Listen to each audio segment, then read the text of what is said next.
everybody. This is XXREMY300XX. You can call me Remy, you can call me Skeet, you can call me whatever the hell you want. That doesn't matter to me. Happy weekend to everybody. It's Saturday night. It's Saturday night. Oh, did y'all have a good week? Did you get through everything okay?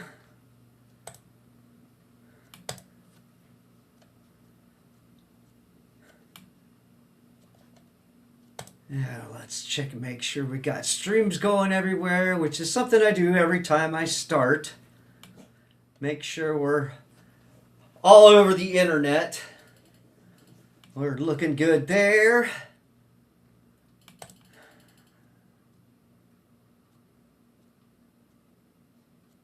Okay.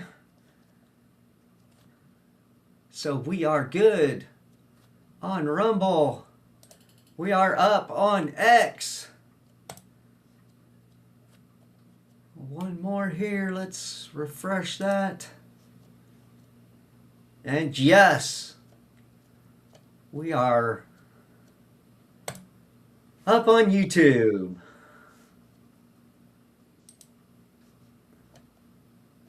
All right, let's get some things set here. Oh, had another fun-filled week. Survived another work week and didn't have to deal with too much stupidity, but what's that saying? It is what it is, and we deal with it as it comes. So, oh,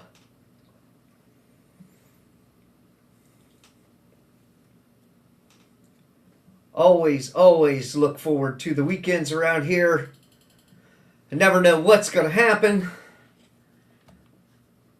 Usually just start out with a little bit of hi, how you doing, and get on to whatever insanity shall ensue. So please pop into chat, say hi, come irritate me or aggravate me or just hang out and shoot the shit. That's what we like to do around here.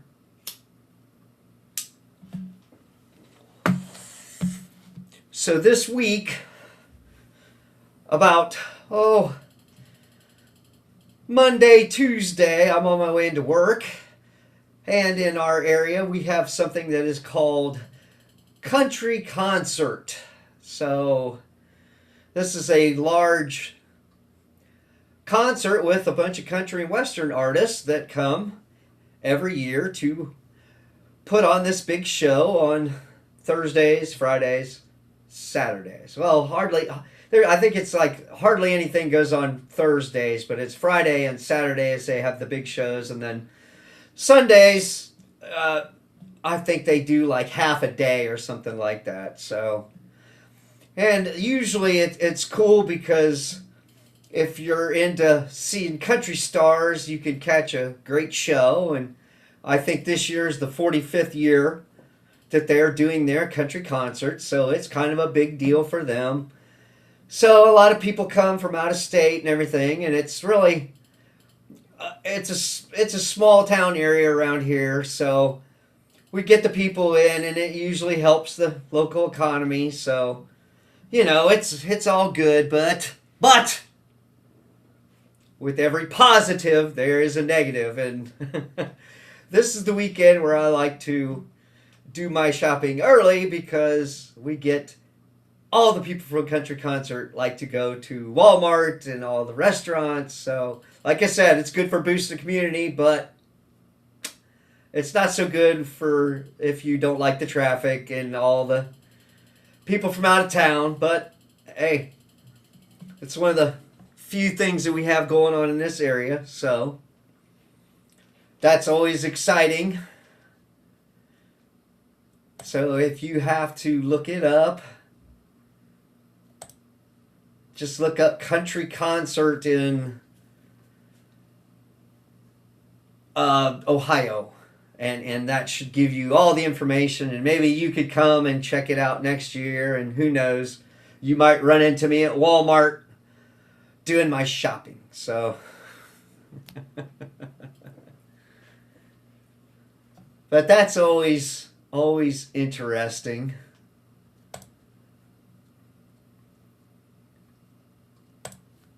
Let's check some other things out here.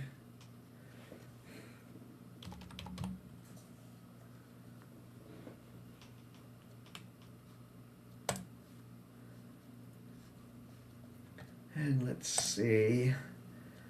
All right, sorry guys, gonna check out some more stuff.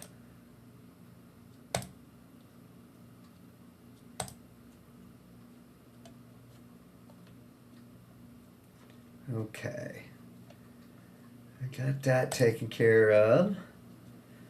So let's go back here. All right.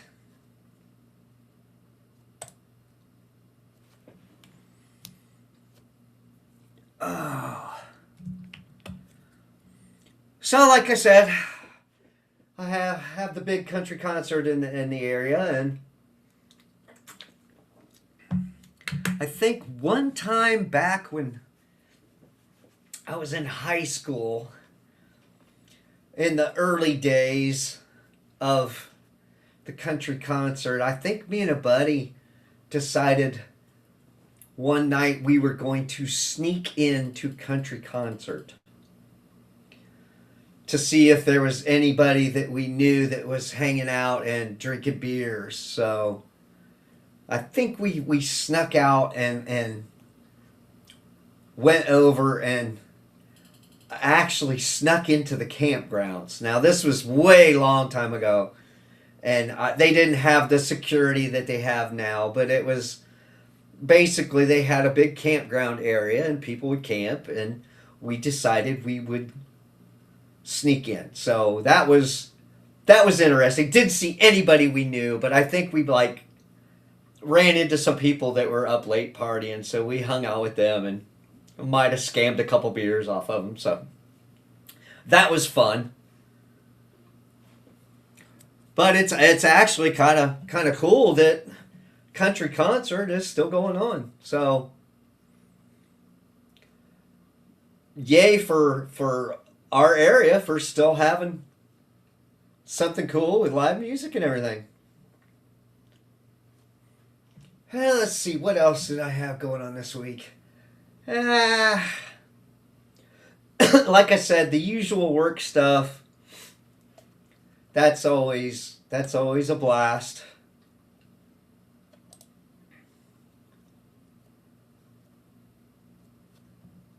And we actually got a little bit of a break from the heat. So that's always good.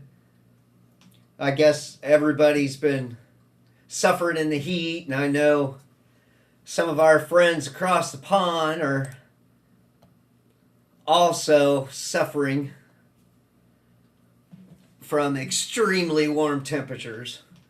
So for us, I think we had a couple days in the 90s.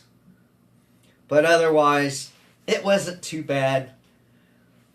And basically, we got rain over the weekend, so that was even nicer because it really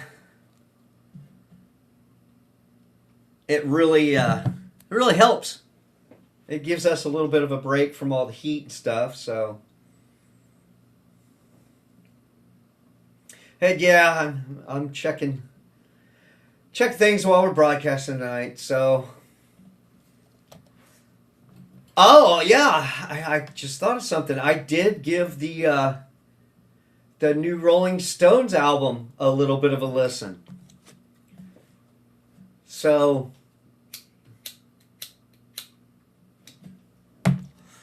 if anybody is out there in chat and gave the new Stones a twirl, and what'd you think? I mean, for me, I like classic Stones. I did listen to a little bit of their last album, the Chutney Diamonds or whatever it was, and that wasn't too bad. Wasn't too hateful. But we did give this new one a listen. It's called Foreign Tongues. So that dropped at midnight here in the US. And we actually gave a little bit of a listen at work, and then I got home and I listened to a little bit more. So it's a Stones album. It's got a lot of good blues songs on it. Nothing really. There we go. We got Colin's in the chat. How we doing, Colin? What's up? What is up? Just was talking about some new music from the Rolling Stones. And again, I like the classic Stones. As far as the classic rock goes, I heard a couple good songs. Nothing really stood out as far as something that I went, oh my God, this is awesome. But for Mick Jagger in his 80s, and the guy's still, going out and making records, it wasn't bad. I would say, until I could do like a deeper dive into it and actually break things down, which we might do on the show soon. We might do that. Have to go back to a classic rock band and one of their new releases, so might have to do that. I think they only released like one single before they dropped the album. So if you're into the Stones, that might be something to go check out. Let's see. I don't think as far as any other kind of pop culture stuff that I saw, I think they dropped like another Spider-Man movie for the new movie that's coming up. I did see that, and then it's completely different from what the first trailer that they dropped. So I did give that, I checked that out, and let's see. About the only other thing I've been up to was I was going to get caught up on The Boys on Amazon, on Prime. And I'm totally behind the last season, so I'm kind of getting caught up with season 4, and I didn't know what to think about any of that. I kind of started watching the Boys I don't know, like maybe around when the second season came out, and had to play catch up with that. I'm always playing catch up, so I work all week, and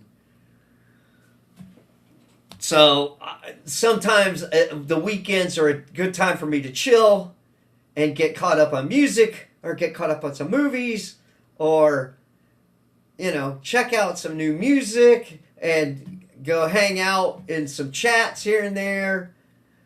So and then I get on here and see what kind of trouble we can stir up, or what we could talk about. Did you have a good week, Colin? I did get to see you on Reese's stream the other day and get to say hi and hang out for a little bit. But I think I had to head out and get some shopping done on Friday, so I think that's why I had to roll out a Reese's stream, get some of that stuff done.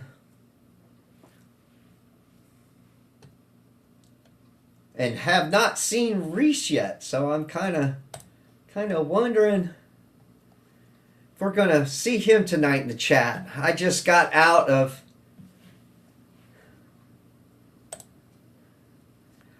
Yes, I had a good week and just finished watching the England match. Oh, what did you think of that?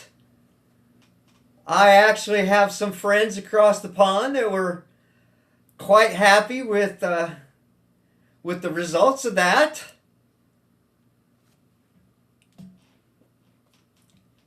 They were quite pleased with, I guess I'll spoil it, with the big England win. So, are you into watching the World Cup?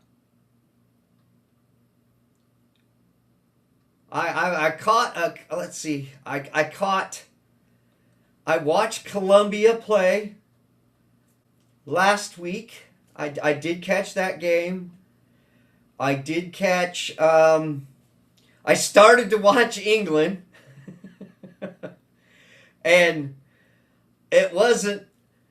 I was getting bored. I'm going to admit, I got bored. I don't get a lot of the soccer rules, so I'm very new to watching any of this. But since it was, everybody was checking out the World Cup, I had to see what I was missing. So I did check out some matches. I was watching England last week, turned it off. And as soon as I turned it off, they scored. So my buddy from across the pond, I was like, oh yeah, as soon as I turn it off, England scores. He's like, well, you're not allowed to watch anymore. So I said, okay, I'm down for that. So I got a good laugh, and I didn't have to watch the rest of the game. But again, I am so new to this World Cup thing, and I am definitely not as passionate about soccer. But hey, when a team scores a goal, you do get a little excited. It's like, oh yeah, that was cool. I love it. Keep it up. So. That's been kind of new experience for me. I gotta say that it's cool watching. I like hockey, and I've been to a hockey game, like a minor city league, not like a big team like anybody up in Detroit or. The Penguins or the Red Wings or anything like that. I know a couple teams' names, but that's it. I do like the fighting. The fighting is pretty damn cool.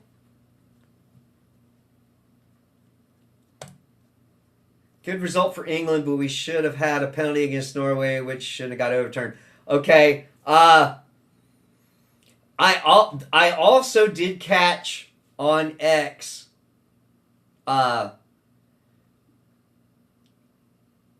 Norway was going in to go for a goal, and somebody was handling the ball, and it was 2-on-1, and the dude did not pass it to the great big Viking guy. And I saw there was a lot of complaining about not passing the ball. So I did see that. I do kind of look at a little bit of what's going on in the world on X, but for the most part, I just catch little tidbits. But yeah, I heard England pulled it out and won, so that's really cool.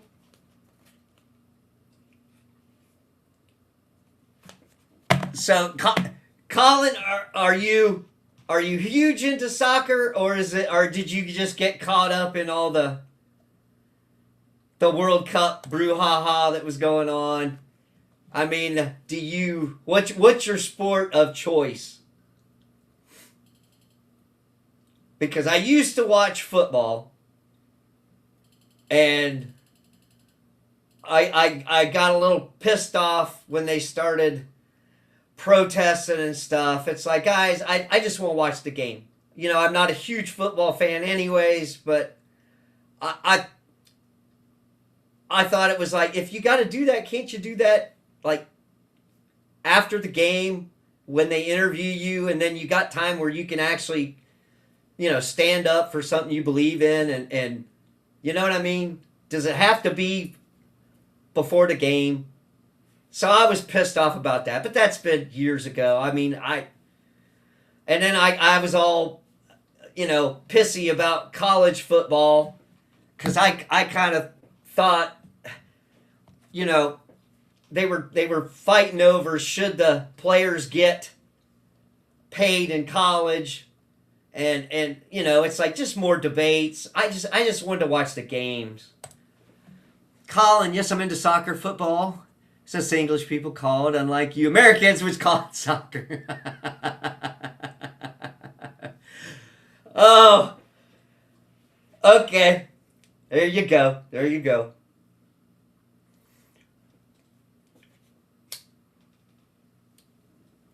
I have been outed. I have been outed. Yes, the people in the U.S., we call it soccer.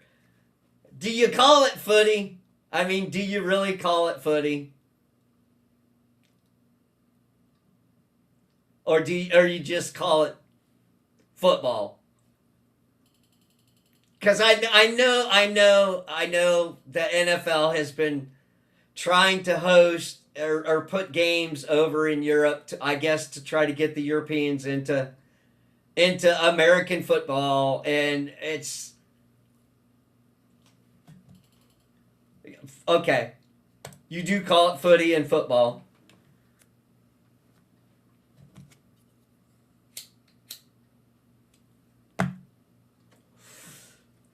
So, you know, that was big news for you guys. So, hell yeah. And then what you got, let's see. You won tonight, and then you guys are playing possibly Argentina or something on Wednesday. Is that correct? For like semifinals. So I've got my people that I talk to that keep me up to date on this stuff. So.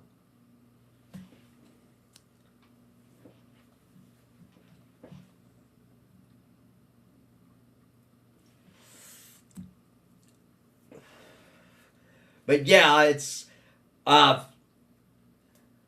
I said, new to the soccer scene, and it's like anything else. Baseball. For me, watching baseball can be kind of boring. I'm just gonna say. I know it's the great American pastime for so many years, but dudes, me and baseball, it was better playing. It really was. It's better playing baseball than to actually watch the damn thing. Okay, Colin. Currently, Switzerland and Argentina are drawing 1-1, and we will face either Switzerland or Argentina in the semifinals. Okay. So again, semifinals. That's pretty good. And the damnedest thing is, any of my any of the coverage that I get to see on television, I've got Peacock for streaming, and it's the coverage is in Spanish because it's on Telemundo. So whenever I go to watch a game, no matter who's playing, no matter what's going on, it's all in Spanish. So I get to practice my Spanish, and about the only when they get excited for the score. Go! And that's it. and then they ramble off Spanish so fast. I'm like, I'm dying. You know, it's like, what did he say? What's going on? So that's always exciting for me.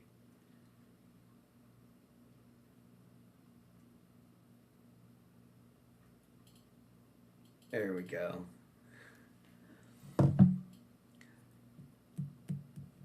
So yeah. And what other sports? Uh, like I said, I've seen hockey live. I love hockey live. I've never seen soccer live. I've I actually I did go to a baseball game back in elementary school. So you're talking 70 or something. And we did get to see the Cincinnati Reds. And I think it was during the Big Red Machine era. So the Big Red Machine had won the series like twice in the late 70s. So we went, I think it was like 5th grade or something, and they had some parents come along, and we all hopped in the school bus and went to Cincinnati to go watch a game for our 5th grade class. So, I mean, that's how long it's been since I've seen a baseball game. So, the only thing I used to get hyped for, like I said, I will watch some football, and it used to be, okay, Super Bowl comes around, and get a little excited about that, and watch the ads, and have a good time with the game. But as soon as they started all that crazy stuff, I was out. I was like, I'm done. So I couldn't even tell you how my Cleveland Browns have been. I mean, I think they had like 2 crappy years in a row.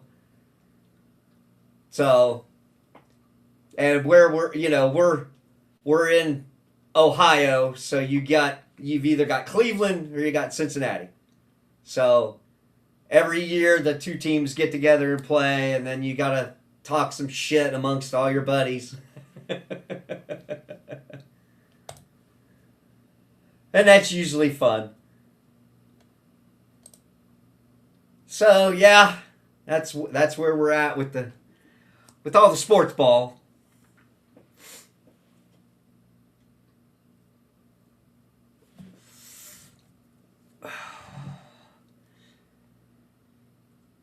So, Colin, have you checked out the Stones album? Since we're gonna talk about some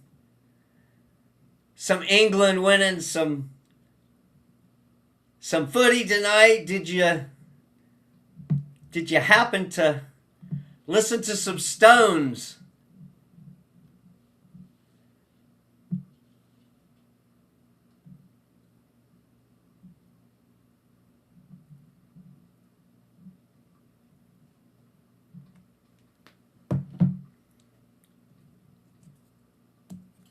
Or any other new music? Have you got any other new music for me to check out?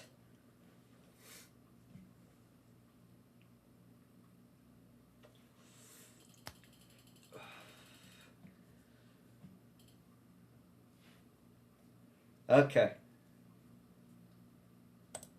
Okay. Haven't listened to the new album from the Rolling Stones yet. Well, it wasn't bad.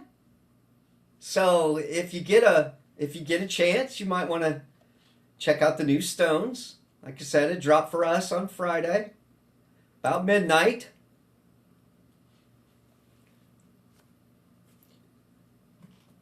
So, give it a listen. I think, like I said, the biggest thing that was going on around here was they had their country concert. So I don't even know. I don't listen to country. I'm out. But I guess I'm sure I'll see the numbers after the weekend to see how Country Concert did this year.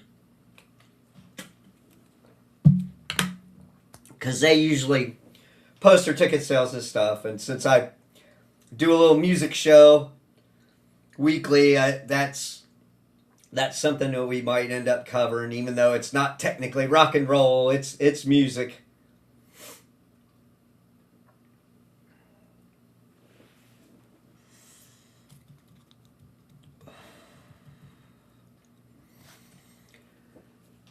So yeah, I was hanging out in chat over on Courtney's channel, and so she's showing all these 90s commercials, and so it kind of took me back into Wayback Machine a little bit, and I thought, what was like some of the commercials that we had in the 70s and 80s? I mean, if you're over a certain age, you might remember some of the jingles and, you know, do it our way at Burger King. And if you're over across the pond, you don't have Burger King. I think when I was in Australia, they called it Hungry Jack's was their equivalent of Burger King. They still had KFC over in Australia, but they did not have Burger King, so it was called Hungry Jack's. And they used to have like a Coke commercial, you know, where they would sing, "I'd like to teach the world to sing in perfect harmony and enjoy a Coke." So they changed it up from the actual song, and that was out there. And then they had the little lady from the Wendy's commercial, "Where's the beef?" You know, we had a lot of cool jingles and stuff back in the 80s. So what was the most irritating commercial that you might have had? Oh, well, here's something.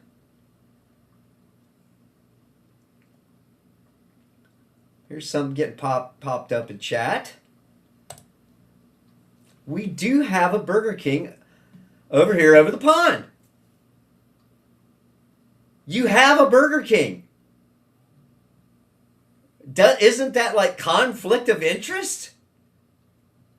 I mean, now that you technically do have a king, doesn't he get a little pissy about that? Because I thought that was the only reason why the Aussies had named it Hungry Jack's, is because they didn't want it offending the king. I mean, you got to remember, it, you know, 250 years, the king things, you know, you got the king of rock and roll, the king of pop, you know. So, you know, well, I'm just saying, going over to other countries, I don't want to disrespect anybody from any other countries. So, you know, I need to be schooled in some culture, you know, because otherwise it's just whatever I know in the States. And if you want to know something about the States, I can get rid of any myths. We can bust some myths. I'll set you straight on what's true and what's not. Because, you know, I shoot from the hip and I'll be straight with you. Yeah, I figured the King of England might get mad when all the kids are running around with their little Burger King crowns on. He might be stepping on his dick or something. I don't know. You gotta give me some culture here. I love learning about places that I haven't been to yet, but would like to go someday. And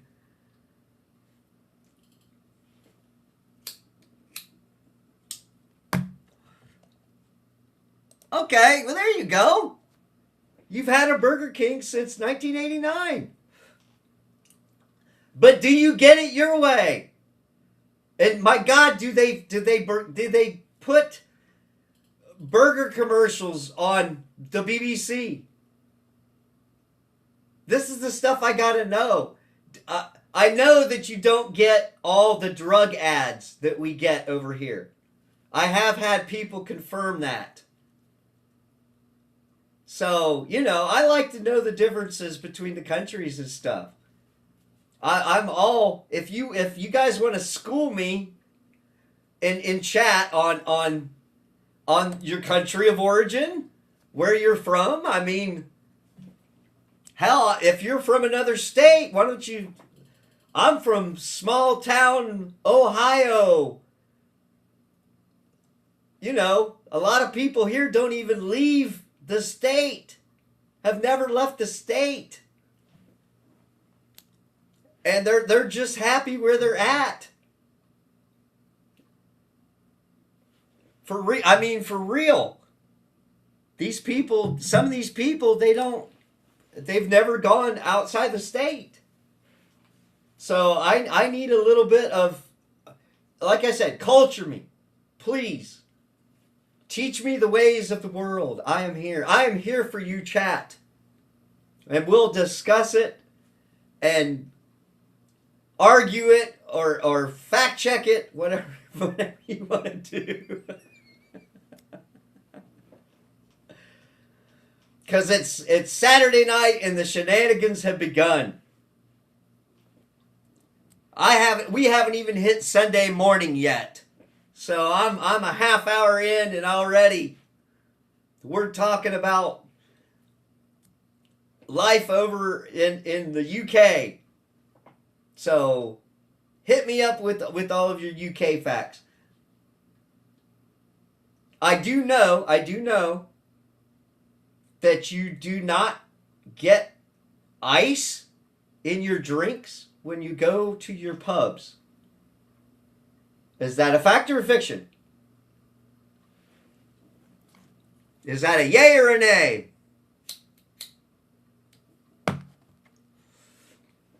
And I also believe that there's no tipping culture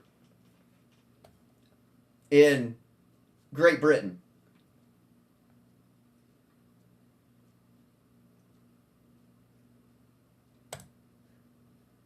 Okay, you've hit Sunday morning. 4:37. There you go. There you go. You see, you're tomorrow people. You are in the future. And I know that joke has been used in other places. That's all I'm going to say. So if you know what I'm talking about, I got the future people in chat. So tell me what tomorrow's going to be. You got to tell me those lottery numbers. Okay, yes we do, but we have a choice whether or not we want ice in our drink. See, okay, there's a myth that has been busted. So Colin says they do have ice in their drinks, but they have a choice whether or not to have it. So there you go. I thought that you didn't even get the choice of ice. So actually that's very smart over there, because if you want all your drink and you don't want it watered down, you get it without ice. Very simple. So that myth has been busted. Colin is my contact overseas, so he's gonna school me in everything about the UK that I need to know, and anybody watching is interested in knowing. So, Colin, hit me up with another UK fact. Something silly and goofy that the Americans think that we know and we're completely wrong. So hit me up with something else. I'm always ready. Like I said, I'm always ready to learn. Oh, God. Uh, do you have to mind the gap?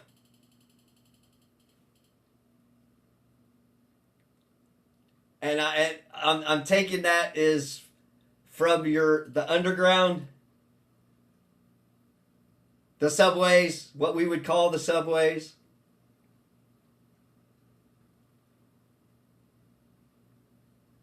Having to mind the gap. I'm trying to think of any other. I watched a lot of Doctor Who in my day, so I try to get anything I know from that. Okay, the tipping fact you said is also true, that we don't tip. Okay. Do you think people should? That's a question I'll pose to you. Do you think there should be a tipping culture in the UK? Or do you think you already pay enough for what you get and that should be included with the service?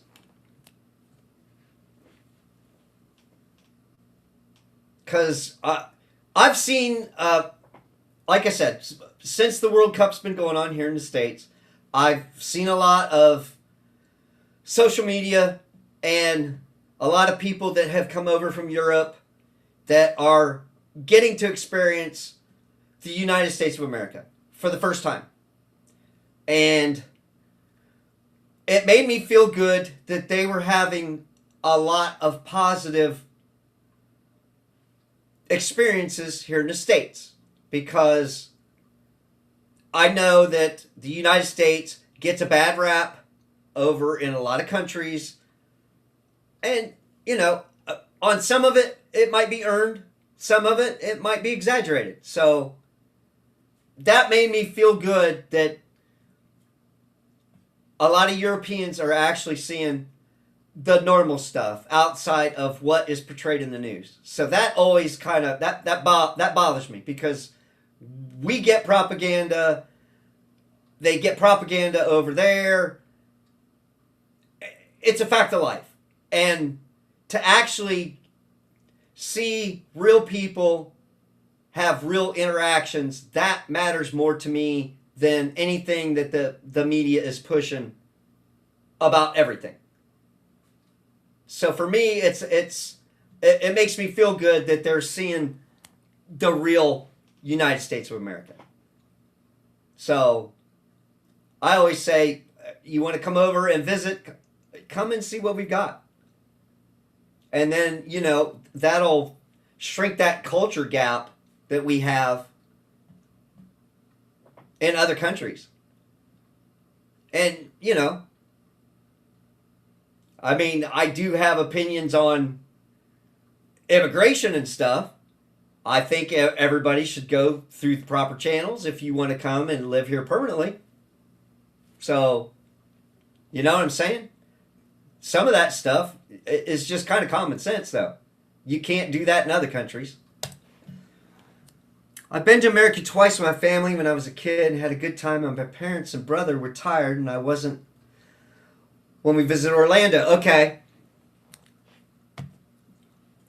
So you did get to experience, you got to experience Florida heat? Oh my God, when did you go? Because I will tell you what, Florida heat. Okay. The only bad thing about America is Donald Trump can't stand the orange clown. All right, I'll give you that. I'll give you that. Some people love him, some people hate him. I like him, some of the stuff he's done as president. So, as far as how he has been in the past, I never quite liked his personality at all times. And he's just like anybody else. He does stupid things that people are going to complain about, and that's him. You know what I mean? I have no control over what the President of the United States says or does. So, it's always going to be give and take, man. So, I respect it. I respect it. Everybody's got their opinion. And the best part about being over here is you could say it and you don't have to go to jail for it. So as long as you're not, that's about the only advantage. You don't have to get in trouble for putting a meme up on the internet. So that's about the most politics I go into on any stream. I just leave it at that. But again, like I said, I just wish that we could have a lot better relationships with other countries, because there's a lot of really cool things to see out there. I mean, like I said, my biggest trip ever was Australia, and I loved it. And it was back in the 2000s, so you didn't have all this political bullshit going on and everybody being at heightened awareness about shit. It was more laid back, and I had a blast. And the coolest part was being able to talk with the Australians and talk about the differences between our countries and kind of put the myths to bed and actually have genuine conversations. So, it makes you feel good that we can get along if you throw out politics and all the bullshit. Because we're just people, man.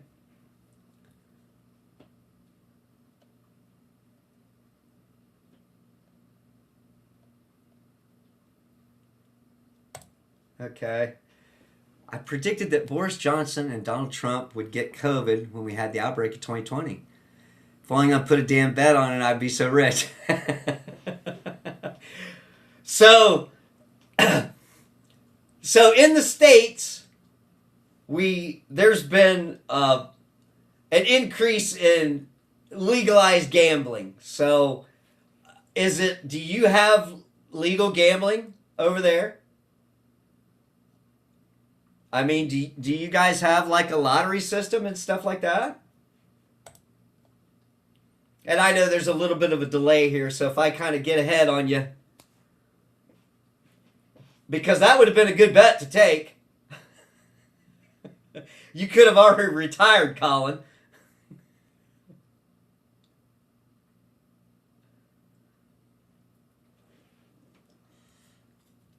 Because that's another thing that we have a lottery in our state, and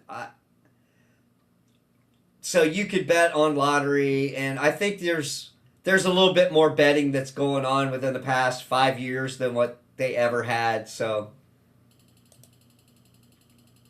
okay, yes, we have legal gambling and a lottery here in the UK. So I mean, does it get up to a pretty good pot that everybody does the lottery? And do you have certain places that hit more than others? Because on some of the big multi-state lotteries, we notice you get a lot of winners in California or Florida or all these bigger population areas, which then it just leads us to all go, it's rigged. I can't believe I spent a whole $1 on this lottery.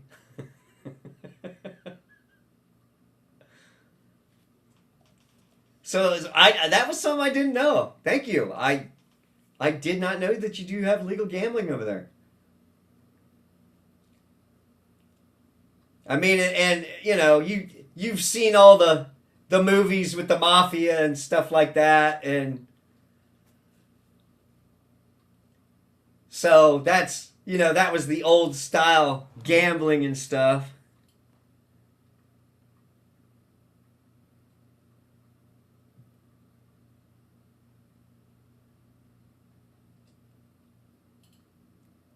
So I don't actually think that. Well, I don't know. Maybe the mafia still has their hand in some stuff over in Vegas. And usually, what happens in Vegas stays in Vegas, so we don't want to we don't want to talk about all that. But yeah, I don't know how prevalent that stuff is. I sure as hell wouldn't want to piss off anybody in the mafia, so we're all good, paisans. I've been watching too many gangster movies and stuff, so I bought a lottery ticket when I was 16 when it was legal between 94 and 2021. So you've had legal gambling for quite a while. Well, that's cool. That's interesting. Like I said, I can't remember when they started. It's been a few years. I'd say within the last 10. I would actually say it's probably in the last 5 that we started having like legal stuff to where you could gamble. But then, you know, like I said, who knows how corrupt or on the up and up the lotteries are. I still say some of that's kind of got some crooked angles to it. Let's see what other kind of myths. Okay, I got what and this is for you, Colin, specifically. What is a proper English breakfast, and why is beans on toast a thing? I mean, am I missing something? Should I look up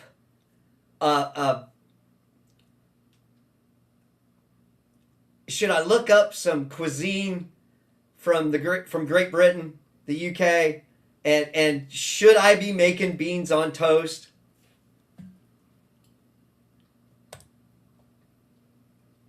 I legally bought the lottery ticket in 2010. So I was born in 1994.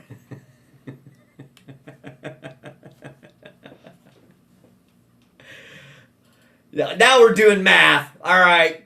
I know math is the same in UK as what it is over in the States. Oh shit.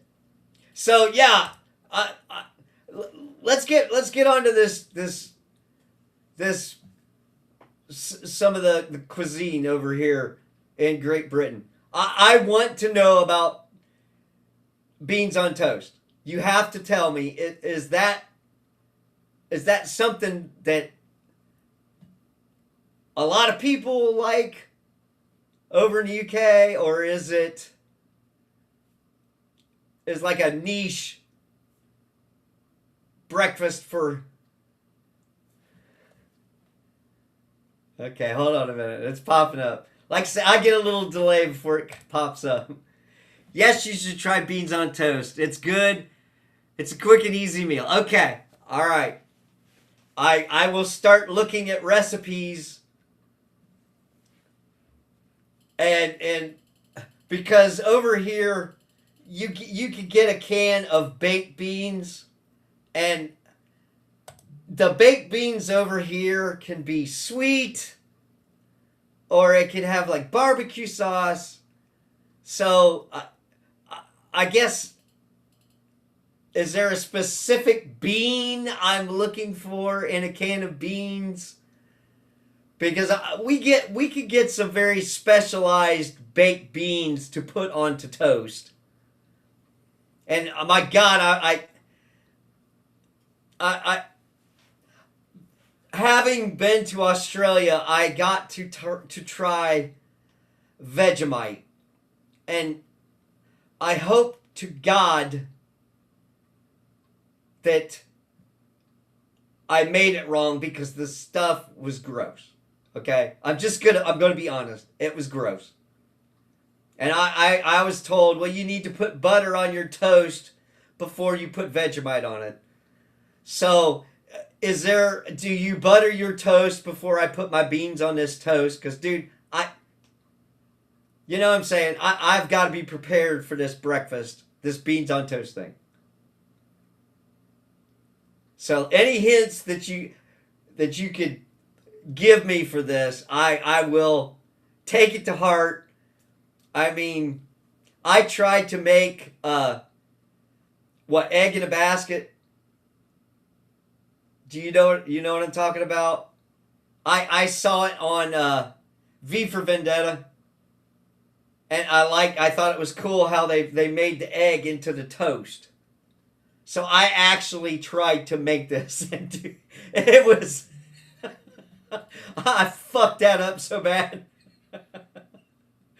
And I'm reading the recipe and I'm cooking the egg, and the bottom of the egg was way overdone, and the top was still running, and I'm like, what the hell am I doing wrong?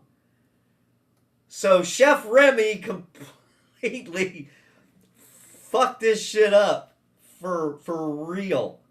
For 100% real. I did. I completely screwed up eggs in a basket. So again, I'm waiting. I am waiting for the.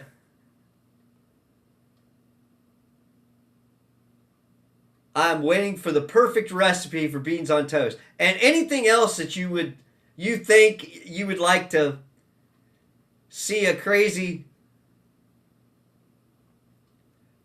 American try, I will try. Blood pudding. What is that? Something that I should try? I mean, it's not often that I get visitors in chat that can hook me up with some good meals that I've never had. So, blood pudding, yay or nay? Okay, here we go. Here we go. Okay. Full English is either Cumberland or Lincolnshire sausage, bacon, eggs, baked beans, tomatoes, and mushrooms, but I don't include the tomatoes or the mushrooms or tomatoes. Okay. That's a fair deal. He's a fair cop. Yeah, and I watch a little bit of Monty Python. Okay. And he says, yes, butter the toast before having beans on toast. Okay. So I can get an equivalent. I could just get a can of baked beans and warm them up, butter my toast, and put my beans on my toast. And then we're good there. So we'll do that. And I want to go back up here. I want to call this last one up.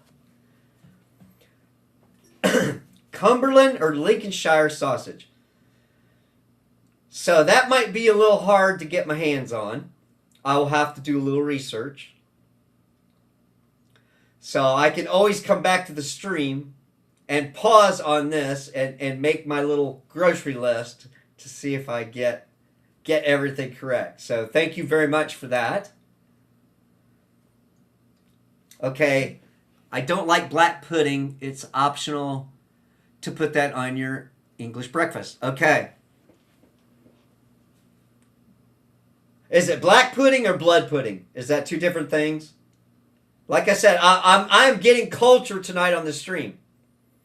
So anybody in the U.S., Colin is going to hook us up with some things to try to have a proper English breakfast. So you can actually learn something on my streams. I'm fucking impressed.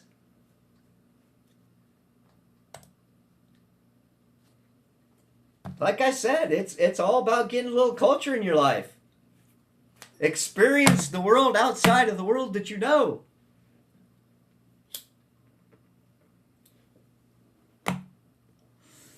Because I actually got my hands on some Canadian bacon because I was going to make a homemade Egg McMuffin, and guess what? Chef Remy failed at that too.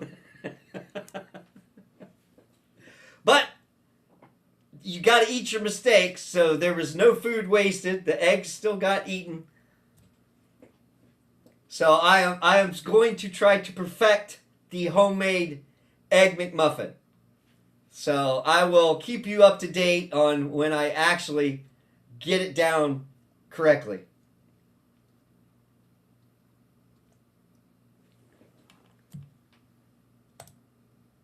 Okay, black pudding and bloody pudding are the same. All right, cool.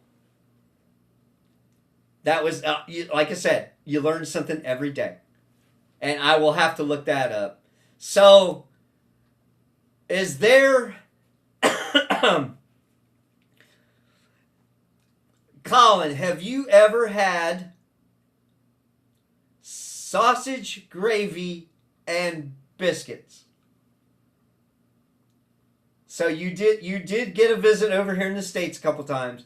Did you ever have sausage, gravy, and biscuits? Because if you were down in Florida, you might have had the opportunity is going through the South, unless you just flew right into Florida. You might have been able to get a meal at what I like to call a Waffle House. And a Waffle House can be a great thing, or it could be a disaster zone.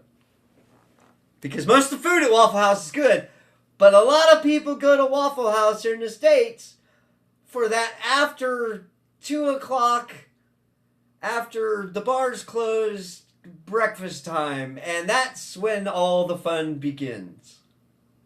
So I would say definitely have breakfast early in the morning or in the afternoon at a Waffle House and skip the late night shenanigans, because woo!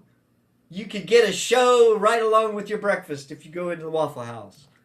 And I think they actually train the people that work behind the counter how to defend themselves. So, that's kind of a myth. But I do love my Waffle House. But again, 2 o'clock in the morning might not be the time to go visit one in the States. Just throwing that out there.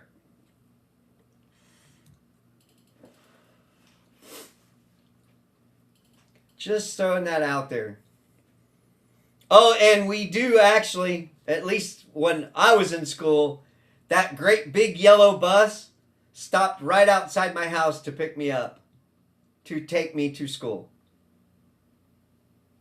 So that is not a myth. That happens here in the States. So I hope I'm kind of myth busting on your end and on my end. So that was a real thing. We did get on the yellow school buses that you see on The Simpsons.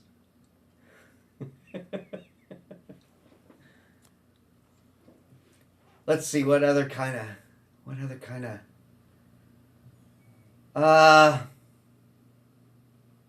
okay, Colin, since I got you here.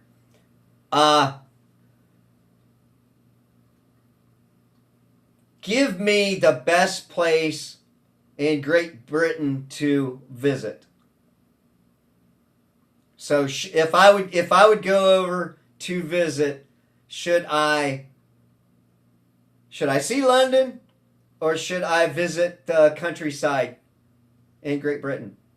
Which would you suggest?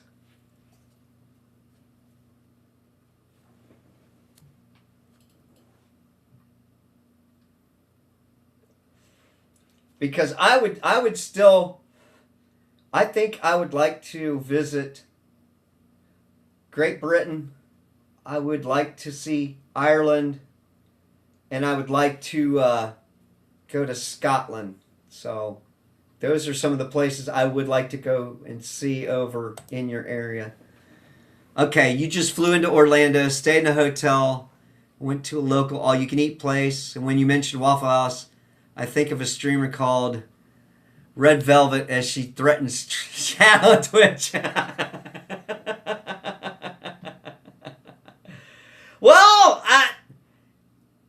I mean,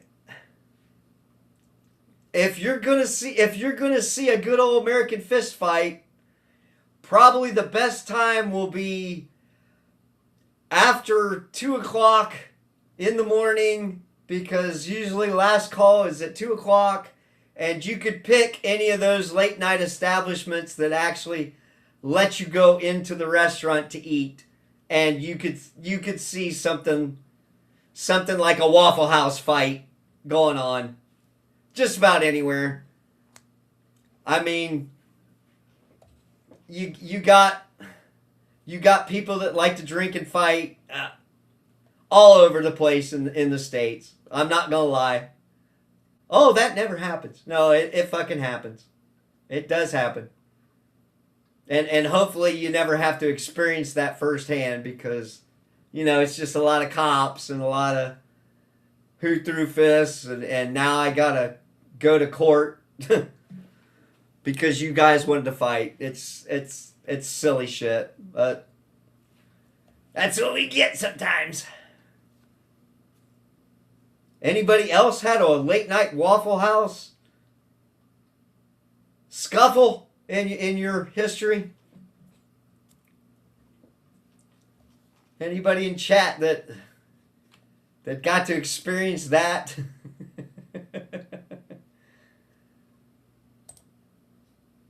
Because I am here to answer your questions and chat and get you involved in the stream tonight, because I really had no clue what I was going to do.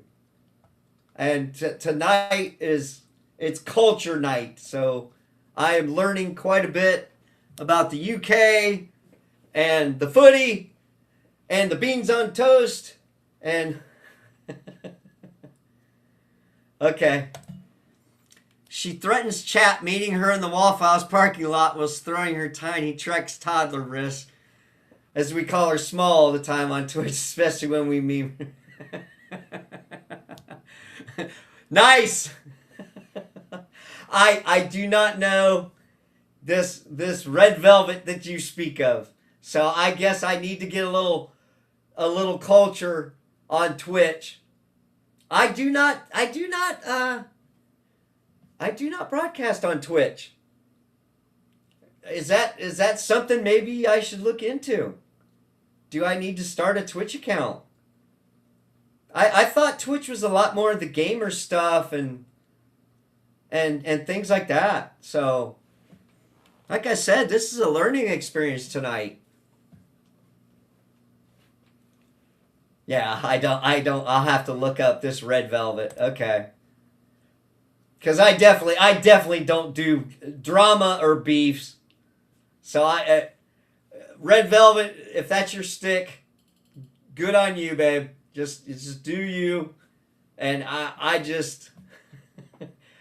here because I'm bored. I'm bored on a Saturday night. My plans got canceled, and here I am at your mercy. I'm just here to entertain for maybe an hour or two, and entertain the masses with this quality content I call Night Shift.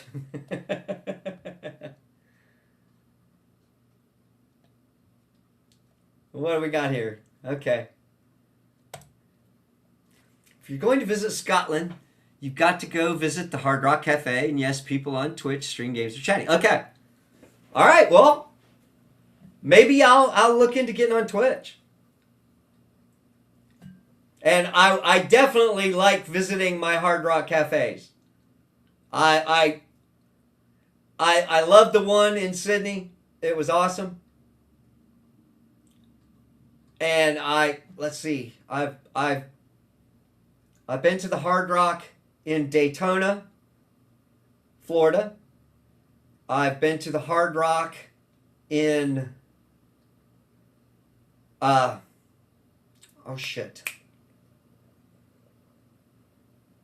in Tennessee at Pigeon Forge. So that was I like the Hard Rocks.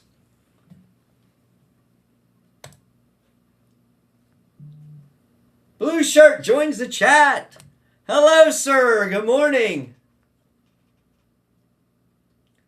We are actually having a conversation about England's win in the World Cup. And I was talking to Colin, who's in chat, about beans on toast. So we've been talking a little bit about some English culture and some things that he's going to try to get me to try.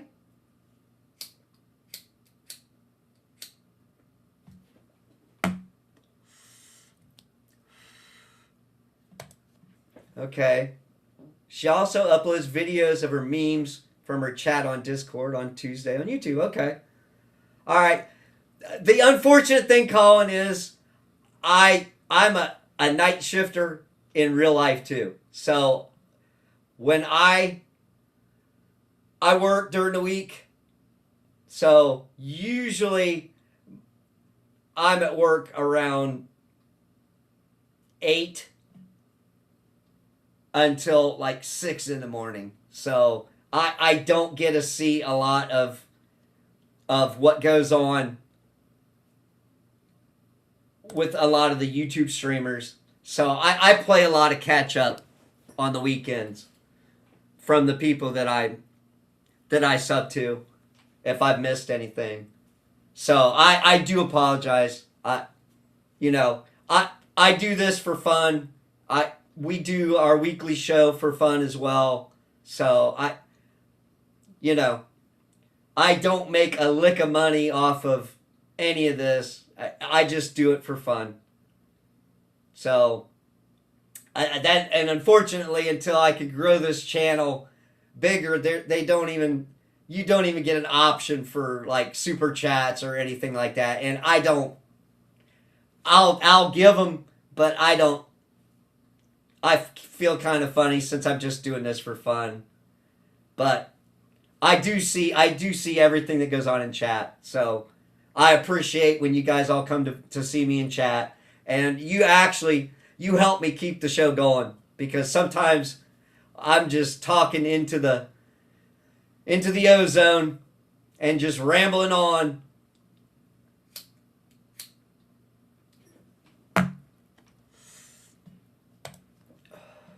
The first Hard Rock Cafe was in London. There you go. Blue shirt is my other connection over across the pond. Blue shirt's been to a lot of them over the years. Yeah, I mean the drinks are a little overpriced. I will say that here in the States. But, they charge ridiculous prices on drinks, but I love all the stuff that they have.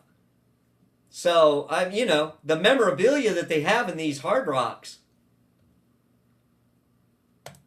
is awesome. There's one in Edinburgh at Blue Shirt Metal. Yeah.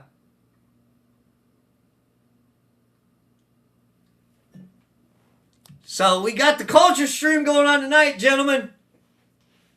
I've got my buddies over in the UK that are in chat tonight. Thank you so much for coming. Anybody else joining chat? Welcome. It's good to have you here.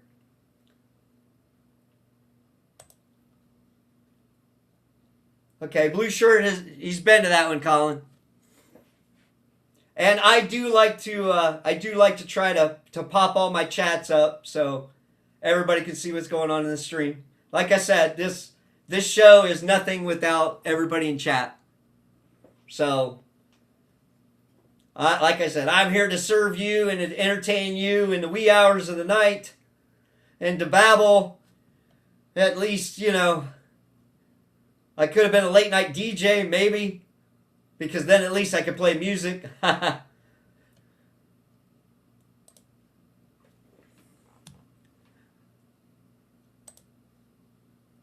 Okay, Colin's only been to the Edinburgh one.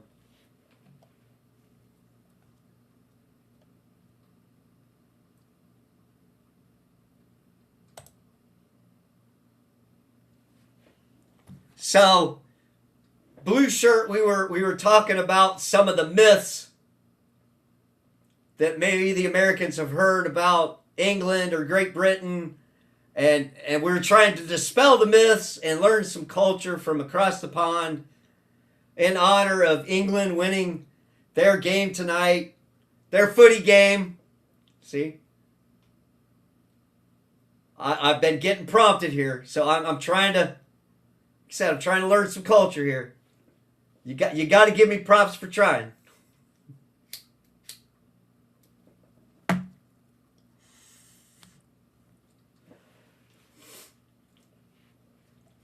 And actually, Blue Shirt, Colin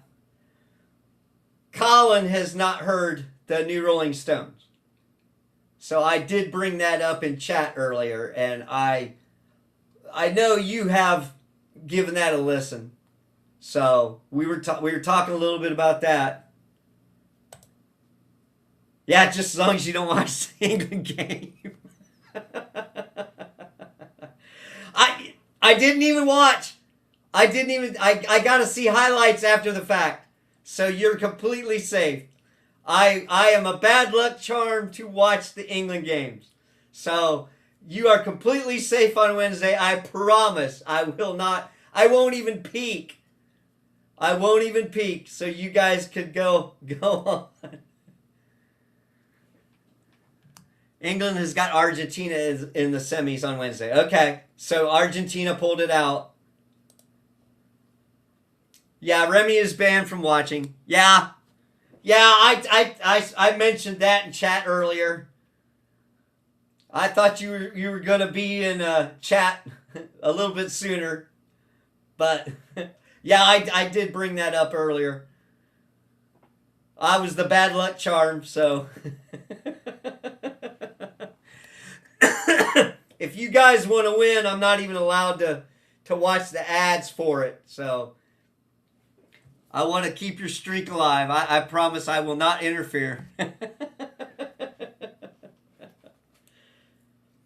But I guess I do have to wear my Doctor Who shirt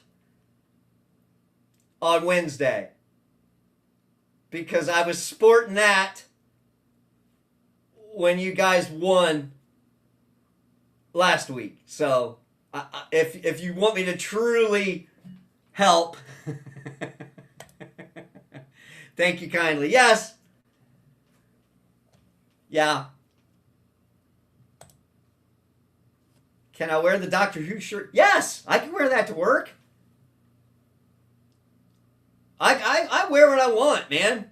I work on nights. Nobody's going to see that. You'll just see all my tattoos and shit. That's all good.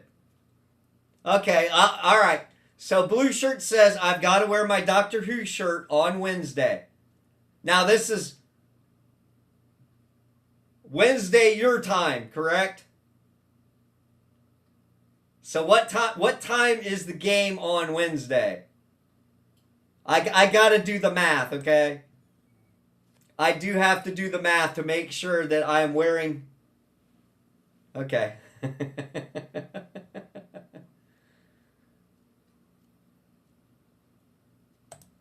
Yes, all right. So, give me the time of the game in UK time. I second that. All right, thanks, Colin. Thanks, Blue. All right, guys. Thank you very much. Thank you very much. I've got people across the pond are breaking my balls here. That always makes me feel good. Thanks. Okay, 3 p.m. my time. So that would be... Okay, and Colin says 8 p.m. UK time. All right. I will be home. I will be at home. So I will make sure when I go to bed Wednesday morning, I will put the Doctor Who shirt on, so when I get up, it will already be on my body, and then I won't watch anything at all about England playing football. Will that work? Will that get you guys to a win? And if I do all this, and Blue, I will send you a picture of me in the shirt when I get up. Okay? So you can fact check me on that. I will do that. I'll let you know when it's over. Okay. That's fair. That's fair. But I will make sure that I have my Doctor Who shirt on in honor of England playing on Wednesday. Does that sound good? Can I get a thumbs up in chat? Will that work? Because I don't want to fuck with anybody's luck when it comes to World Cup. Because I know you guys are serious about your footy. I know you are not playing around when it comes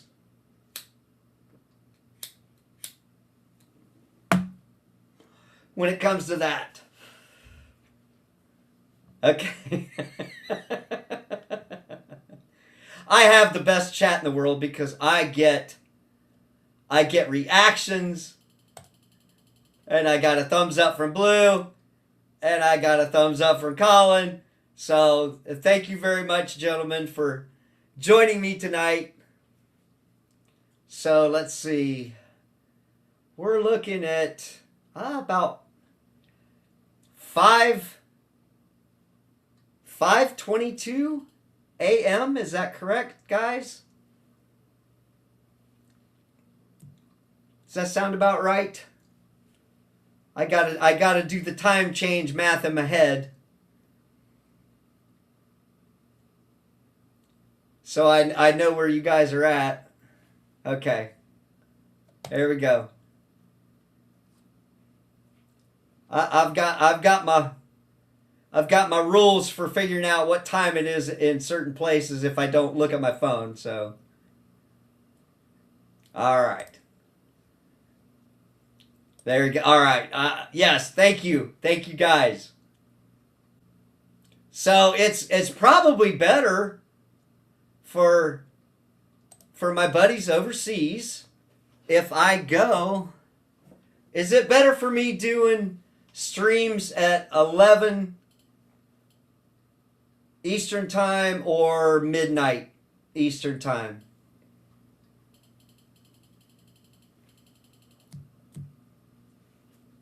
Because usually I might be free more the midnight my time, in case I've got stuff going on Friday or Saturday. Because usually I might have something going on in the evening, and then I'm kind of free later on in the night for me. Because I do enjoy having my people in chat from all over the place. So, and any kind of suggestions to have a better stream, or something you guys might want to see or talk about. Okay.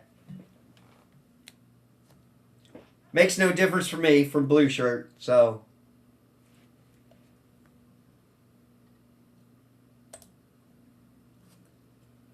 Okay.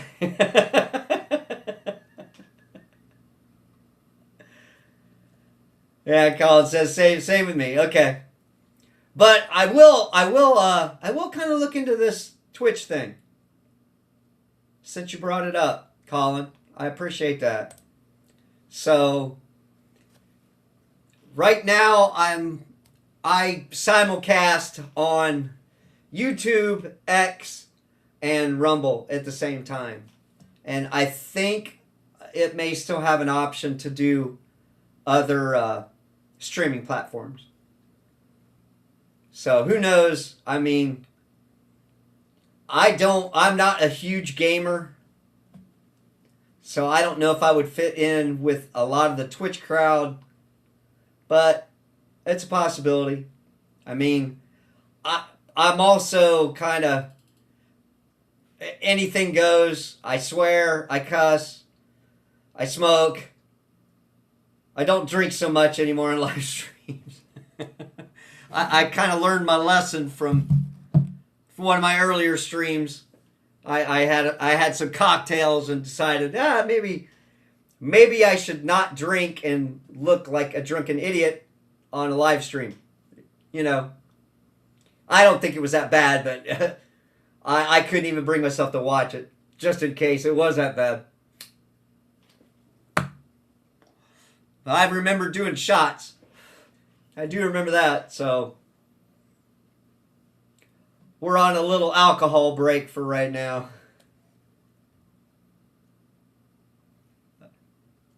Okay.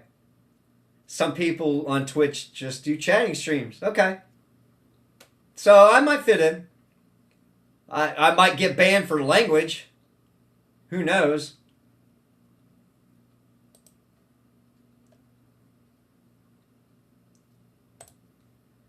Real life streams make up about 20% of Twitch. All right. Okay, guys. Maybe I'll look into it. I'll do a little research on it this week, and maybe we can be up on Twitch. I know there's certain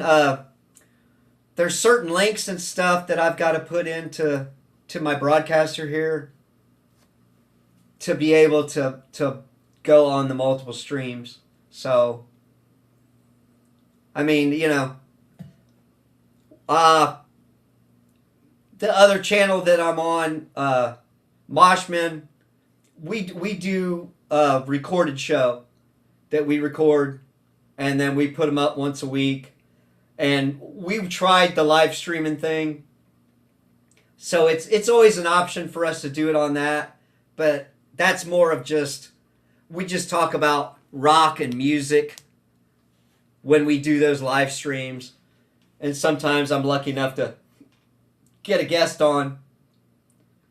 So that usually makes it fun, is get somebody on that I can interact with. Last week I had Reese and Rod, and they're from another chat.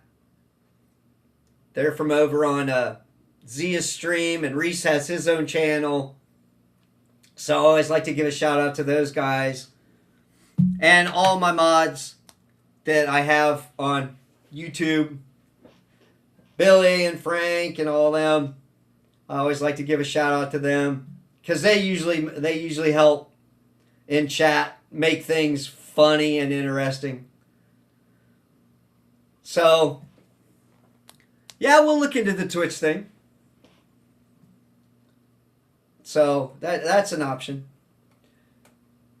So I've talked about English breakfast. I've talked about possibly going over to visit and where to go when I get over there. Now I've talked about the tip culture that you do not have. And I was asking about the Gap, minding the Gap. So that's just basically a London thing, right? Because I did watch some Doctor Who, and has anybody been on the great big Ferris wheel that's in London? Is that cool, or is that just okay? That's just London for the underground.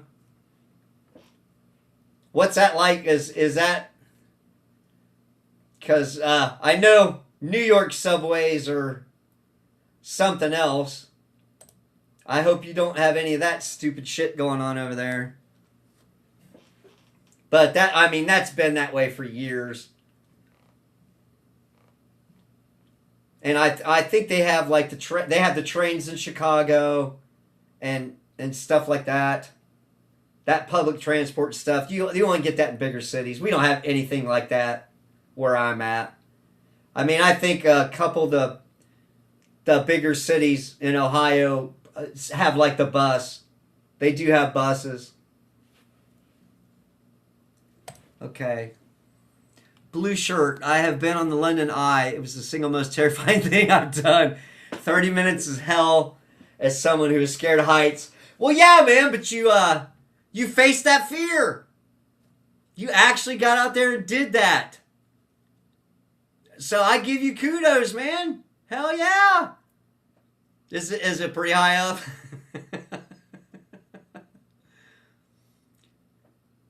Yeah, so blue shirt, you would not like the amusement parks that we have. But I think you said have you been? You've been to a couple amusement parks here in the States because you came to the States too, right?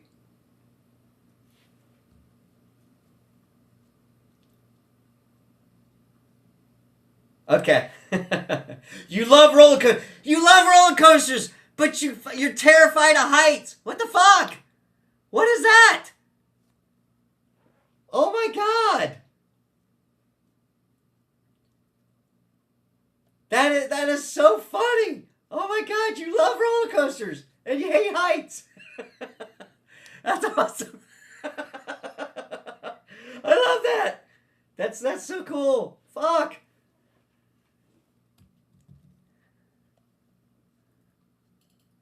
Okay, hold on. It's popping up. It's popping up. Uh, I might draw the line at Superman the Escape. Okay, you're gonna have to tell me about that one. So you might want to give me a little bit more detail after the stream on that one, blue shirt.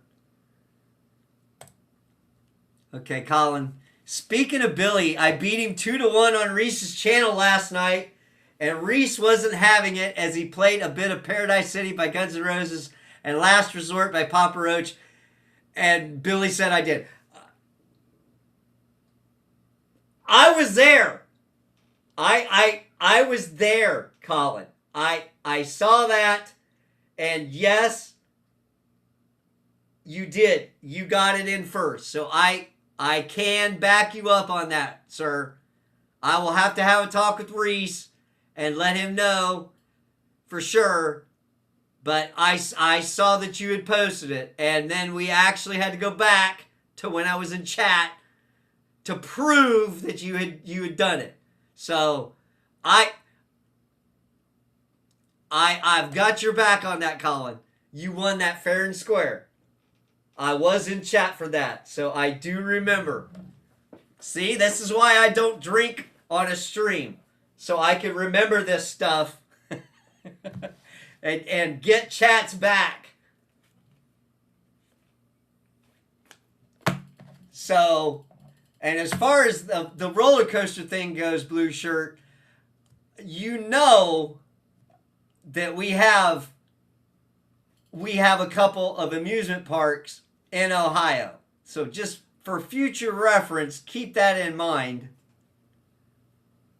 Okay, Colin. I got a screenshot of the chat too. See? This is what we have to resort to when we have contests in people's chat. Okay, yeah, I got a screenshot of it. Yep. That's what I mean. That's what I mean. We have to take a picture of chat or a screenshot to prove when we win the contest.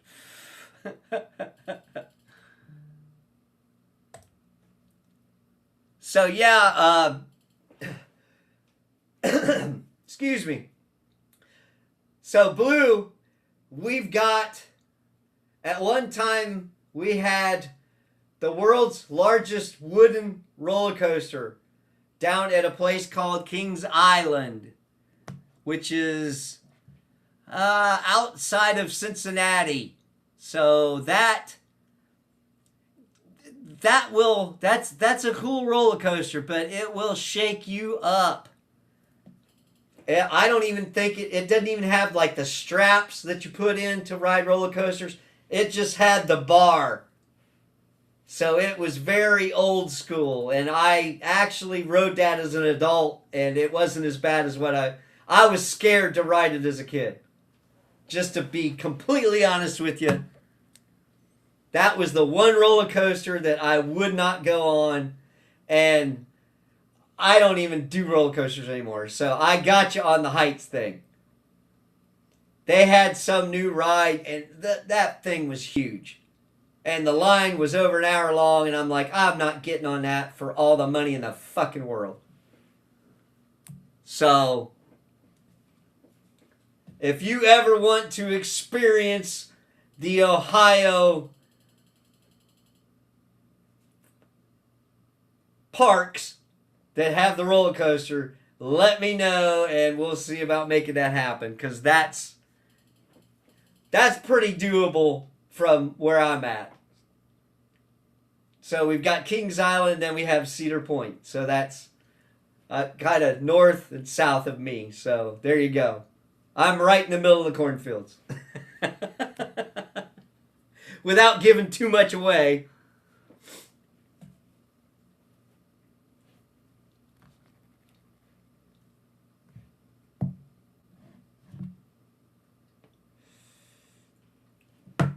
Oh yeah. So yeah, that's some of the crazy some of the crazy stuff. And let's check this out.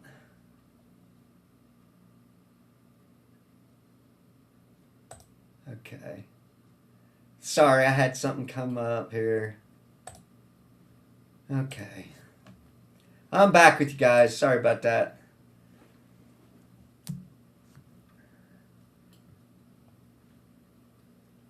Okay, there we go. There we go.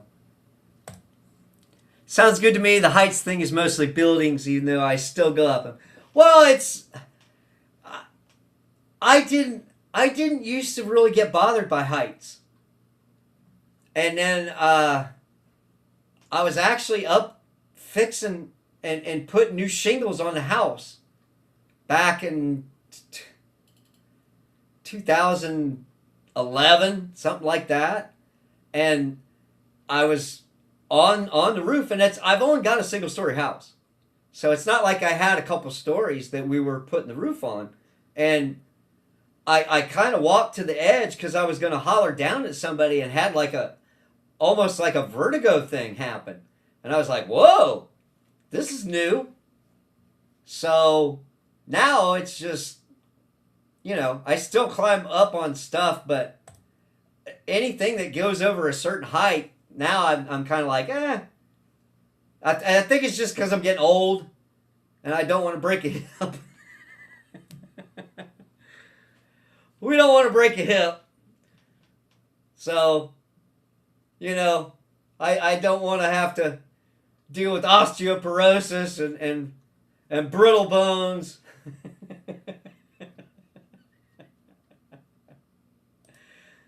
Blue shirt, yeah. That's just being sensible. That's what I gotta say. I mean, what do I have to prove? Do I have to go bungee at 50 or something, years old? You know what I mean? Exactly. Yeah, Colin's laughing at me. Yeah, because it's true. When I was in my 30s, yeah, okay, I'll do this, I'll do that. Yeah, but now it's like once you hit 50, it's like shit breaks and it's hard to fix. So, yeah, I guess I am a little sensible and aware of my mortality, and know that if you do dumb shit, you will fuck around and find out, just to put it bluntly. You drink that bottle of champagne, you might get fucked up and fall down. Who knew that could happen in life? Come on. My stage diving days, I don't trust human beings enough to stage dive, okay? I might mosh and get in the edge of a pit, but that's it. I am not going in the pit. I am not doing a wall of death, okay? Blue shirt, if you still do it, I give you 100% props. More power to you, but you will not see this old headbanger in a wall of death or in the middle of a mosh pit. I'll get right close. I want to get that adrenaline rush, but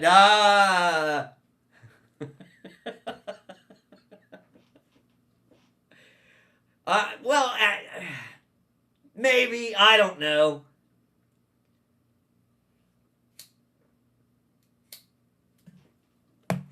If I have a if I have a if I have a shot night, I might think different.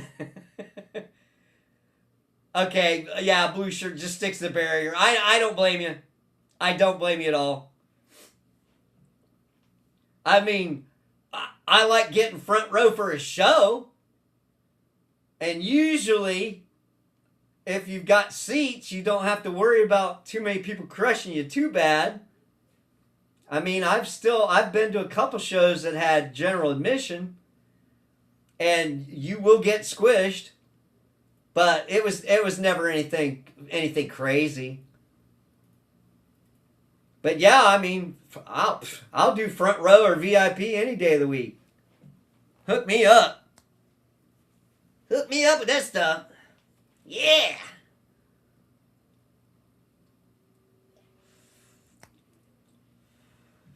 Oh, okay. So I know Blue Shirt does shows. Colin, do you do any rock shows or even pop artists or anything over there in the UK?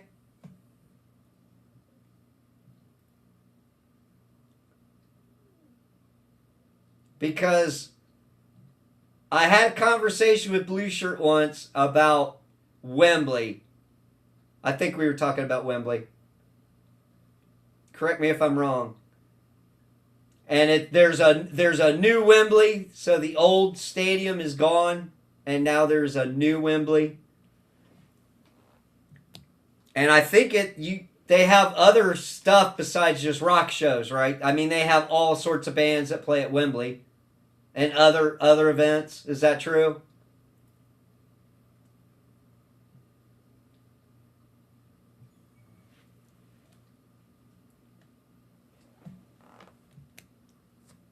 Because I thought if you still had a chance to go to old Wembley.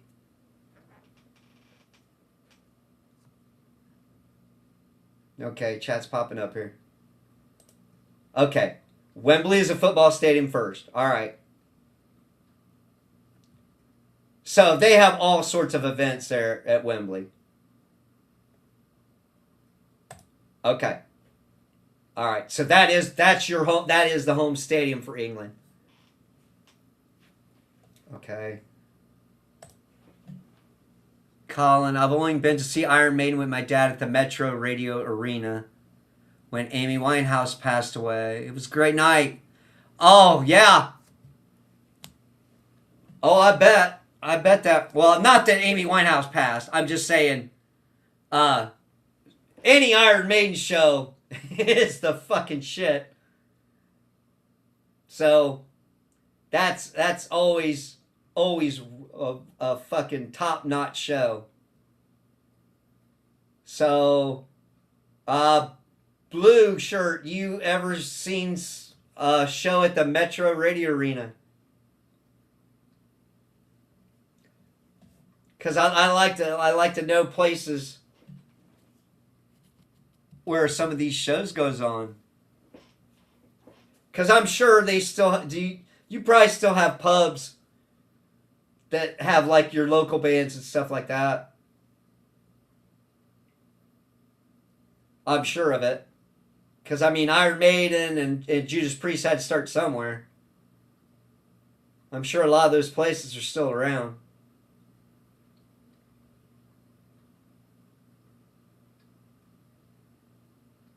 And I mean, all the local football, all the local footy teams. Okay. Yes, that's where England play their home games, and that's where AEW have all in it. Okay. Okay.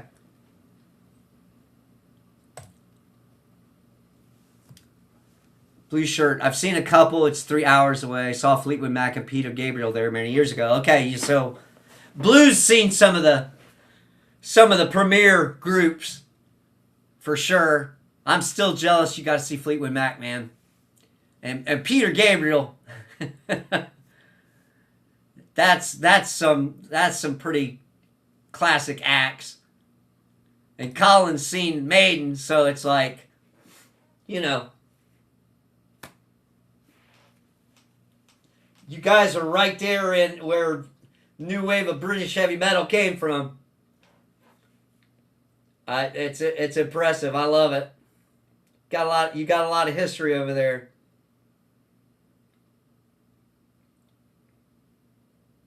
So I mean, do they have? Do they make a big deal about Liverpool? Still, because the Beatles were originally from Liverpool. Is that still a thing? And Black Sabbath was Birmingham, right? If I pronounced that correctly.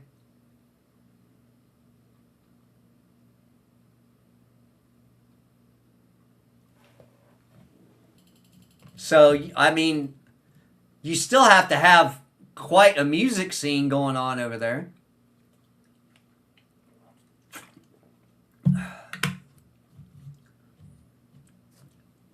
I mean, I'm lucky enough that I've got some bigger cities that are within a couple hours drive from me. I got Cincinnati, Columbus, Cleveland. So, and there's usually, we get shows in all three areas. Okay, yes, Black Sabbath is Birmingham. So, I'm just saying, if a lot of these guys originated from that area, I'm sure there's still pubs and clubs that has a lot of bands and stuff. I would hope.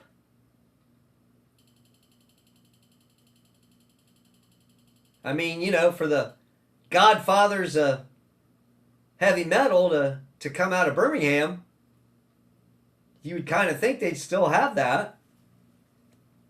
Outside of like your bigger arenas and your Wembleys and stuff.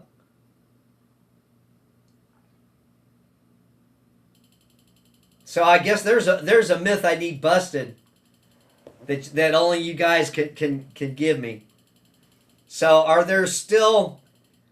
is there still a local pub in some of the smaller towns outside of London?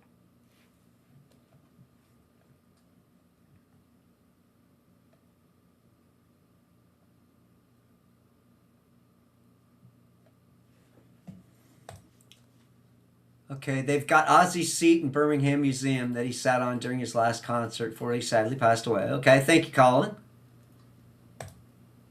And Blue Shirt says there's still lots of local music venues. Good. That makes me feel real good that's still going on. I mean, there's so many places. Again, you're talking a small area that I'm from. So our music scene has kind of ebbed and flowed through the years. And it's, we usually have to go to the bigger cities to catch any of the national or international acts. I think AC/DC is going to be coming back through up in Cleveland, and I've seen AC/DC a few times, and I know it's going to be harder than hell to get tickets, and they're going to be really expensive. So I think I'm just going to kind of skip the last AC/DC tour, just because I kind of want to go out remembering them from when they were still young, and I don't want to be disappointed. So I'll take the good memory and kind of let that go. I would have loved to gone over to see that last Ozzy show though, because I never got to see Black Sabbath or Ozzy. So I was very bummed about that. Blue shirt. Some of the best shows I've been to were in venues with less than 500 people. Saw Sheryl Crow and Peter Green in very small venues. Well, we still have small venues. Blue.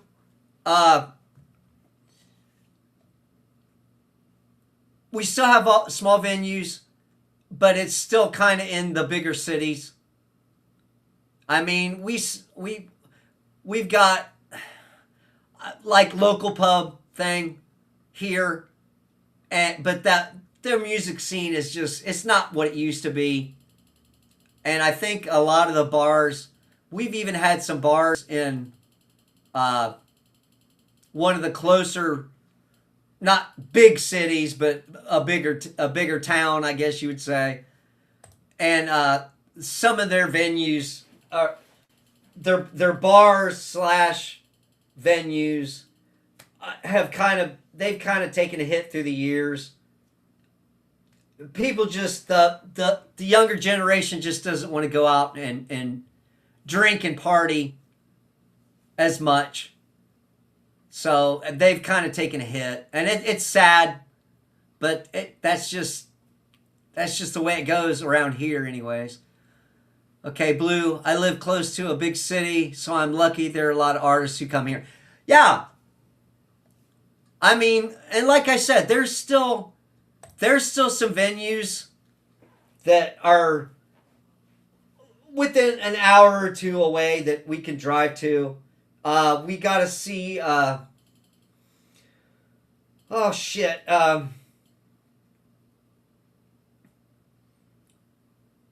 We got to see Judas Priest and Queensryche at a smaller venue in Cincinnati. We saw Jeff Tate over in Indiana at a smaller venue. So, like I said, we still have opportunities to see shows at certain places, but it all depends on that area and what happens with the venues. So if a lot of people don't go to shows, then it kind of kills off the local scene, and it even hurts like the medium-sized venues when they get stars, you know, that do come in, like Queensryche or Priest. You know what I'm saying? And it's hard to believe that the smaller venue in Cincinnati that I saw Priest at, that they even played. Because I usually thought Judas Priest did larger arenas. So that was kind of a culture shock thing for me, going, wow, you know, this isn't a big place, but they still came and played. So that was cool, but I know for an artist, you know, you got to have your ticket sales and stuff. And that kind of drives on how big their tours are now. So that's kind of been kind of depressing. Where you actually see like some of the bigger stars have to cancel tours because they just can't get the ticket sales. So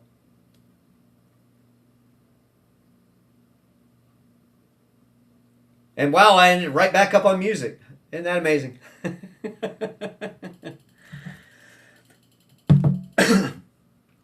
So I hope everybody had a good time tonight that came in and hung out.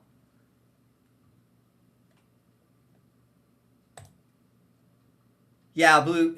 Ticket prices are so high. I have to be selective of who I go to see. And that's the way it is. It really is.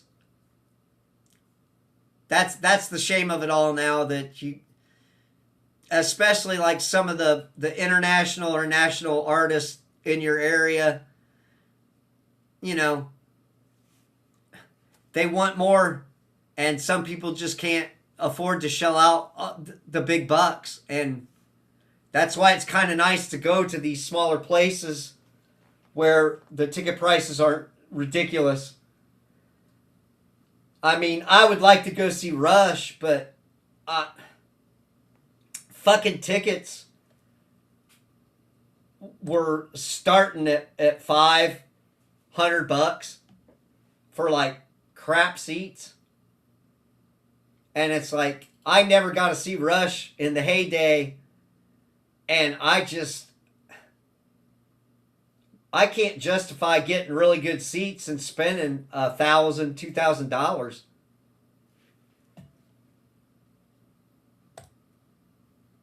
I was looking at Rush just now. They're 200 pounds plus here, and that's price starting price, and way back. I would bet that's probably what they're asking, Blue.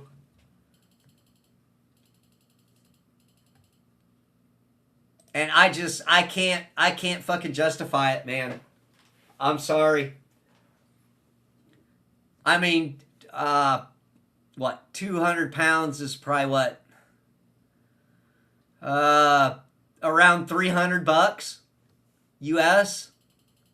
325, something like that, if we go by exchange rates right now. I mean, you know, we used to pay $50 to go see a big name artist and be on the lawn. I think we paid $50 to be on the lawn at an amphitheater, and they had the big screens, and you still got to hear the show and see it, but you were out past the seats, and that was for Kiss.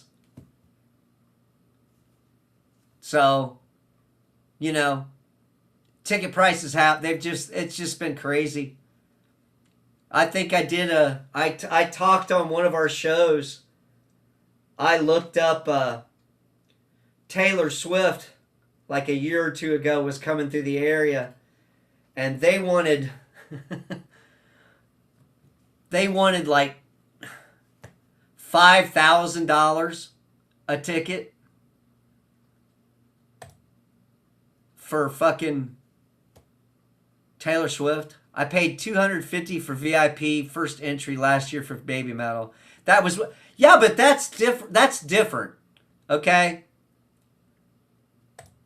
200 pounds is 268. So, Blue, you bring up a good point, man. So, if you paid $250 for VIP first entry for Baby Metal,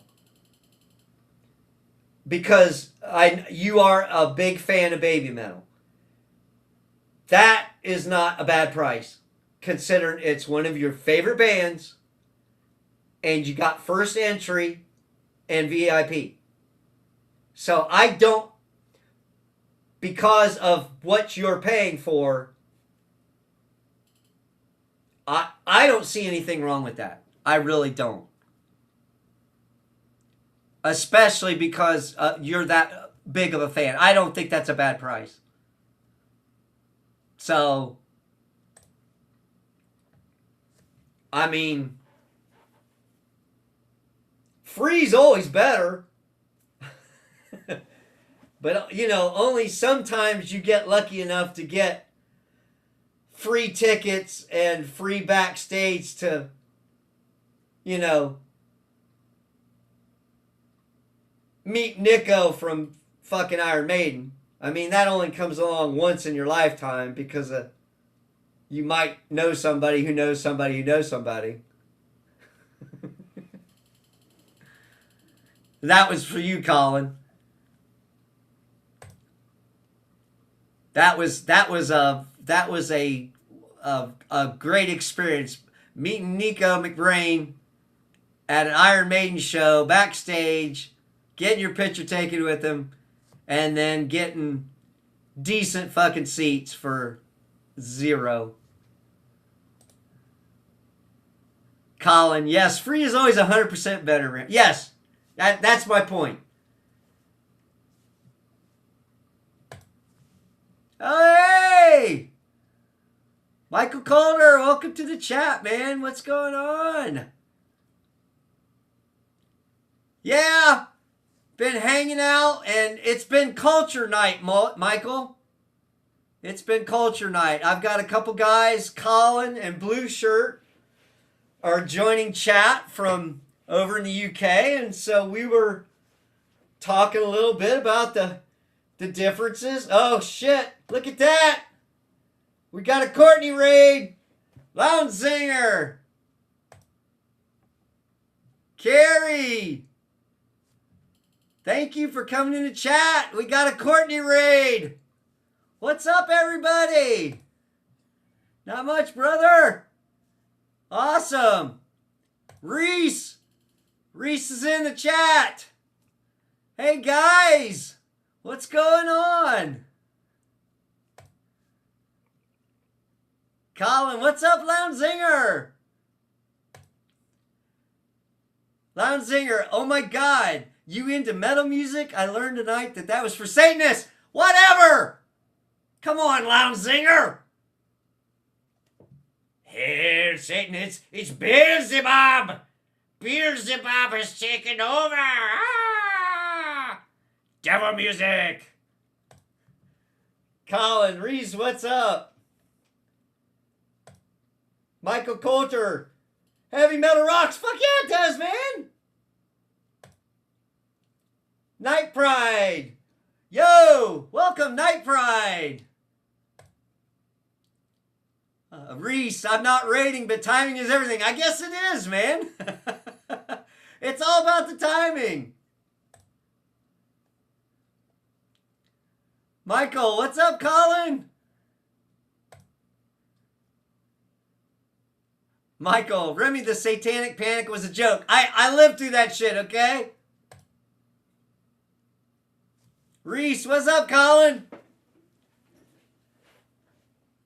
Welcome to the chat, everybody. How's it going tonight? We were just having some music discussion with Colin, and Blue was in here in chat. We were all talking about some concert prices. Colin, what's up, Michael Coulter? I'm getting caught up on all the chat. Everybody did the raid tonight. Colin, how much, brother?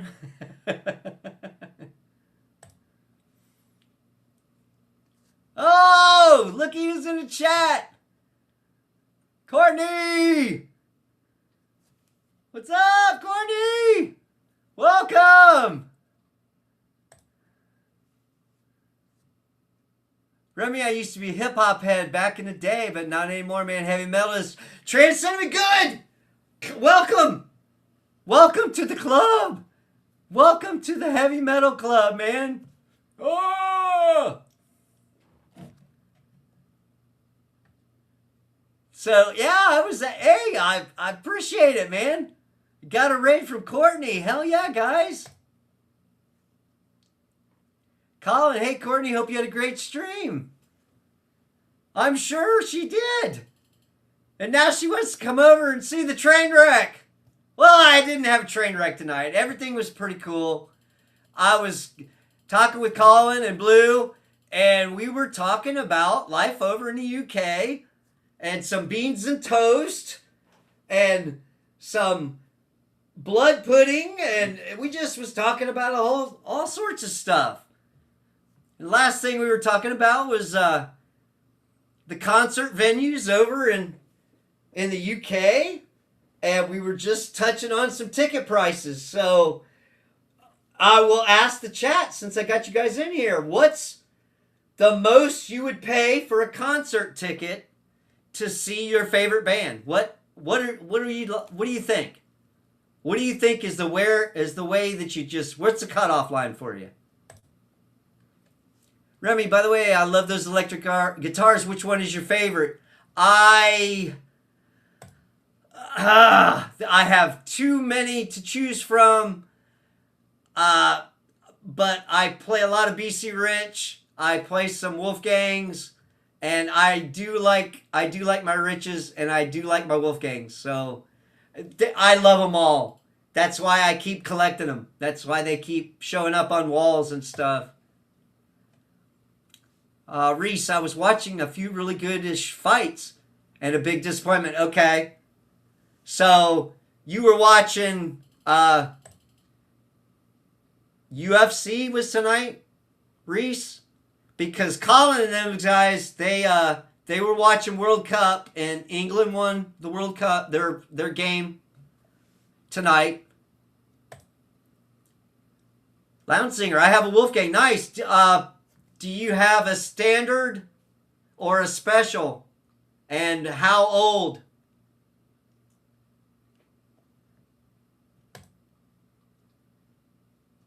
Okay, Night Pride. I'm going to see Ice-T and Sir Mix-a-Lot. I only spent $38 per ticket. That's excellent, man. That's killer. $40? Fuck yes. I'm all about that. Hell yeah. Michael Calder, I have a Yamaha keyboard. It's a Yamaha DGX600. Nice. Nice. I think I might have like a cheap keyboard stashed up in the attic, man. For me, it's all the 6 strings and the 12 strings and... But, hey, if anybody's playing, you gotta fucking love it. And yeah, Night Pride, $38 for a ticket to any concert is awesome. That's almost old school. Maybe you and I have a jam session one day. You never know, dude. Crazier things have happened. I got stuff all set up out in my jam area. Got a drum set. Got a bass amp. Got my amps. Okay. Last concert I went to was Hans's in 2019. And you paid $35. You paid $35 for Mbop? Courtney? Fuck, that ain't bad. And it's Hanson. Bop, bop, bop, bop, doo, wop. Hey, they could give me a strike. I don't give a fuck. I'll play the music. Lounge Zinger. Oops, I'm wrong. That's EVH Frankenstein Rock Series. Even better. Even better. So that's Fender. Nothing wrong with that. Blue shirt. Most I paid was £500 for Fleetwood Mac with a meet and greet with Mick Fleetwood. Couldn't spend that much now. Yeah, you couldn't get away with that. There's no way. There's no way. Especially Fleetwood Mac, dude. You're talking top-notch entertainers. You know, I'm sure their tickets are crazy now. Lounge Singer, Remy, play some Hanson for Courtney. I'll have to learn some Hanson. I know a lot more hard rock and metal, and that it's mainly the stuff that we used to play in the band. Michael Calder, I've never been to a concert in my life, and I would love to go to the Red Rocks of Colorado. That would actually be a cool venue to go to. I think I saw the South Park at Red Rocks was pretty cool. That looked like it was a really nice venue. Courtney, it was worth every penny. They put on a hell of a show. Hey, exactly, Courtney. You never know. All right. So, my ex-wife was a huge New Kids on the Block fan. All right. So, she was a huge New Kids on the Block fan. And they came through the area. And I was like, do you want to go see New Kids on the Block? And me being the great husband that I was, we got tickets to go see New Kids on the Block. And we did get to do a meet and greet with the New Kids on the Block. And we did get very good seats for about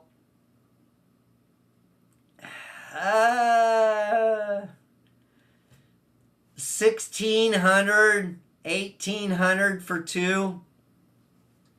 So I splurged on that. Remy, by the way, I grew up in Colorado. You grew up in Colorado in Aurora, and you hadn't been to Red Rocks? We got to get you to a concert, man. We got to find out who's playing soon. Night Pride. My niece wanted me to take her to Taylor Swift. Cheap nosebleed tickets were $600. Told her, she said, look, Night Pride, I was pricing tickets, and I kid you not, some of the primo tickets were going from $8,000 to $10,000 for like in front row areas. $10,000 per ticket. I kid you fucking not. It was ridiculous. Jarrell, New Kids on the Block. Yes, Jarrell. New Kids on the Block, the boy band. Loud Zinger, what the fuck? $1,800 for New Kids for 2 tickets. Yes, for 2 tickets for VIP and excellent seats for the show. So I did that for my wife at the time, and I enjoyed it. It was New Kids. Who was it? New Kids.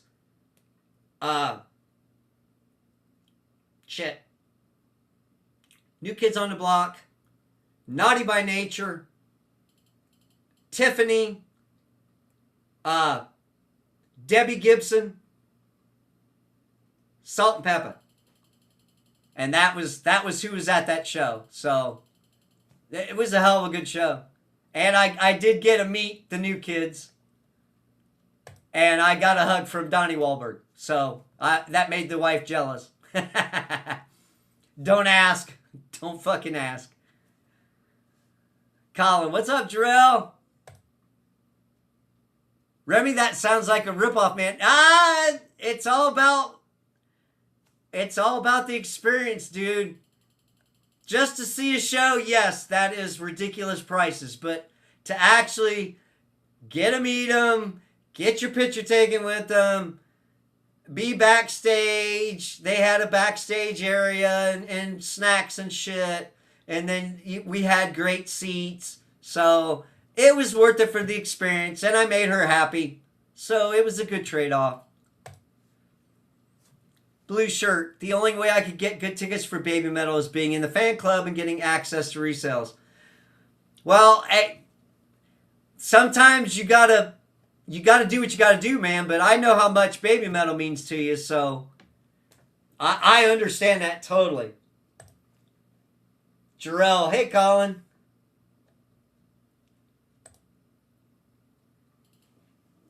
Yeah, it was a nice gesture, Jarrell. Like I said, normally I would have been like, no fucking way in hell, but you know what I'm saying? I did it to be nice, and it was cool. It was a once in a lifetime experience. I think I paid $600. Was it 6? For 2 tickets to Motley Crue in the front row from a ticket broker once. So that was kind of a high price, but it was front row, but that had nothing extra. I think it was 6. Maybe it wasn't. Maybe it was only 3. It's been a long time ago. But we actually got a hold of a ticket broker that hooked us up with some tickets. But yeah, free is always the best ones to go to.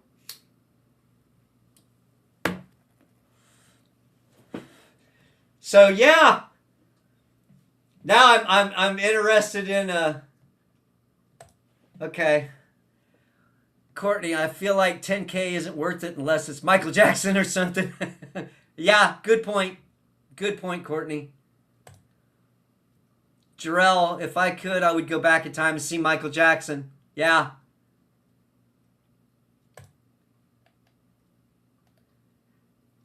You got a hug from the wife. Yeah.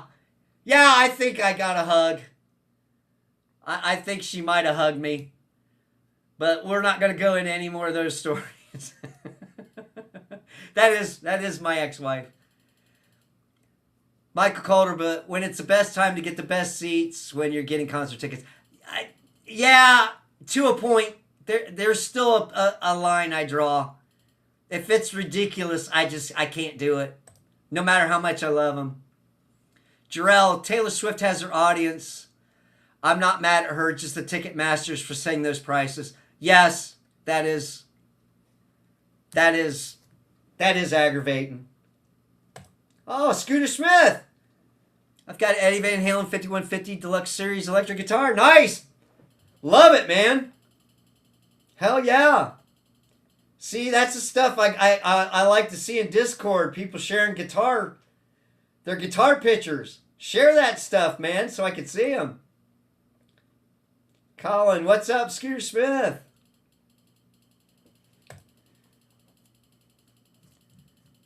Jarrell, I'm not even paying $600 for a PlayStation 6, let alone some prancy dancy tickets. Yes, thank you. Thank you, Jarrell. That is a good point. Can you play Every Rose Has Its Thorn by Bret Michaels? I think I could play a little bit of that. I used to play a little bit of oh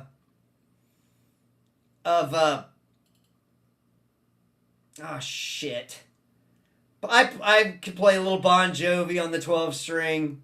Wanted Dead or Alive. Play the beginning of that. I just kind of messed around with some of that 80s stuff. Scooter Smith. Hi, Colin. Lounge Zinger. Plot twist. She left him for Joey McIntyre. Oh no, Lounge Zinger. She was... Oh, no. No, she was not into Joey. Jarrell, tell me about it. PlayStation's pissing me off. Courtney, can you play the Big Red commercial song? No, I cannot play the Big Red commercial song. I guess I need to learn some jingles. Is that what you're telling me? I gotta get the amp out and play some jingles from back in the day. Michael Calder, 80s was the best rock bands. Whitesnake, Poison, Def Leppard, you name it. And actually, I've seen Whitesnake, Poison, Def Leppard. You name it. Jarrell, I'm not even going to get the PlayStation. I'm not even going to get into the PlayStation debacle at this moment. I will be fuming all night. Yeah, Jarrell, yeah, we won't talk about... I dropped my PlayStation Network just this week because I was kind of pissy about that whole thing. So we'll stick to talking about some music, and we'll get everybody enraged with that stuff. So since Courtney's still in chat, what was your favorite concert? And you know, Courtney, you could still hop on if you wanted to pop on for a little bit. I did send you a link if you wanted to pop on and talk a little music with me. I know what you mean, Jarrell, Colin. Lounge Zinger, maybe Xbox will stay with physical and we can all switch to it. I always liked PlayStation, but I'm just not... That getting rid of physical media kind of pisses me off. All right, Remy, what was the greatest concert you've ever been to in your lifetime? Let me think about that, Michael. I will come back to that. Send Courtney the link. Lounge Zinger, I sent her the link on X. So if she checks her messages in X, I did send her a link. But I didn't know how long she was going to be doing her stream tonight. So, but yes. So if she checks her messages on X, I did send her a link. And then we'll get right back to greatest concert I've ever been to in my lifetime. Oh, my God.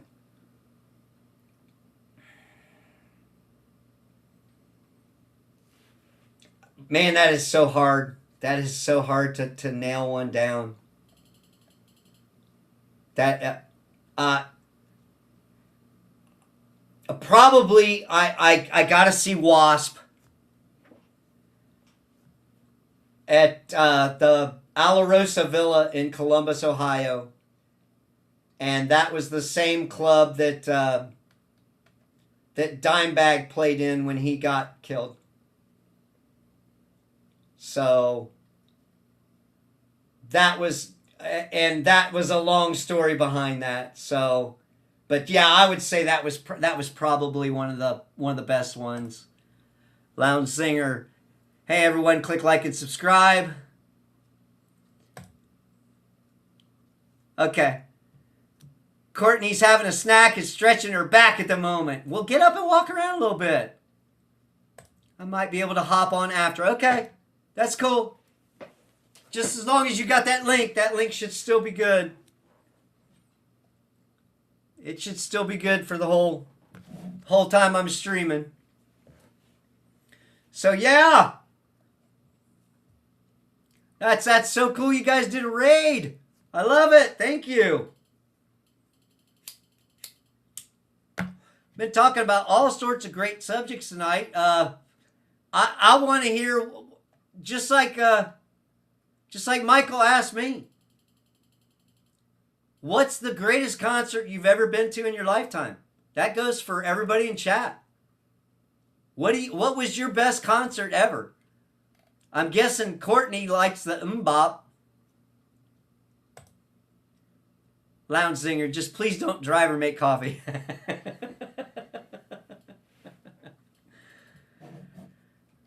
Courtney's not allowed to drive, or she's not allowed to have coffee?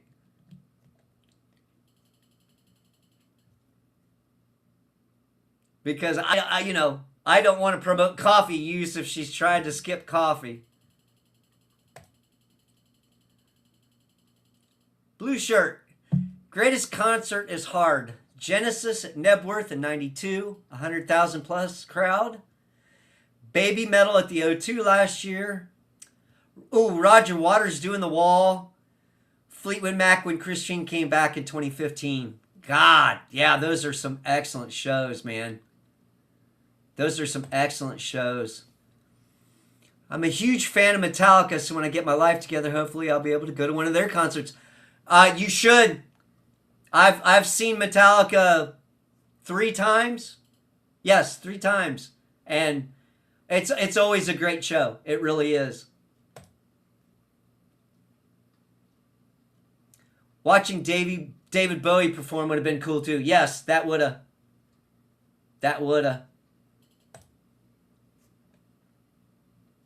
Hanson definitely was one of the best shows I've been to. Well, we need to get you to some more shows, Courtney. Neither according to 60s commercials. Did I catch any of those? No, I had to get ready for stream. I had to get ready for the stream. I missed it. I would have loved to have seen the 60s commercials. Thanks. I will, if Courtney does another commercial stream, I will try to make it as long as it's not during the week. If it's a weekend, I will try to be there. I never make any promises I can't keep, but I would have loved to have seen the old 60s commercials. Jarrell, I never went to a concert before. Never? Is there just nobody you want to see at a show, Jarrell, or something else? Because, I mean, going to a show is fun because you get you get the camaraderie of everybody that's there for the artist. Oh shit.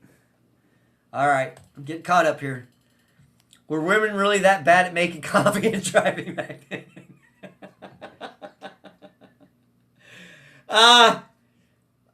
I refuse to answer on the grounds I might incriminate myself. Lounge Zinger, do festivals count like 5 great bands in it or just one? No, yeah. Any show, any concert. Festivals absolutely do count.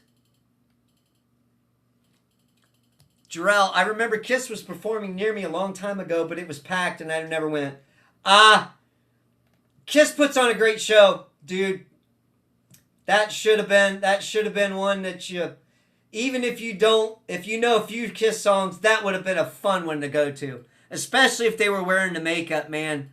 The lights and all everything. Kiss, it was a good show. Colin's laughing at Lounge Zinger. Yeah. Okay, Blue Shirt, what was the first show you went to? Mine was Fleetwood Mac at Wembley in 1990 with Jethro Tull and Hall & Oates supporting. God damn, Blue. You've got some great shows, man. My first show was Ronnie James Dio for the Sacred Heart Tour in 1985. So, that might be dating myself a little bit. But it was Ronnie James Dio. Colin, yes. She's laughing at Courtney. Michael Corder. Good old Gene Simmons, I love that guy. Yeah, he's a trip. Fields Day Festival 03 at Giant Stadium. Radiohead, Beck, Beastie Boys, Elliott Smith, Blur, Underworld. Damn, Lounge Zinger, that's a fucking great show. That's awesome, man. Hell yes, you can count festivals. That had to have been a hell of a show. For sure. I mean, I gotta see... What was it? Mudvayne, Linkin Park, Limp Bizkit, and Metallica at a summer sanitarium show in the 2000s. And that was a fucking hell of a show. And we got there a little late, so we didn't get to see Mudvayne. But I did get to see Linkin Park, and that was when Chester was still with them. And I got to see Limp Bizkit, but Wes Borland wasn't with them. And that was cool. And then, of course, Metallica. Yeah, it was. That was a great fucking show. That was a great fucking show. Honest to God. That's almost like Woodstock. Well, yeah, but I don't even think I would have gone to Woodstock. I had a buddy that went to Woodstock 99, and he said it was a fucked up mess. I mean, I'm just going to put it out there, basically. What are my favorite eras? 80s, 90s. I mean, I still like some of the current stuff, but the 80s was when I was young, and I didn't get to see a lot of shows in the 80s because it was just too expensive, and I was too fucking broke to go to the shows, man. And that's just how that goes. So I saw a lot more shows later. Courtney, I once saw Blink-182 at a festival. There were a bunch of women on the hill behind them flash their boobies at the crowd. Yeah. I've been to some Motley Crue shows, Courtney, and there are lots of young women that like to flash them. So I still have not been disappointed with those shows. So That's always the bonus. Seeing him out in the wild. Uh, Michael says Remy Minor 60s, 70s, 80s, 90s, and early 2000s. Well, I like the early stuff too. I mean, my parents listened to a lot of Grassroots and Sonny and Cher and Beatles and a lot of the like Bob Seger and stuff like that. Michael, that's too many. Loud Singer's calling you on it. That was like 60 years. You got to narrow it down.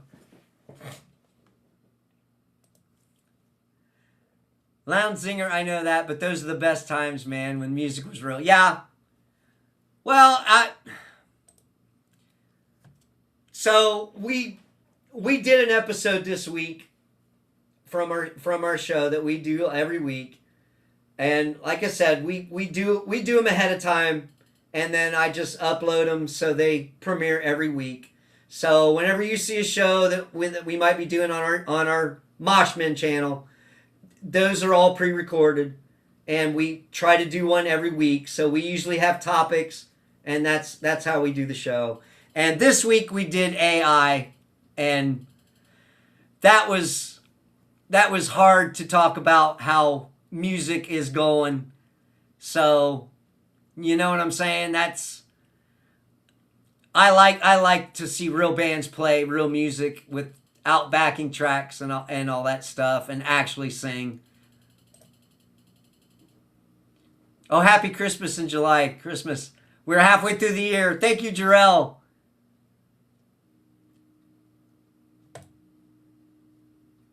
That's all of the eras. Yeah. Well, Mike, hey, you like a little bit of something out of all those eras? That's cool with me.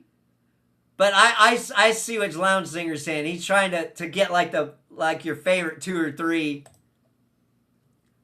Only thing you left out was Mongolian throat singing circa 2000 BC. I thought it might be cool to try to do that on an album. I actually thought about that. If I could actually hit low enough to get some of that going. Like the song said, today's music ain't got the same soul. I love that old-timey rock and roll. Yeah, Michael. Bob Seger, man. That's some Seger for you. You should listen to The Who, Lounge Singer. They do a modern take on throat singing. I've never heard of those, Blue. I've never heard of them. The Who, the H-U. Am I pronouncing that correct, I hope? The Who. They do a modern take on throat singing. That's interesting. Blue, you might have to send me that link. Send me a Spotify link for that, and I will actually check that out. Jarrell, has anyone seen the Halloween movies? Yeah, not. I don't think I watched the last one though. I mean, I checked out the ones that Rob Zombie did because it's Rob Zombie. I wanted to see what he had. Blue, you know me. I like obscure music. Yeah, I do know that. But I do appreciate the links.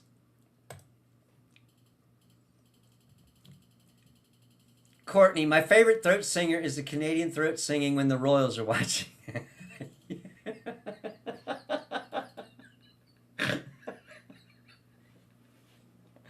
Thank you, Courtney. Have you stretched your back yet? Do you want to pop on? Ass.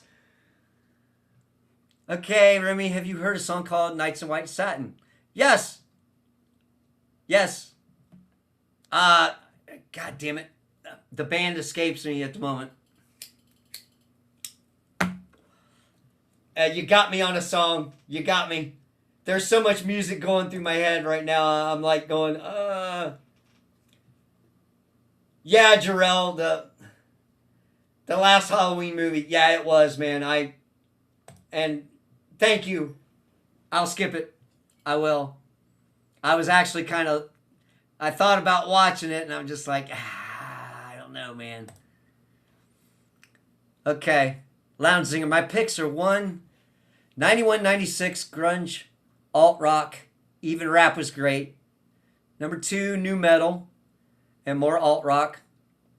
98, 2003, Rush and EVH span 2 million to narrow down. All right, I will accept that answer, Lounge Singer. I will. Okay, thank you, Blue Shirt. Thank you. Moody Blues, Knights in White Satin. Thank you. Yeah, I knew someone's got my back here. Lounge Singer. With the EVH, man. Yep. I got to see him one time, man, on the Balance Tour. That was the only time I got to see Eddie, and it was Eddie and Sammy. So,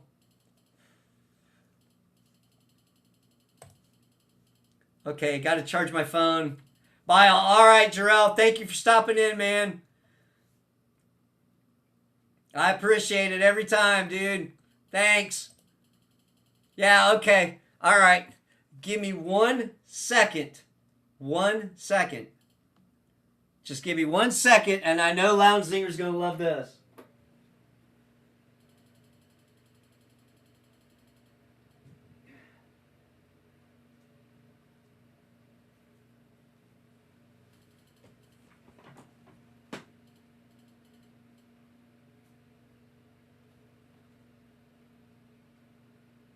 What you think here, brother?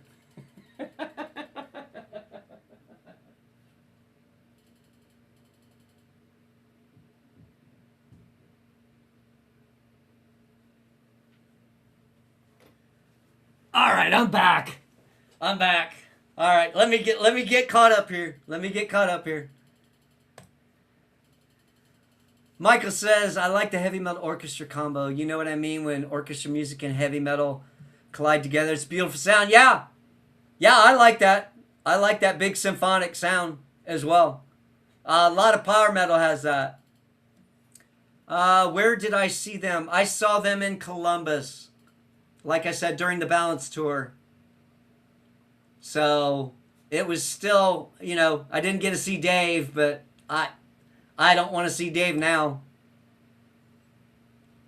Colin says, make sure you put it in the right hole, Jarrell. Lounge Singer. Let's go. Yes. I figured you might appreciate that, sir. What model is that? That is a Kramer that I did the paint job on. So it's an actual, I can't even remember what model Kramer it was, but that was a homemade paint job, sir. And now she's hanging on the wall and did all the wiring and all that stuff. And man, that was nice. Thank you, Michael. Thank you. Colin, that's what she said.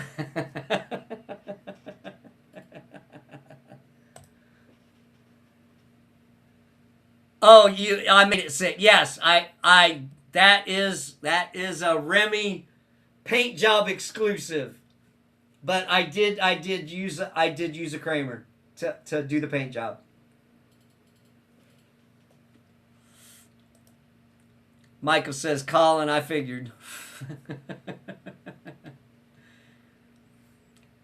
Yeah, so you got a little opportunity to see one of my homemade jobbies.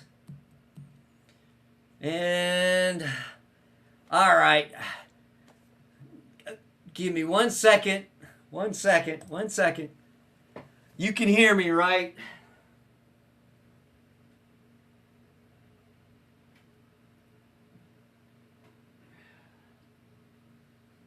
All right. Lounge Singer. I'm pulling stuff off the walls for Lounge Singer. Haha, couldn't resist it. What era did I pick? 80s metal? Yeah, pretty much for the most part. There's one of the Wolfgangs. Lounge Zinger. That's a standard.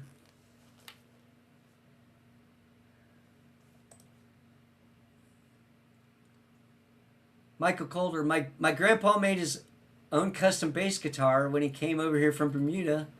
He was left-handed. He would be sitting in his basement playing his bass guitar all night when I was little. That's excellent, man. That's the best way to get introduced to music, is somebody introducing you to it. Michael's laughing at Colin. Oh, that is sick. Thank you, Michael. Lounge Zinger, nice color. Yeah. I like the fade. I did like the gray fade.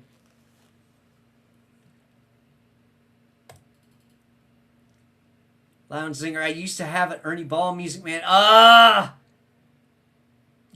You used to have. Man, I wish you would have kept that. Dude. Those things, yeah, they're hard to find now, man, and they want a fortune if you can get your hands on them. For real. That or one of the Peavies. One of the Peavies from that era.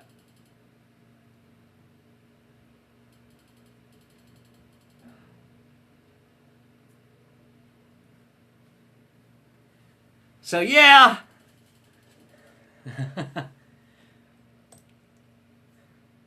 No, don't tell me. Yeah.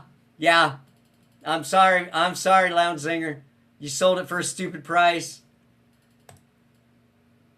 Yeah. I'm sorry. I hate to break it to you, man. You did get robbed. You did. Yeah. That's unfortunate. Because a lot of collectors they'll fork out quite a bit now for them. Did I know that people are starting to go back to buy vinyl records again? Retros make a comeback. Yeah. Yes. And actually, I thought I saw Walkman was going to bring back a tape player, a rechargeable tape player. I saw that like a month ago, 2 months ago. So if you've got anybody that's got their old cassette tapes,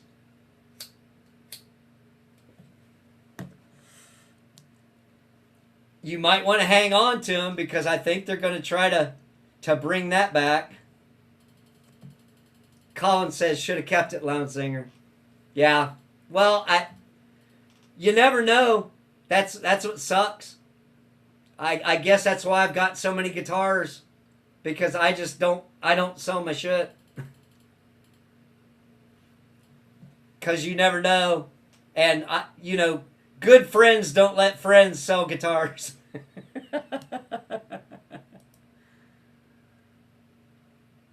Blue, I bought some new tapes last year. Baby Metal, of course. Well, there you go, man. So, records made a comeback, and it's hard to find like good quality turntables, but they're out there. They want too much for them. So if you get your hands on a good record player, if you want to do the vinyls, go ahead, because that's the trend, and eventually they'll go right back to tapes, as long as they don't go back to 8 tracks, because that was something else. Okay, Michael's gonna go hunting for that. He's gonna go hunting for the Walkman, the rechargeable Walkman. Keep your eye out for it. Maybe they were just talking about releasing it and they haven't yet. So I haven't done any more research. I think I've still got an old briefcase full of cassettes somewhere around the house here. Colin, I won't tell you what I do with Bitcoin then. Oh, wow. Yeah, I don't. Lounge singer, don't depress me with the sad Bitcoin story, please.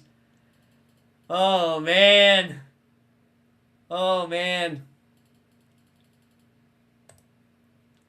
Yeah. The sad guitar stories already break my heart. I just I hope you didn't have stock in Apple at some point too. Cause that would have been bad.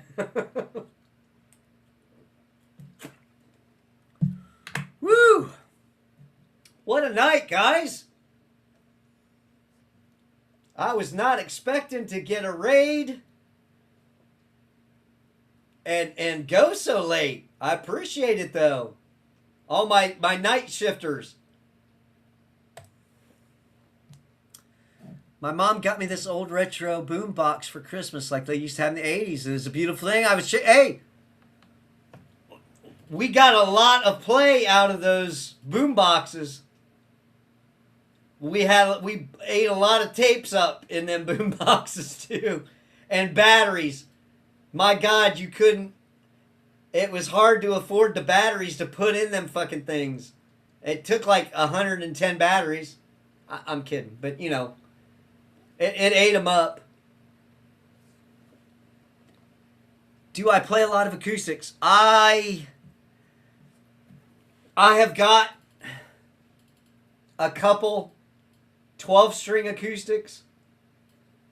I got one right over here that I play around on. I've got oh shit.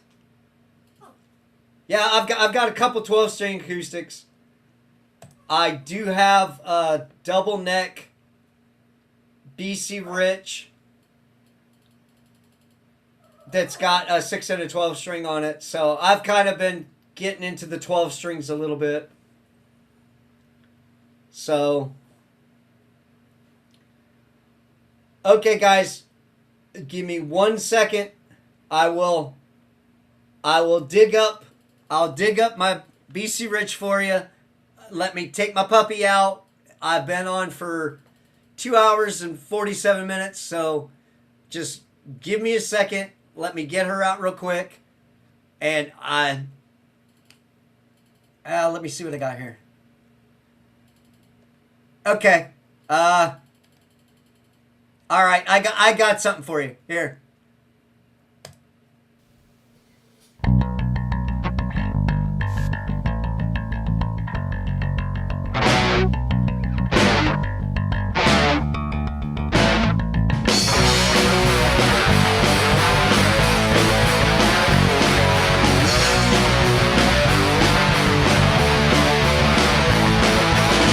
Been a long time, haven't seen you in years.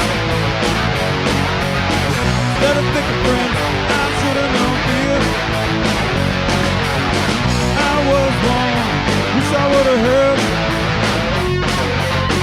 Now one more name on the list that you burn. If you're lying to your friends, where's the story end? Guess I'm the only one that's in. You psycho! Can't believe a single word you say. I'm sorry 'cause along the way, but you want more every day. Why don't you just go away? Can't believe a single word you say. I'm sorry 'cause along the way, but you want more every day. Why don't you just go away?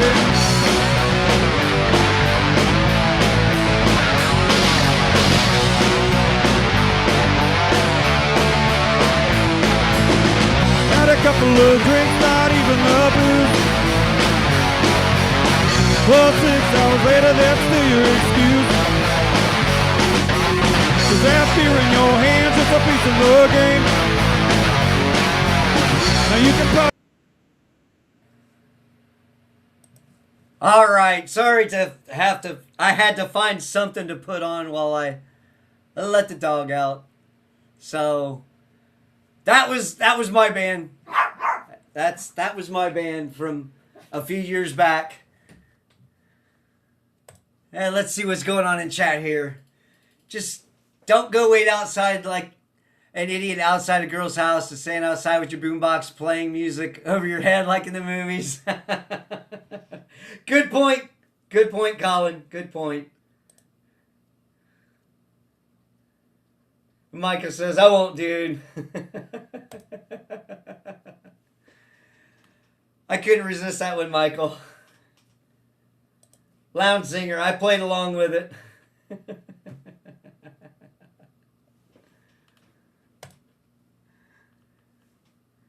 Colin, I figured you'd say that, yeah. So, yeah.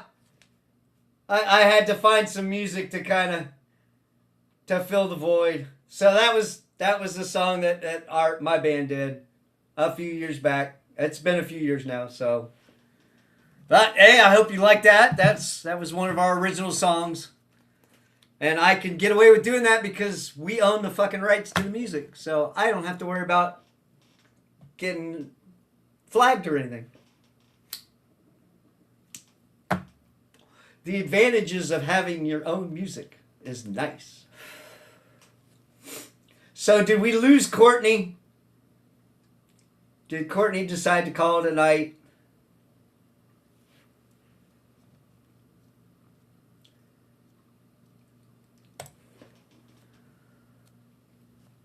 Michael, although maybe I should because I live in Texas backwoods, big old house on the lake, and these kids come down on the lake, their boat, and play their modern day trash.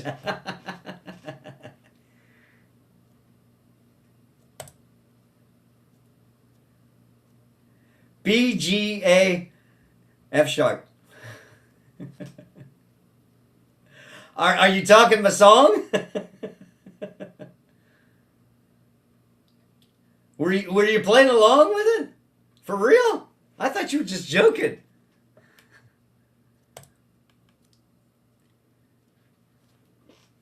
You didn't totally lose me. I'm just heating my back.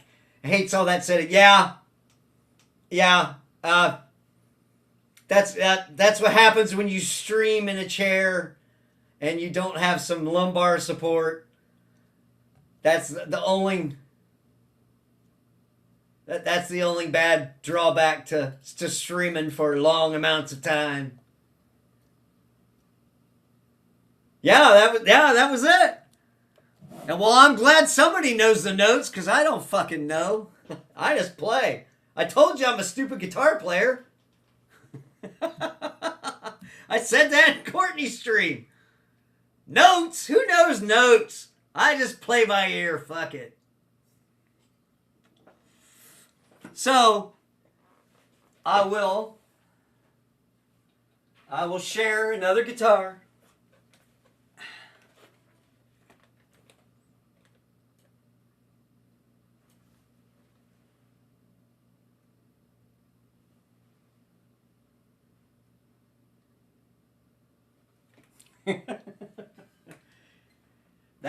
That's the old BC Rich double neck. 6 and 12. 6 and 12.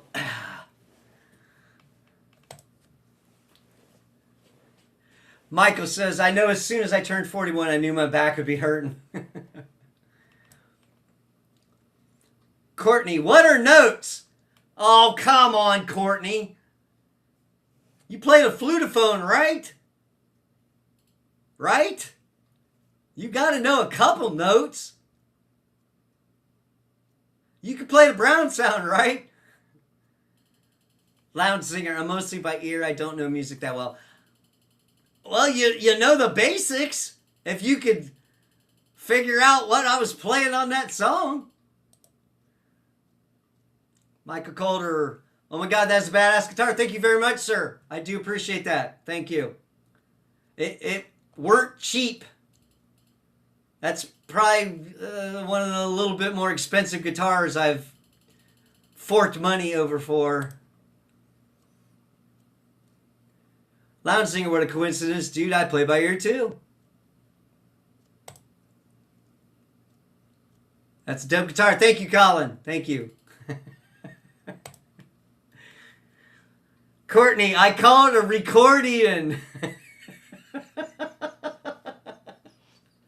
A recordian.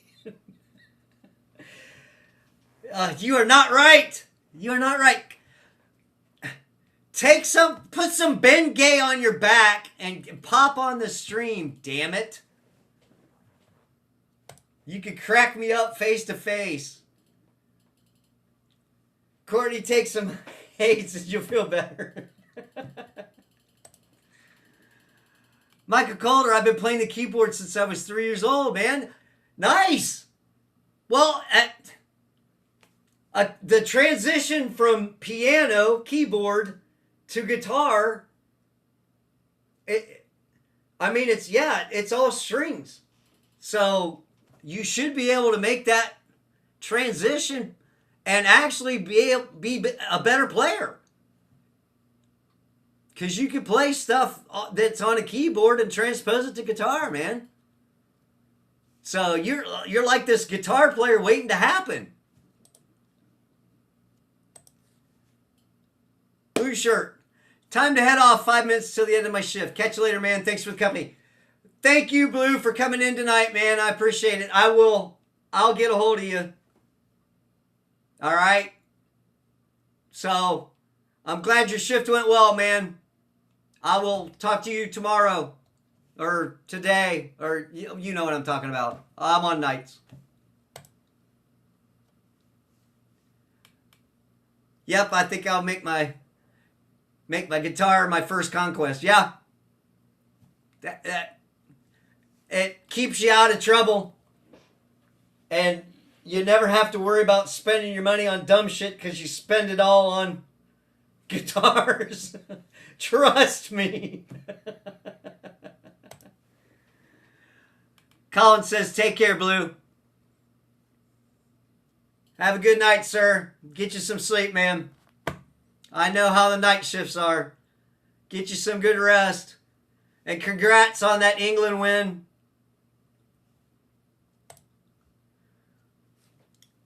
Okay, Lounge Zinger.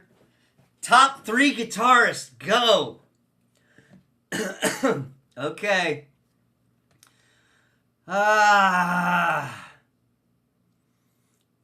Eddie Van Halen.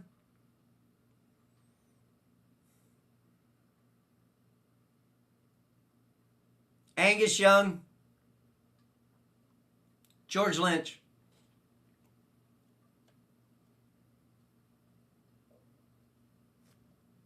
And small footnote, I have met George Lynch twice. And very cool guy. Very cool guy and excellent fucking guitar player. How many drum sets do you have? I own 2. I have an electronic set, or I had an electronic set, and then I had an acoustic set. And it was, shit. I had an Alesis electric set, and I have a set of, like, a lower set of pearls. Like an export series or something like that, I think it is. So I actually have 2 sets. Lounge Singer. Good list. Thank you, sir. Blue shirt. Can't leave on that note. Top 3 guitarists.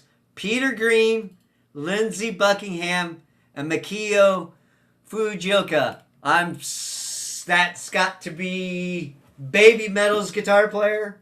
Am I correct? Maybe.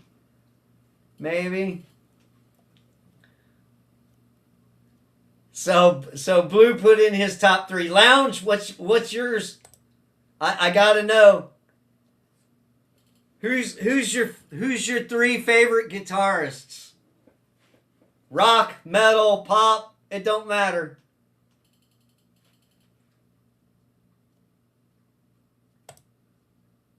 Good guess. He was okay. I did not realize that. Thank you, Blue. I did not realize he passed. I'm sorry to hear that. I did not know that. So I'm still waiting on Lounge. Okay. Here's Collins. Collins picks. Slash, Jimi Hendrix, Kirk Hammett. Those are pretty good. Those are pretty good too. Michael. My favorite guitarist, B.B. King, Jerry Cantrell, and Prince. Oh, that's a good ad, Michael. Fucking Prince was an excellent guitar player. He was an excellent guitar player. It's hard if we add non-rock. Yeah, I kind of fit the long-haired rocker. So those are usually the guitar players. I mean, there's a lot of excellent guitar players. I mean, Lindsey Buckingham, he was pretty damn good too. So, okay, here we go. Lounge Zinger says EVH, Stevie Ray Vaughan, Tommy Emmanuel.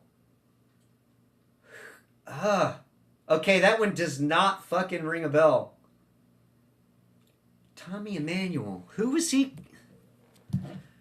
God damn it, Lounge Zinger, now you got me fucking looking shit up.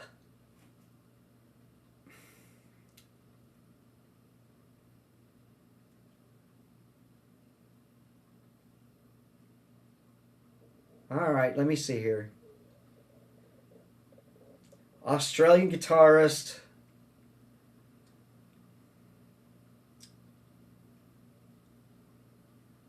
Oh, wow. The best acoustic guitarist in the world, according to Music Radar in 2019. Wow, did not know that. Jazz, pop, rock, and country. Wow. You learn something new every day. Okay. He's an acoustic god from YouTube. Nice. Yeah, I didn't know that, man. I did not know that.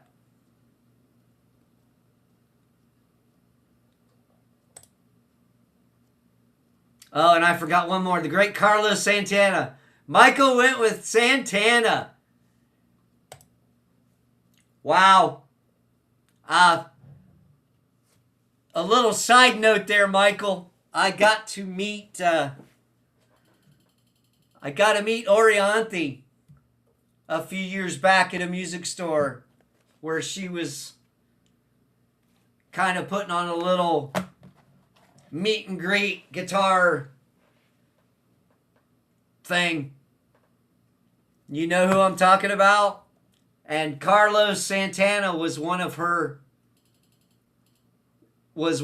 big influences. Courtney, no love for John Mayer or Isaac Hansen? John Mayer's a fucking badass. He really is. He doesn't get near the love he should in the rock world. I'll give you that. Because he's a damn good guitar player. Same way with Joe Bonamassa. Joe Bonamassa is fantastic. We all left out Isaac Hansen. Damn, we messed up. I know. No, Courtney Collinson. That's awesome. Yeah. Orianthi, she's quite a blues guitarist too, man. I'm telling you. She was doing Hendrix. She was doing Santana. She was doing all sorts of stuff. John Mayer is awesome. Yes, he is. And I mean, I left out. I could have said Steve Vai. I could have said Joe Satriani. You know what I'm saying? ZZ Top is awesome as well. Yeah. The Reverend. Betty Wiggin from the Shags. The Shags? Alright, what the fuck is the Shags? Is that like Snow Patrol? I don't know. And I did that for my friends over across the pond. Is that like Snow Patrol, the Shags? Was that Courtney? They already have the best drummer, can't have two on the list. Are you gonna make me do homework while I'm on stream? I'm not aware of what the Shags are, Courtney. I'm sorry. I really am. Is that like Ween? Is that like Ween? The Shags was a terrible band with a very sad lore. Oh, fuck.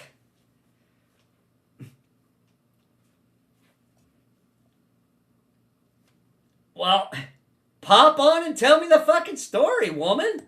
Come on. I left out Lemmy from Motorhead. He was a great guitar player.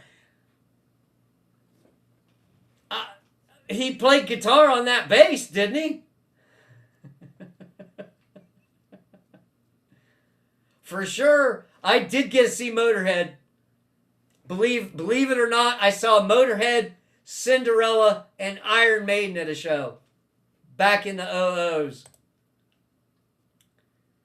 Courtney, they're a group of sisters from the 60s and 70s, okay? Best drummers. Helen Wiggins, The Shags, Meg White, Ringo Starr. I mean, I know Karen Carpenter was a hell of a drummer. Remy plays 3 seconds of The Shags and you'll know what we were talking about. Okay. Okay. What song, Lounge Singer? You'll give me the song.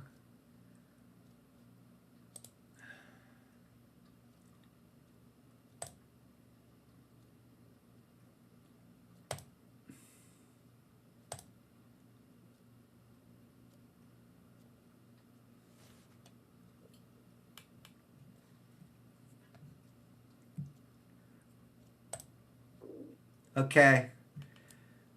Michael Colter. On that note, another one of my favorite singers in the metal band is William Duvall, even from Alice in Chains, and even though he's a replacement for Lane, yeah, he came from a band called Neon Christ. I did not know that. Courtney, oh my God, Lounge. Get on, Courtney. Yeah, see? Who are parents? Who are parents? Okay. I'm going to my phone. Give me 1 second. I gotta fucking look this shit up. Thank you, Courtney, for the homework. Who am I looking for? The Shags, right? The Shags. All right.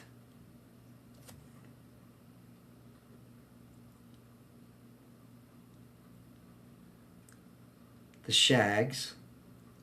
Who are parents? All right, here we go.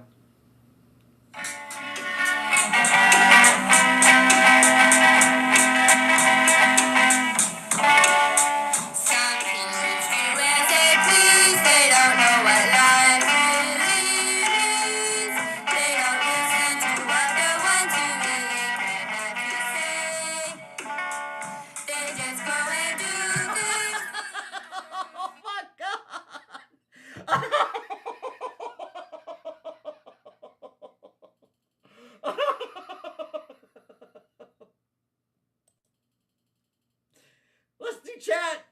The song doesn't matter. They're all playing a different song simultaneously anyways.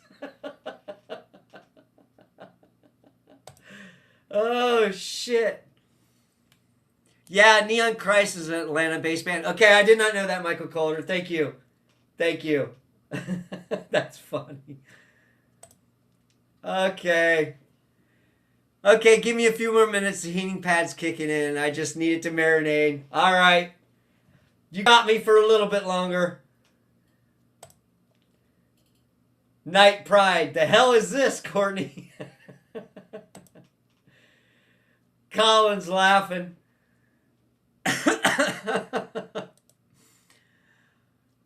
Lounge singer, oh my God, I think Remy is mocking the Shags. Hey! No, I am not mocking the Shags. I'm not. Honest to God. If you heard some of my band's earlier songs that we released on a 4-track, we had a couple real stinkers. I mean, I'm biased because it's our shit, but we had a song that we just threw together, and oh my God, it was bad. And my singer hated it. He's like, man, that's the only song we ever did that was like, we just should have never put that on anything at all, ever. Michael says that was crazy. Yeah, it was. Yeah, it was. Colin, I was laughing at your reaction.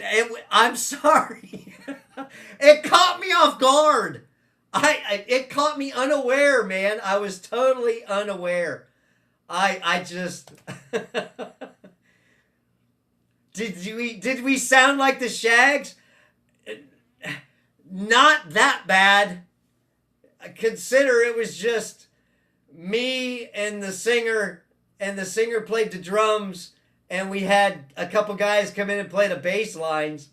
I mean, it wasn't. I can't believe they put that. That was in Apple Music. Oh my God. Yeah, that was not the best I've ever heard. I assume all of you went to update your greatest musicians after hearing that. Yes, thank you, Lounge Singer. That is. By the way, what was the name of my band? Laughing Cattle. We've got stuff up on YouTube and all the other music streaming services. Colin says, nope. Was that Courtney? They weren't allowed to learn how to play their instruments or listen to music. Really? What? But they were forced to play and record music. No fucking way. Oh, you... Pop some fucking pain pills and put that fucking heating pad on.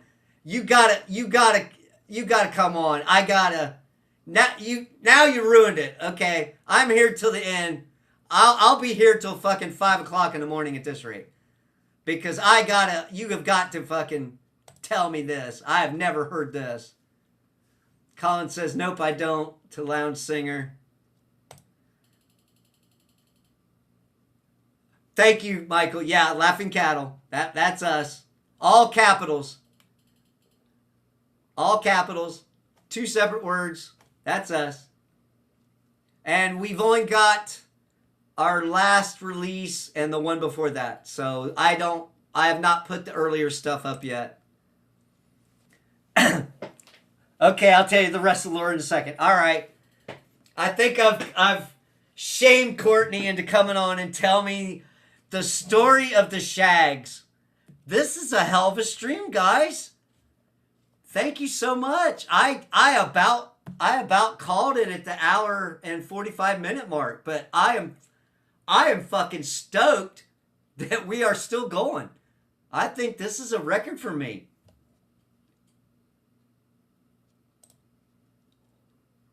It's like 4 feral children trying to speak English.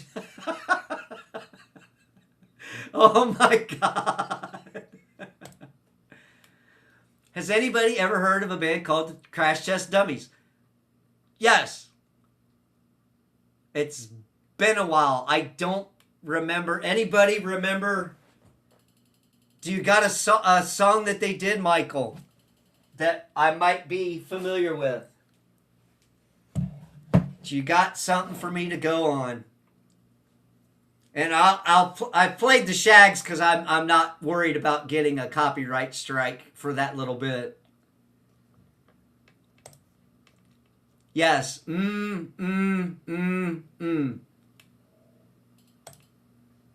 Weird Al spoofed it. Okay.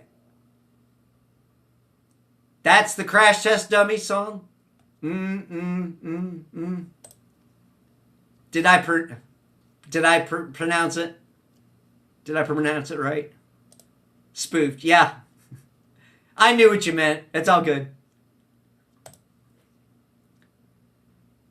Yeah, god damn it.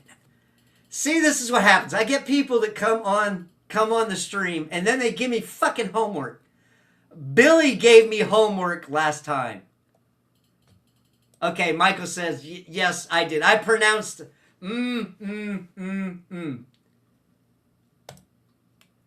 Go 18 octaves lower.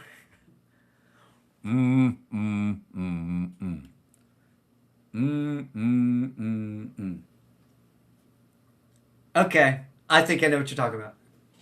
All right. All right, yeah, all right. Oh, god damn. You guys are killing me here. You're killing me.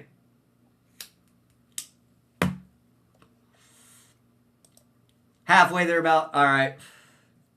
I got to work on my throat singing. I guess I also need to have a drink to get me prepped to get to throat singing.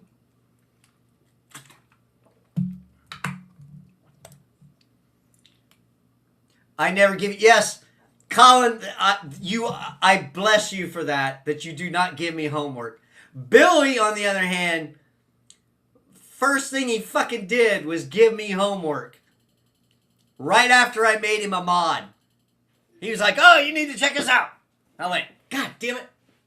I made him a mod.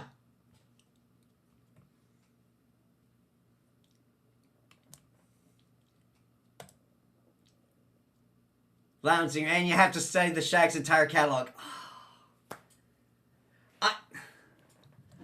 Alright, I looked it up on my phone. And at least there's an album from 69, from 82, and from 2004. So that is not a big catalog to have to check out. So I can't believe you had me fucking look up the Shags. My God. Unbelievable. Unbelievable.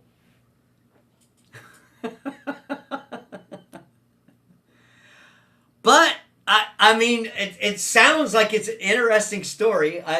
I'm just waiting for Courtney to join. And I've got to hear this story, and I gotta know how in the hell she even knew to look it up, because that is.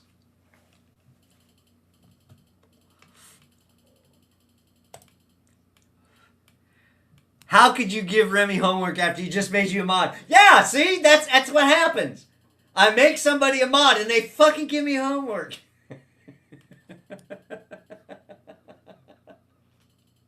That's my luck. So I make somebody a mod, and then they say, oh, here, do this. Oh, okay.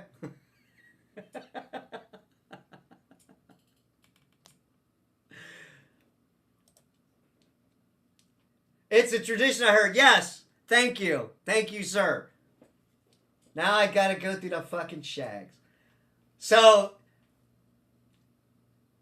keep my homework separate from the show, because I might be tempted to fucking, if we talk about something in chat, I might be tempted to take it over and actually do a show on it. So just keep that in mind. I'll give you guys credit if I borrow an idea, because it's harder than hell coming up with ideas for show. And thankfully my co-host usually comes up with the topics for the show. I'm the tech guy, okay? I am the tech guy. So I run the streams, and I upload the shows, and I edit the shows. So for me, this is all new territory. Actually, running a channel on my own, coming up with ideas to keep you guys entertained. It's kind of a bitch, and I'm sure Courtney will agree. What's up? Hey, Hello. Courtney, welcome. Welcome to Let the. me turn my volume. There we go. I had my volume way down. I was like, why can't I hear you? I've got earbuds in. I'm sure. Okay, you're good too. All right, we're all Yeah. good. We got it now. We got it now. Hello. Hello. Wait. The whole hipster thing kind of happened where a bunch of big musicians listened to him as one of their favorite bands, like Kurt Cobain. Okay.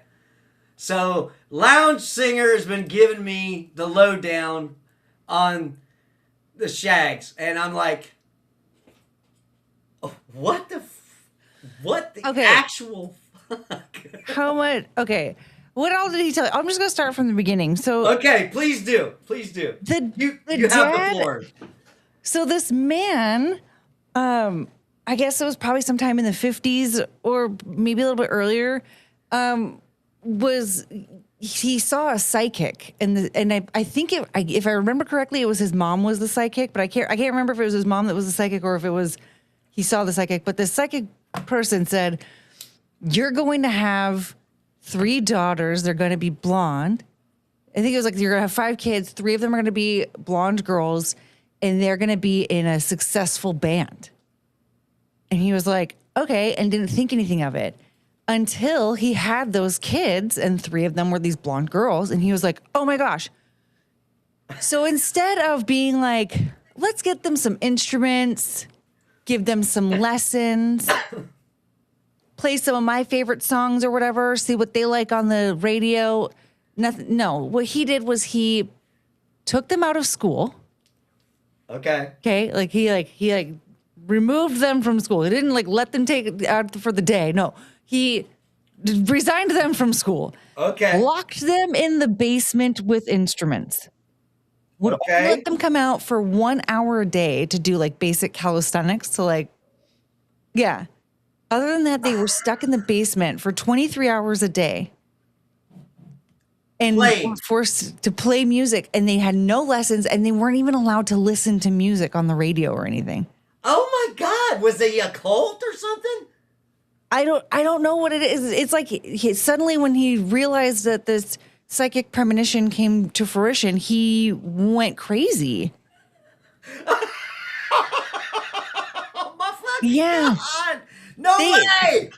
So these girls, they recorded 2 albums that sound just like that song that you listened to.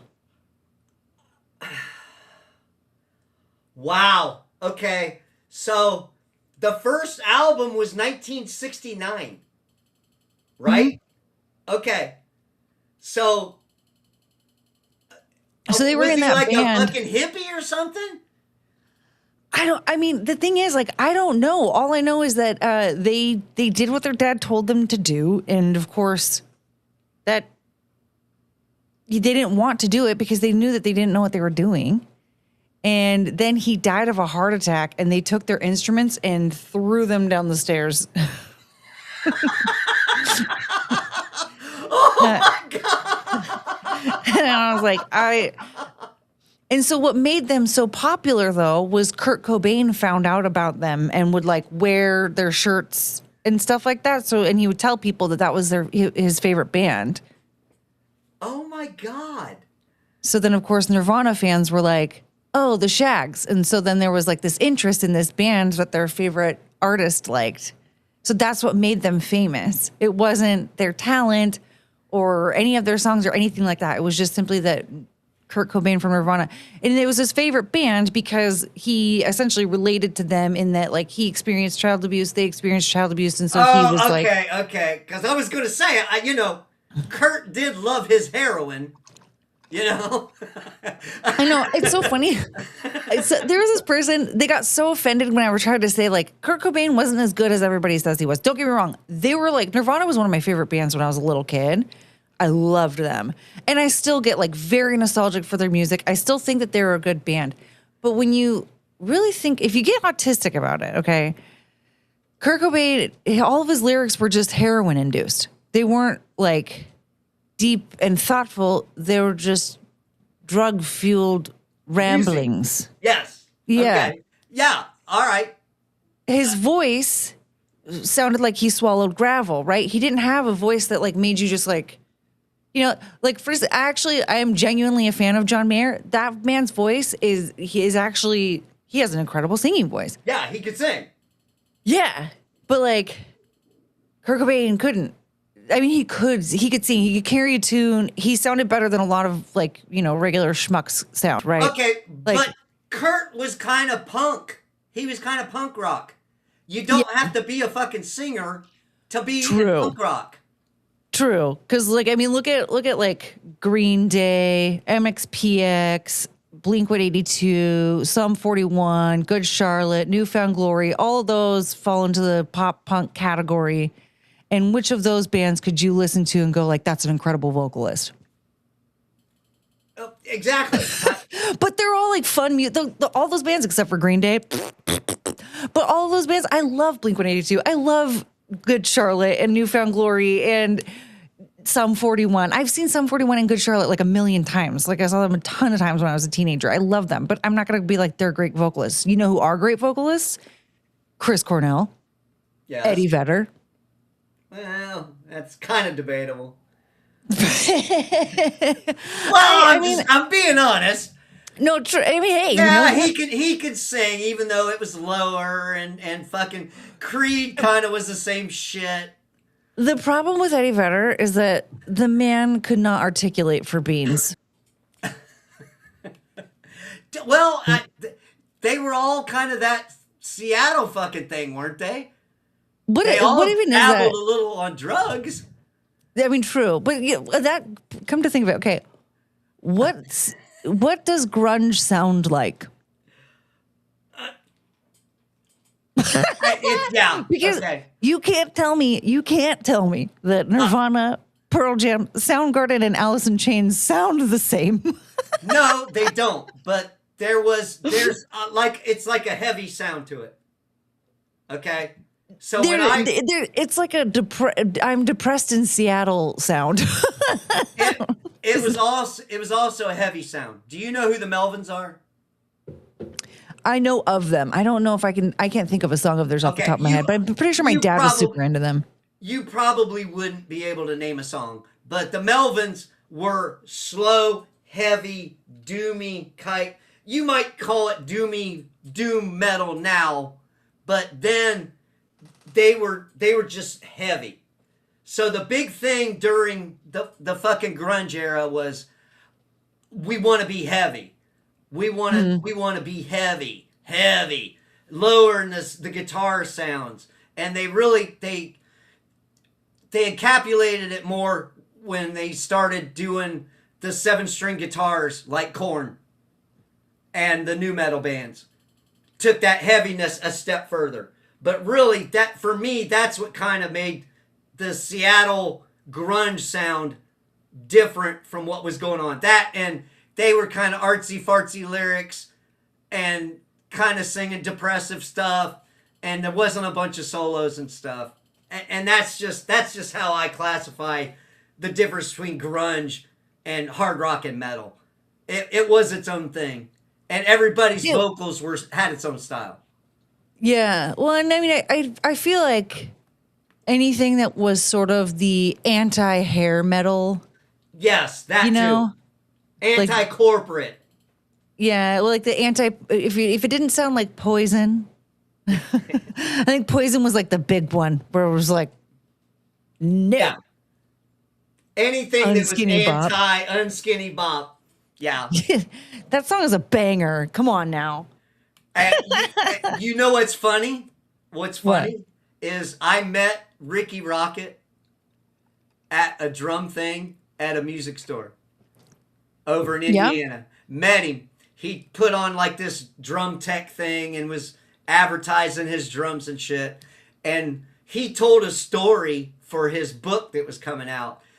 And he said Unskinny Bop was a joke that they made up about Bobby Doll, because Bobby Doll come in the studio and was talking about, oh, I lost weight and blah blah blah, and they were laughing because he still had a belly, and they called him Unskinny Bob. So they made the song was Unskinny Bob, not Unskinny Bop, and that was so funny. Joke. Oh God, it's so funny how like there's so many bands out there or musicians that will have a story about that song that either like got them on the map or is like one of their biggest hits, like Mariah Carey. Mariah Carey is an incredible vocalist and has a huge catalog. You can pick any song, especially from like the 80s and 90s, like her early work, like, oh my gosh. And you could be like, yeah, that song is way better than All I Want for Christmas Is You. But her biggest song is the one song that took her maybe 15 minutes to write when she was at a Christmas party with someone. And she was just sitting at the piano with someone and they was playing that, you know, and she was just, and like, there came the song. And like, so many people have like Blur. That was another one. Song 2. That song like exploded, but that was a joke song that they wrote. I think that they were like making fun of Oasis or somebody. I think it was Oasis. That was like their rival band. Yeah. And it was just their song that they were making fun of them. And it ended up being their biggest song. Like you hear that story so much with a lot of bands, and like I don't know, maybe. Oh, okay. Maybe that's what songwriting is all about. I don't know. We were joking around about. We were joking around with my singer about his wife had never seen the Big Rock that is one of the sites that we have around here. So we were fucking around at band practice and wrote a song called Big Rock. And it just a simple fucking song. Simple little song. Didn't take but 2 or 3 chord changes. Real basic shit. And yeah. People wanted to hear, whenever we would do shows in our area, people wanted to hear that big fucking rock song. It was a joke song. And we threw it together real fast, and that's the way we've always played it, and boom. So, you know, it's that simple stuff that takes you the farthest. It's crazy. Yeah. It's kind of amazing. Like the masses, we really do like just like the simplest shit. We are easily amused. Yeah. All right, Courtney, I'm going to get caught up on some chats here. I kind of let them go when you popped on. So yeah, okay. Let's get I'm going to get caught up. Cool. Courtney has green hair. Michael, that was nice. Courtney looks like Janeway from Star Trek. Thank you, Knight. Colin, finally, Courtney is here. Remy, I made it. Knight says the dad seems a little off. Yeah, no shit. Well, where'd you know him? Colin, about time. I know, right? Michael Corder. Colin, right? I got to read all these off because chat is such a big part of my streams. Lounge Singer says, legends like, yeah. Hey, legends like Frank Zappa reportedly called them better than the Beatles. Kurt Cobain cited Philosophy of the World as one of his favorite albums of all time. Now, see, I make him a mod and he gives me homework. Now I'm going to have to listen to this Philosophy of the World. I swear to God. The glyphs on King Tut's tomb were easier to decipher than the lyrics to Yellow Ledbetter. Yeah. Very good point. Very good seriously. point. Cherry Pie was known as a death knell to hair bands. That was a last-minute song, too, by the way, and he hated it. Everybody swinging knows. in the backyard, swinging in the kitchen. They're too busy bitching. The record company made them put that on there as the single. And then, of course, that was like one of their biggest hits. And that's like the only song I remember of theirs. And he that poor man hated that song. Had said it in interviews numerous times. And, you know, rest in peace, Janie Lane. Rest in peace, man. That was I'm so sorry you got stuck with that fucking song. But you know what? I'm just gonna say, as one of the consumers of it, I still have fun listening to it. Okay. Of course, they still play it. They still play Yeah, Cherry it's just- Pie. You know, the thing is like as much as people hate some of the songs that they wrote because of the record labels or what have you, like remember there are people out there that it brings a lot of joy to. You know? Exactly. And when you want to make music, that's a big part of why you want to make music, right? You want to make something that not only you enjoy, but other people can enjoy for years and years to come. There's a silver lining. So, and that brings up a point. So let me get this caught up real quick. Was it just Fat Bob at first? They made it an Unskinny Bob. Unskinny Rock. Thank you, Lounge Singer. and there we're caught up. Yeah. Colin's laughing at Lounge Singer. So, from what I heard, Bob Dylan is touring. Okay? Has been touring and will not play any of his hits. I do not have that confirmed, but I heard he's not playing he's playing deep cuts and all sorts of other shit. Bob Dylan is not playing any of his hits. That could go one of two ways. Because I feel like, well, first of all, I don't know if he really has any, because he might have like super mega hipstery fans at this point in time, right? The youngins that are like, you know, I only listen to Bob Dylan because I'm cool, right? So they're going to want to listen to the deep cuts and they might be like into that, right? But here's the thing. I remember, what was it, 2004, 2003? He came out with an album. I think somewhere around there. And I remember listening, that was back when you could like listen to tidbits of it at the record store, right? Yeah. And I remember hearing, you know, little clips of it, and it sounded like he had throat cancer. Like he did not, he wasn't doing that. It was like, he was like, Oscar the Grouch took over. Does he still sound like that? Or was that just like a one-off situation? Like he just recorded that album when he had a cold? There was, goddamn, I think about 5 years ago, the motherfucker was running around on the street like a bum. People were taking pictures of him like almost homeless. Just kind of roaming around. Man, why isn't his son taking care of him with all that Wallflowers money? Come on now.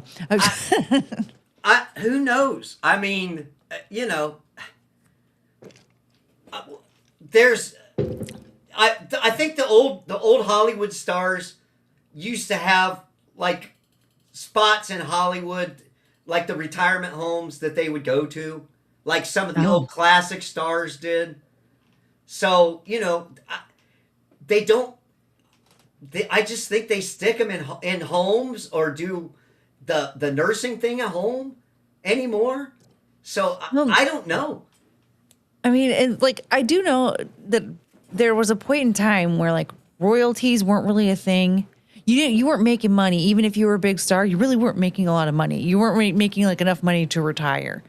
It was really like, that's why, especially like when I was a kid, so many people were still like trying to make music, trying to stay relevant, because like if they were releasing songs in the 50s, 60s, or 70s, it wasn't like they were making millions and millions off of it. Like they were making probably comfortable money at the moment, but it wasn't enough to like keep them getting paid in the years to come.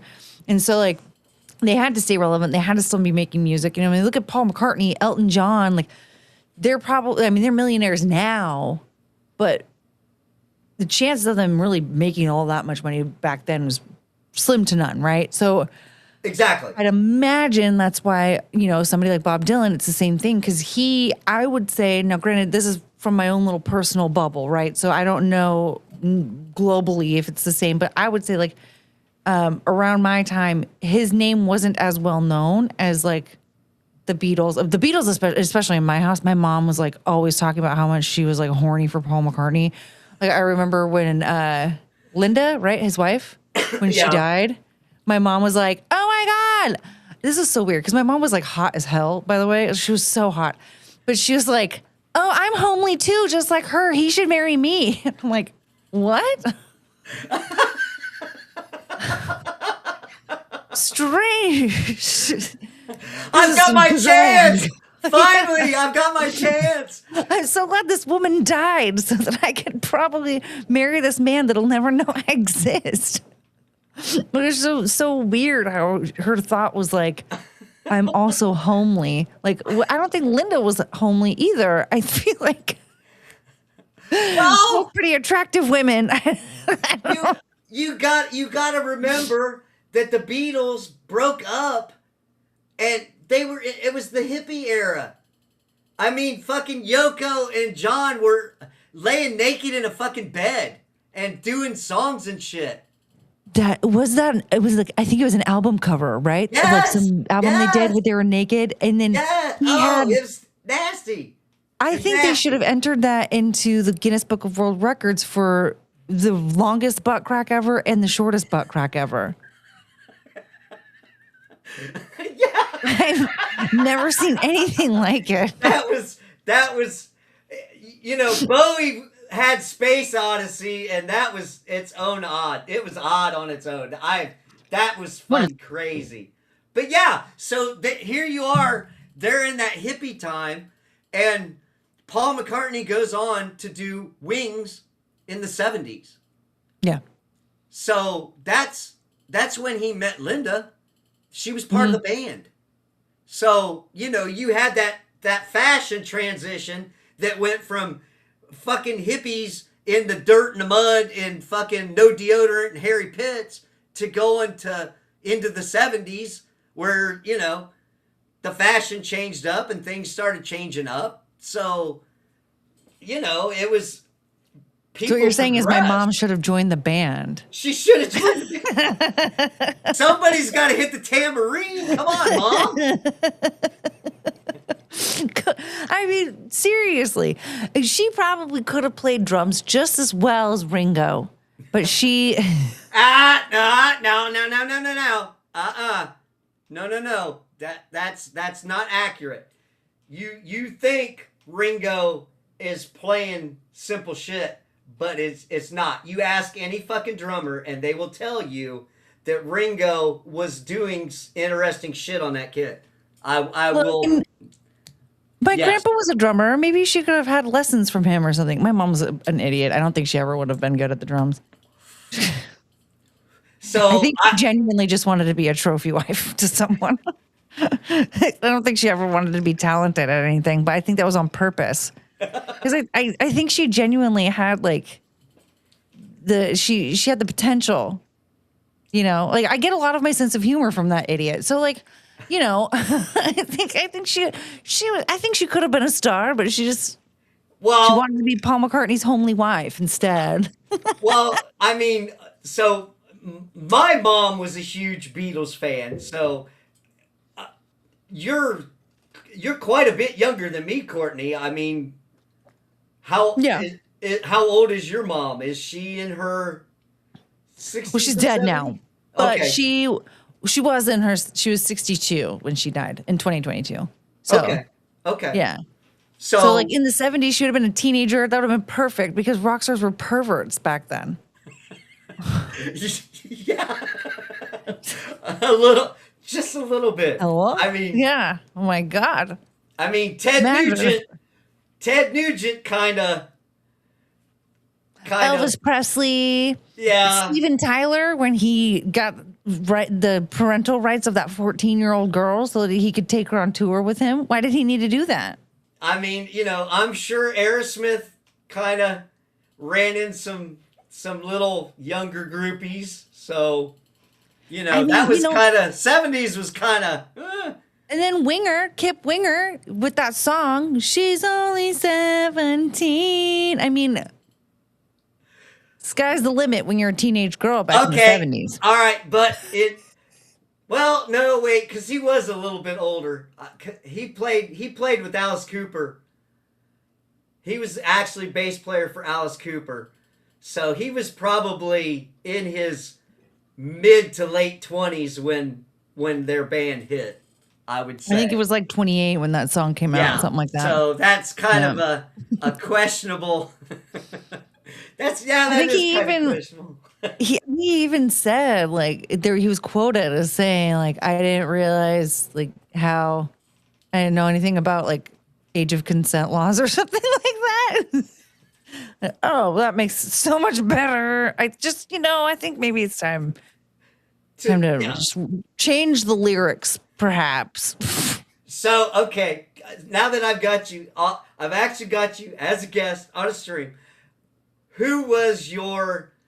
Were you into the '80s long hair guys? Was that your? Did you like any of that, or is the '90s on up more where you had your What? Well, so like in the 80s and 90s, like early 90s and stuff, like that was definitely my mom. I was listening to a lot of the music that my mom wanted to listen to, and so Poison was a big one. I remember thinking Bret Michaels was a hottie.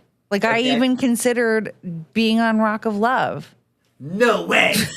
I considered it. I didn't audition or anything, but I was like, but you put serious thought into that, right? I'm in my 20s. Well, part of me also was like, I can't believe my mom hasn't been on this show. And I thought that'd be really funny if we both auditioned to be on the show. But I don't want to end up Eskimo sisters with my mom, so I think I'll pass. But I did think that was kind of funny, the idea of that. So like when I was a little kid, like the hair metal, I definitely did like a lot of hair metal and stuff. I did listen to a lot of grunge, but when I got into like my tweens and teens, when I was like picking my own song, my own music, there was a lot of 90s and 2000s pop. Okay. Hanson was like it's so funny. I always think about this because when I was a kid and we would like in middle school, like I remember, we'd take the like Myers-Briggs test and the teacher would tell us like, oh, this is the kind of like industries that you would do really well in. These are the kind of career paths you could take. And of course, mine always ended up music. And I was like, I'm going to be a pop star just like Hanson. And it didn't help that those boys were like my age. So I was like, if they could do it, I could do it. And the teachers were like, you're insane. I'm like, nah. And so I always had problems because like nobody wanted to like help me find a career path that was at least similar. But yeah, so Hanson was a big one for me. And then I got really into pop punk too. So like Sum 41, Good Charlotte, Newfound Glory. There was another band, Reliant K, little Christian pop punk band. Oh, I loved them. Oh wow, that's interesting. You delved into the Christian rock there for a little bit. Oh yeah, remember POD? Yeah. They I think didn't they have? No, there was one song that they had that somebody else had that everyone thought was POD. I feel like they had a song on like a Tony Hawk game though, right? Possibly. We have to ask the gamers. All right, I'm going to. We have gamers in the chat. Oh, do we? Awesome. Well, we have some musicians too. Lounge Zinger has been holding out. He's a guitar player. When he knows. Because he was oohing and ahhing over some of the guitars I was showing earlier on the stream. We need to get Lounge Zinger on the stream as well. I made it a mod. We got to take the baby steps. I had Rod on last week. Oh, you did? Yes. I had Rod. Rod was one of my guests. That was cool. Fun. No that talking about cool. poop. I think it. No, I did not get. Yeah, we did not have. Left. Yeah, we didn't have any of that, so it was all good. So I'm gonna get caught up. I'm gonna get caught up for her. Michael Calder said, "You want to make something that speaks from the heart and the soul, not just some random ass bullshit that has been lost on this generation's music."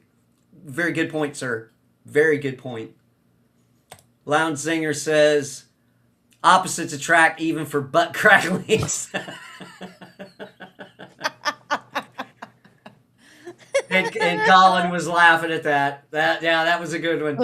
I saw that earlier and I'm like, nah, we're talking. I'll just give you a minute. We'll get caught up. Michael says, Lounge Zinger, dude, you are a trip, but I like you. Lounge Zinger got us cracking up, Michael. Exactly. Colin, I know, right?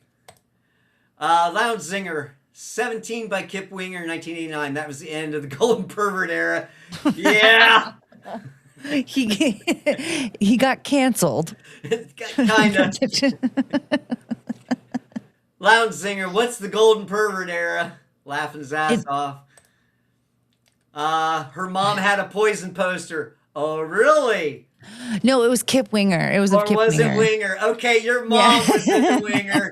That makes sense. Yeah. I was like, somebody had to like Kippy. And God. she had this poster on her wall, and I was like roughhousing in her room, and I knocked the poster off the wall. I got in big trouble. Oh, shit. She didn't like you dumping on... Not her boyfriend, Kip Winger. What Golden Pervert era? Or was it a Paul McCartney poster? That's fucking funny.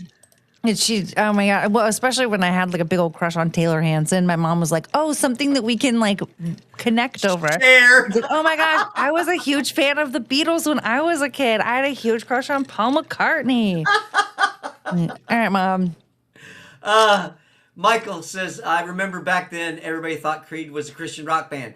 I've heard it was some of the lyrics were Christian based. So I don't think they were an actual Christian band. Play Big Red for Courtney. All right, Lounge Singer. That's enough of that. I'm going to make Just you join. a little longer. I'm going to make you join the stream. You keep that shit up. I will have you right on here with us. I will. You're gonna harass Lounge. I will do it. I will use my powers of persuasion. I mean, Hold tight a little longer.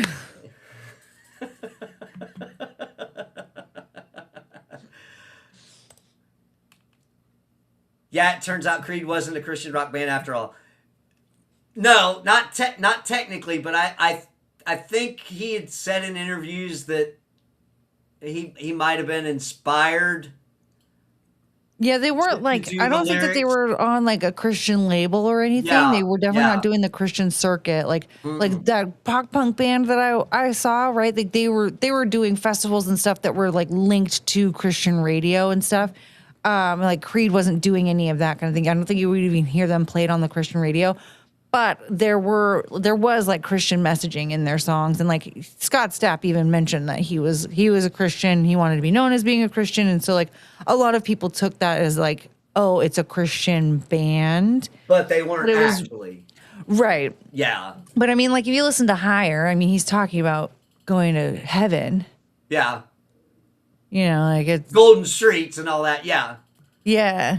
So I mean, like if you write a song about like going to heaven and meeting Jesus, like that's a Christian song.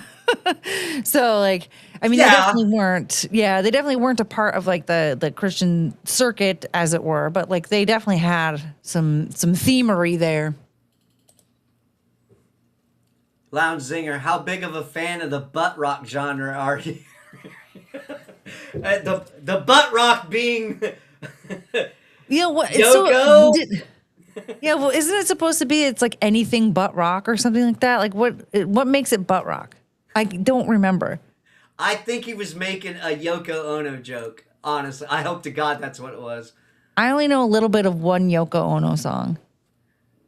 Should I take my pants off? No, no, no, no. Yes, yes, yes, yes.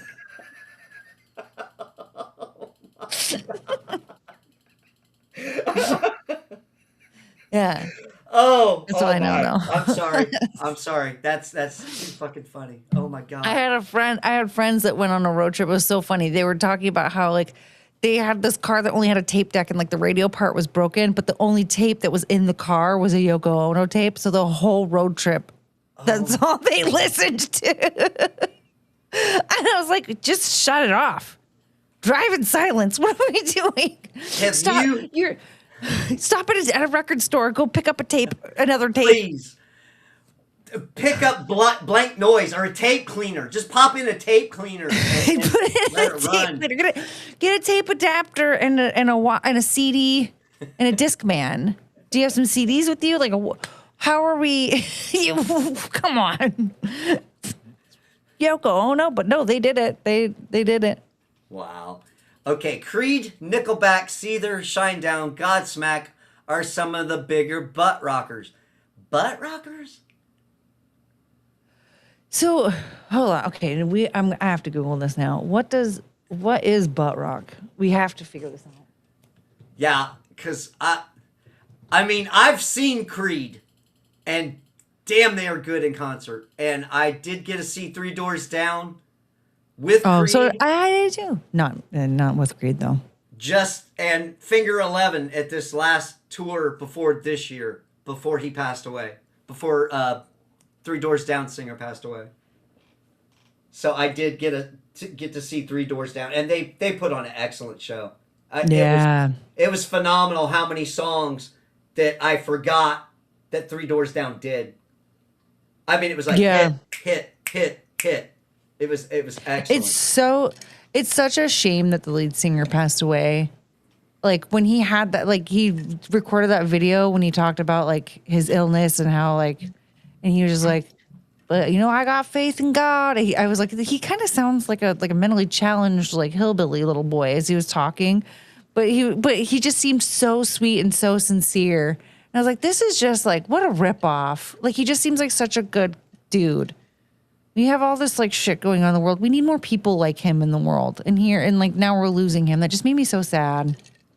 Well, what do you do? I mean, I'm depressed. I'm depressed because a lot of the guys that I grew up listening to, they're starting to get into that where they're performing, but they shouldn't be. Yeah. I mean, Vince Neil has had strokes in the last couple years, and his singing wasn't the greatest before in the last 10 years, and now it's painful. It's painful to see it. And David Lee Roth, I don't know what the fuck he's doing. I mean, yeah. Brian Wilson was smart to just get Alzheimer's and then die. Yeah, that's kind of blunt, but yeah, I guess. If only we could get Alzheimer's to just fucking drop. Yeah, you know, in that way, that just solves a lot of problems. You don't have to worry about performing anymore.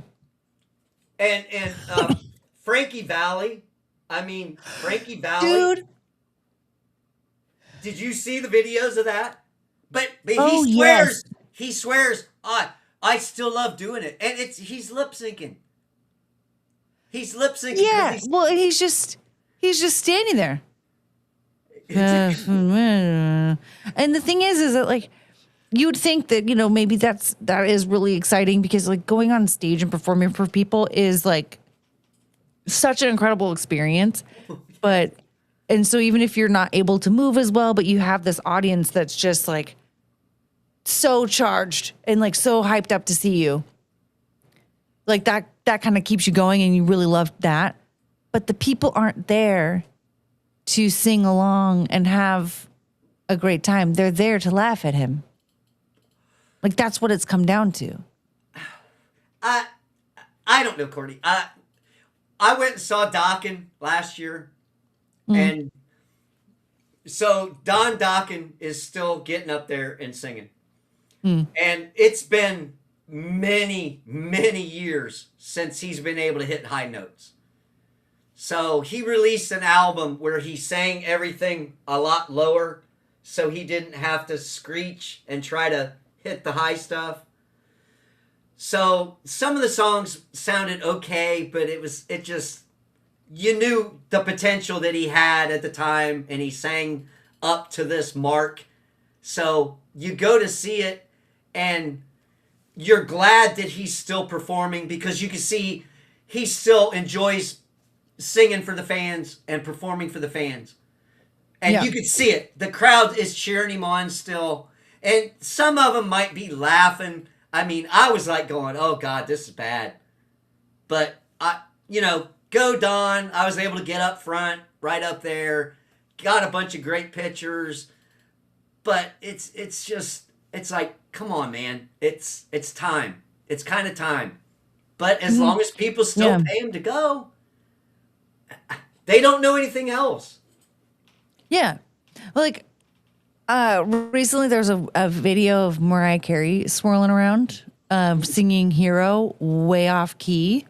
And the only thing I could think was like, you know what? I never got to see her live because that broad decided that she didn't need to go on tours for the first like 30 years of her career. So bizarre. Like, I remember the first time she ever came to Seattle was like 2003. It's like, oh, okay. So when it was affordable to see you, you decided you didn't need to perform. Oh, perfect.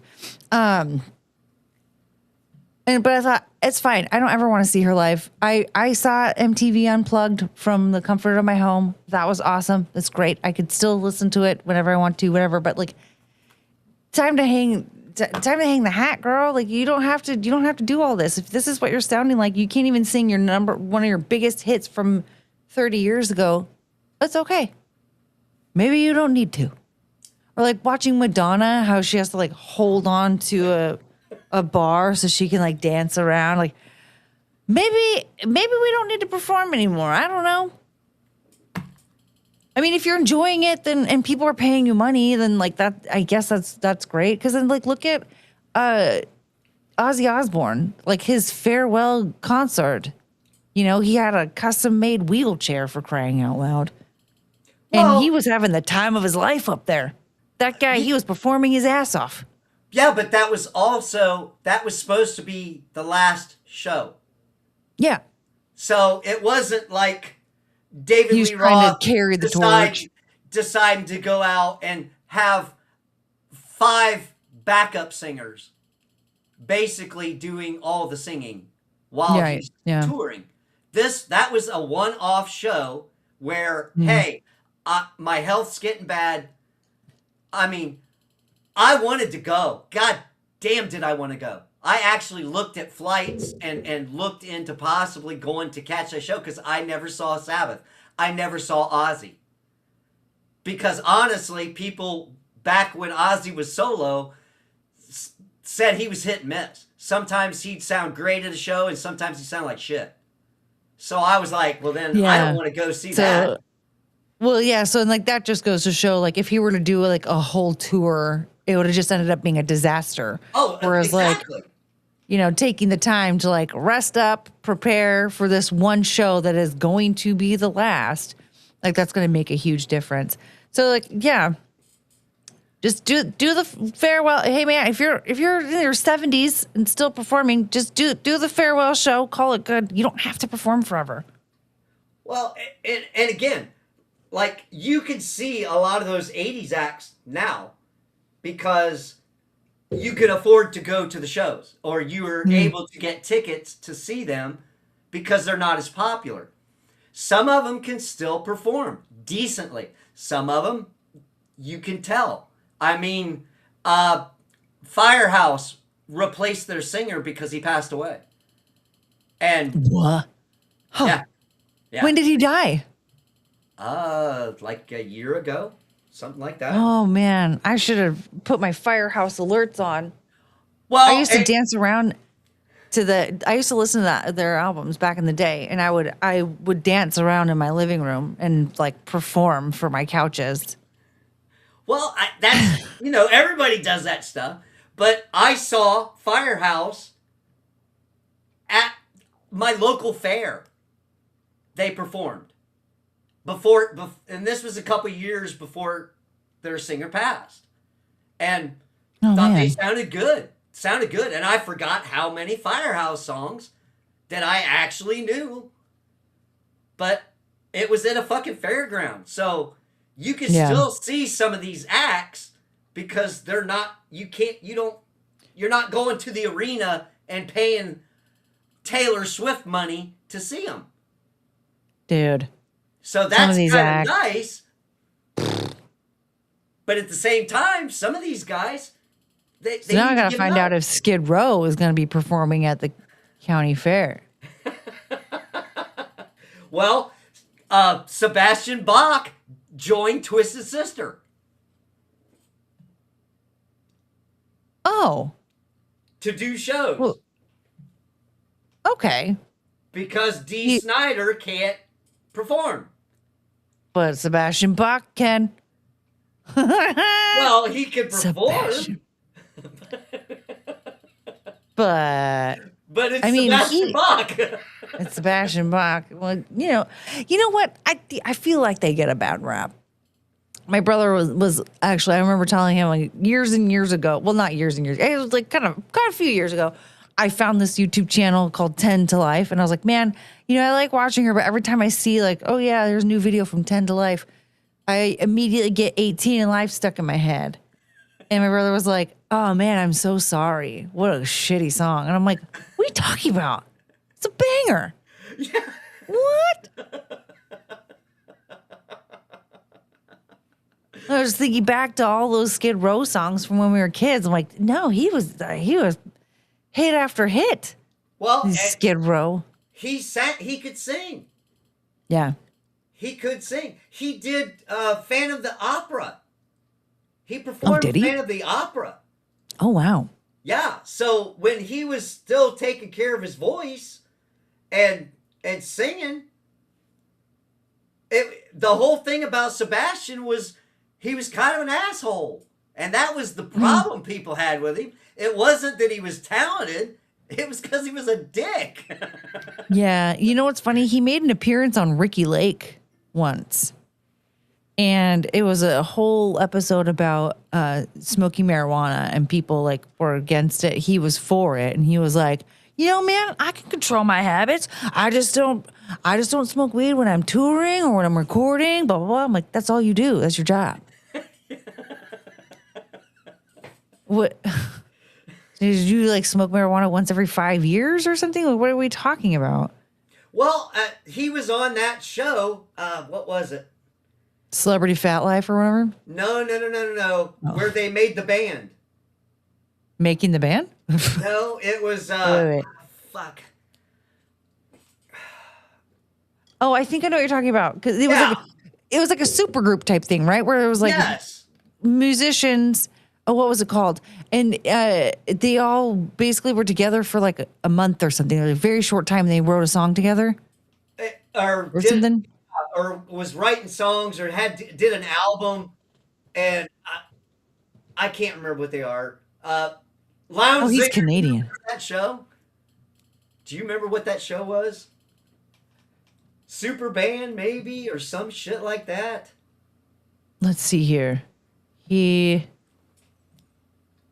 was on the Gilmore Girls. I forgot about that. He was a grown adult in a band with a teenage girl. Okay, so let's see here. Oh, it was called Supergroup. Okay, Supergroup. There you go. With Ted Nugent and shit. I can't remember everybody that was in it. Okay, let's see here. So we've got Supergroup is an American reality television show which aired on VH1 in 2006. Show followed 5 well-known hard rock and heavy metal musicians for a 12-day period during which they lived together in Las Vegas. Owned by Nico Santucci. Something. The show, which aired in 7 segments, starred band members Sebastian Bach, John Bonham, Scott Ian, Ted Nugent, Evan Seinfeld. Don McGee, who had previously worked with Bach in his band Skid Row, appeared as the band's manager. Okay, yeah, Doc McGee was... Yeah, that's right. Yeah, let's see here. Okay, yeah. Scott Ian, Anthrax. I'm trying to remember. I'm like, I know some of these names. So Like Evan guy, he was a married. prom star. Yes. Yes. Who was he married to? I forgot her name right offhand. Jenna Jameson. No. Fuck.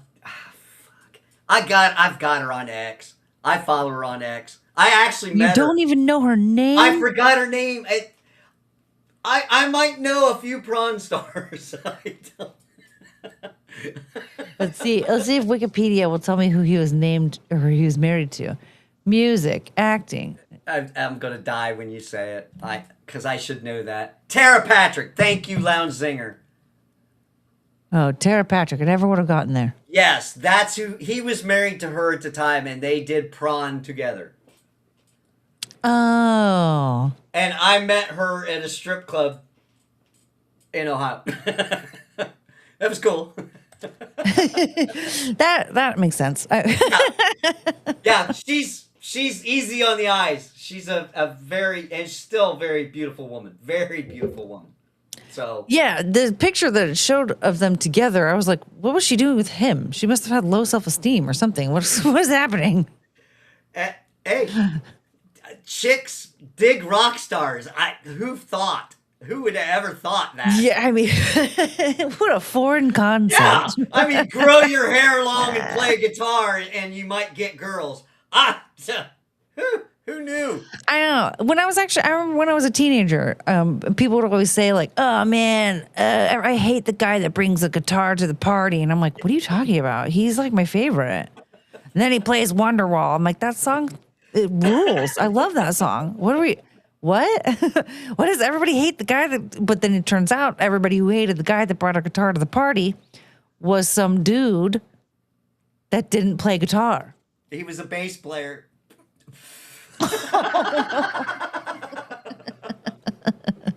Oh, thank God Frank isn't here to hear that. I know. He missed out. Frank missed out. Oh my God, man. that's funny. Oh man. Oh shit. Okay, we got to get caught up on some Catch of up on the these chat. chats. All right. Night Pride said no radio. Oh, that's the Yeah, the we're going Yoko back. Ono. Weren't cassettes cheap then? Yeah, and they could have bought a Skid Row tape. Yeah, exactly. Courtney's Nothing But Rock Explanation, I think, was the start of the name. Okay. We're trying to figure out what the show was. Yeah, a pejorative slang term used to describe hyper-masculine commercialized hard rock and post-grunge music that dominated mainstream radio from 90s to mid-2000s. Okay, That's I did not strange. hear that. Michael Quarter said, Lounge Singer, what about Weezer and Atreyu? Lounge Singer, nah, Weezer is alt rock. Atreyu, Yeah. maybe. I don't even. Said Lounge Singer, OIC. Michael Quarter, Ozzy Osbourne is a legend, rest in peace. Yeah, that broke my heart, dude. It did. That broke my heart. Lounge Singer, agree. Skid Row from that era holds up pretty well. Exactly. Yes. Yeah, he was a fucking beast on vocals.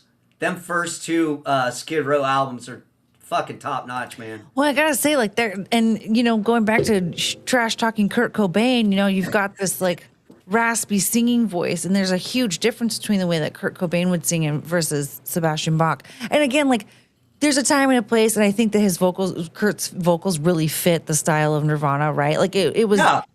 It did go really well, and it did sound good. It was just, to me, I'm like, that's there. I wasn't super impressed is all. Like, if you're gonna sing with that raspy voice, yeah, I'm very impressed with Sebastian Bach, absolutely.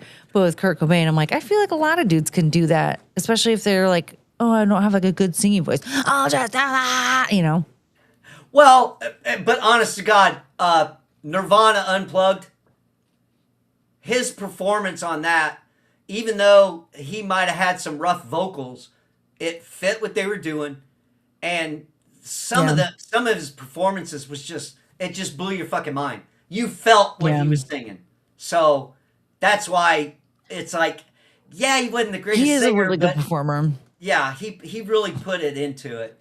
Lounge Singer says, what happened to Dee Snider? He decided he couldn't perform for health reasons. And then we got, I wonder if Sebastian still has that certain shirt he got in trouble for. I don't remember what shirt he got in trouble for. And then Lounge Singer gave us the Tara Patrick is on show. Collins was laughing. Was he the guy on Oz that showed off his hog? Maybe. We don't know. I don't. Oh, the prawn guy? Tara Patrick's husband? Yeah, possibly. Michael Coulter's laughing at that. Surprised you didn't take her home, Remy. Ha ha ha. Take who home? Tara Patrick. Oh God, no. I woulda, but the opportunity, she was very nice, and honest to God, it was all respectful. She was just doing an appearance at this club, and she actually went out to meet some of the fans that were out there. So it was very up and up. It wasn't like some sleazy she was on stage type thing, and I was throwing bills and doing that shit. So it wasn't nothing like that. It was Wouldn't all that be fun too? well, maybe. Have you ever been? No, but Yes, Frank has certainly missed out. he did Yeah. miss out. Okay, the shirt that he got in trouble for, that Sebastian Okay. Bach got in trouble for, sparked major controversy by wearing a T-shirt that read "AIDS kills, F slurs dead." Oh, I can't remember. I kind of remember that. Kinda. I don't. But Wow. that sounds like something he might do. Honestly. Man, he was very pretty back in the day. Holy. Like some of these pictures, I'm like, okay, I remember my mom talking about how hot he was. And I can see it now. I mean, as a kid, Yeah. I didn't really get it, but I think it was all the cheekbones and all that stuff and the long hair. I think that was because I've heard many fan of Skid Row. Oh God, I just love his cheeks, and I'm like going, okay. he was very pretty though. That's the thing is he's pretty. Like it just, his face was like that's the best way I can describe it is pretty. Like he wasn't like handsome or rugged. He was pretty. Oh, he Very pretty. looks rugged now. I think that's your only option after a certain age. Well, yeah, hey, some of us, can't all be silver foxes, I guess. Yeah, I'm starting to embrace that. As soon as I hit 50 something, it was 50 something, Yeah, it's like I like that silver fox thing. That sounds so much better than dad bod. Yeah. I am nowhere close to Chody, but I'm digging this silver fox thing. Just go that route. I will just go that route. You will never see me do a naked silver snake on this fucking channel. But it is funny to think about it. Oh, he's so funny. Chody in 20 years still taking off his shirt for super chats. If you got it. Hey, as long as you could keep it, flaunt it. What the hell? Yeah. But naked snake and putting Ben Gay on at the same time might not be. It just hits in a It hits on a different level. Yeah, it's not the same anymore. Okay. Michael Calder said, but let us not forget about System of a Down. I love System of a Down. I got into a little bit of their music, but it was kind of different. So for me, I was like, what is It's this? very chaotic. Yeah, that's excellent term. Excellent term.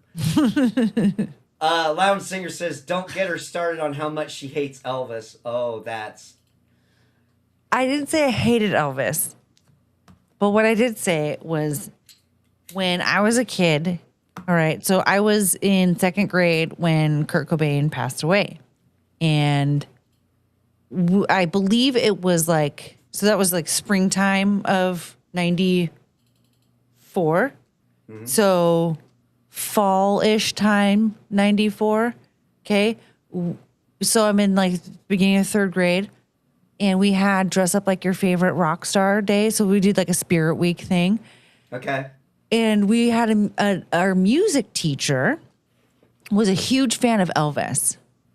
And everybody, the whole school knew this. And everyone knew that dress up like your favorite rock star day was his idea.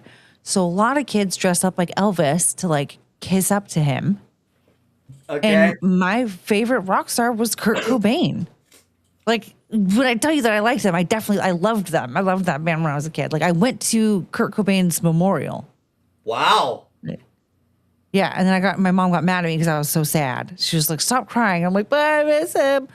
And I was like wigging out because Courtney Love did like a whole thing, and I was like, "Oh my God, Courtney Love, I love you." And then I found out later down the road she was the reason I was sad. So I dressed up like Kurt Cobain, and so then of course, like a lot of people would ask, like the adults would ask, like, "Who are you dressed up as?" Hello, I'm wearing ripped jeans and a flannel, and I didn't wash my hair today. Come on. So, yeah. So I was like, "Oh, I'm Kurt Cobain." And they all responded the same way. They're like, "Oh, he killed himself." And I was like, what does that have to do with anything? It's still my favorite guy. Yeah. Like, that's still like up until that. Okay. Before that, was I supposed to predict the future and decide not to listen to them? Like, well, what are we doing here? And so I went home and I was so sad. I was just so devastated, like crying my eyes out. Like, everybody, all the adults made fun of me. They were making fun of me because he killed himself. My mom was like, "Oh, not with my kid." But I was like, wait. So my favorite rock star died, and there's speculation on how he did it. And you guys are telling me that he's not allowed to be my favorite rock star because of this. But you're praising and worshiping all these kids that dressed up like Elvis, including an adult that dressed up like Elvis, even though he married a 14-year-old. Apparently, he didn't touch her until she was 18, but he was grooming this girl from the age of 14 years old. And you're going to tell me that he's fine. He died on the toilet from a drug overdose. Yeah, he died on the toilet. Yeah. Like the man was like severely unhealthy just with that stupid famous sandwich of his, right? He was a drug addict and he groomed a little kid. And you're going to tell me that my favorite rock star, who was also a drug addict, he's bad, but this favorite rock star is good, even though he was also bad. Well, they were both like equally bad. It's the music industry. Yeah. It's the whole industry that is anchored. At least Kurt Cobain married an age-appropriate psychopath. And again, I love Courtney Love. I still do. That Celebrity Skin album, I love that album. But she was a psychopath. I mean, she still is a psychopath. She's a psychopath. You can always appreciate the art if you can't stand the artist. Yes. So that's kind of one of the sayings that I go by now. It's like, you may not like or agree with X rock star, whoever you want in there. But if you like their music, it's not going to kill you. Yeah, exactly. I'm never going to meet her. Who cares? Well, never say never. You never know who you're going to run into. But then also, like, I mean, look at her. Billy Corgan is still obsessed with her. Why? We don't know. Maybe there's something about her that's very special. We don't know. I just know her public persona is absolutely chaotic. Some people like it. I mean, I might have married a couple chaotic women in my career. In your marriage career? In my marriage career. I may have done it a few times. So, yeah. You know? It's for some people it just works. Exactly. But that's my hatred for Elvis. I don't hate him. I just find that if everybody can like whatever musician that they want to, and all musicians that we love and adore all have a very sketchy history. Yes, that happens again. People in the industry, and we could go down rabbit holes all day long, but I don't think anybody is going to be excited about us diving into all the myths and the selling your soul for rock and roll, and because Bob Dylan supposedly did that. Maybe he's paying now. I don't know. I don't know. I mean, the conspiracy theories are interesting to follow because it's intriguing and some of them are believable, but at the same time, we don't know. We weren't cool enough to be a part of it. I if my parents would have caught me trying to run a record backwards on the record player, I would have probably gotten my ass beat. Okay? I'm just gonna tell you. Yeah. I want to hear the backmasking. Yeah. That'd have been it. Yeah. Exactly. What did you do to my Bob Seger album? You brat. Well, I was just trying, trying to get a record deal, I think, or something. Just So you took tests in school and they couldn't find something in music for you to do? they just didn't understand. The thing is, I think that my teachers weren't smart enough to know that like there were other like creative avenues. Like, yeah, you can go through these music programs in college and like that could get you, like producing music or something to that effect where like you could, potentially be, doing music for maybe movies or TV shows or writing songs for popular people or whatever. Or like you could just be a small touring band or whatever. Like they didn't know Okay. how to explain. Like it was more like they almost kind of looked at me as like, it's fine if this one slips through the cracks type thing. Like there was no like, there was because it was all like very much, you have to go to college and get a degree. And then of course back then it was like, it doesn't matter what degree you get. You just need to get a degree so that you can show companies that you have a degree and then they'll hire you. And I was like, well, what the hell am I going to do with that? Like what company am I going to go work for?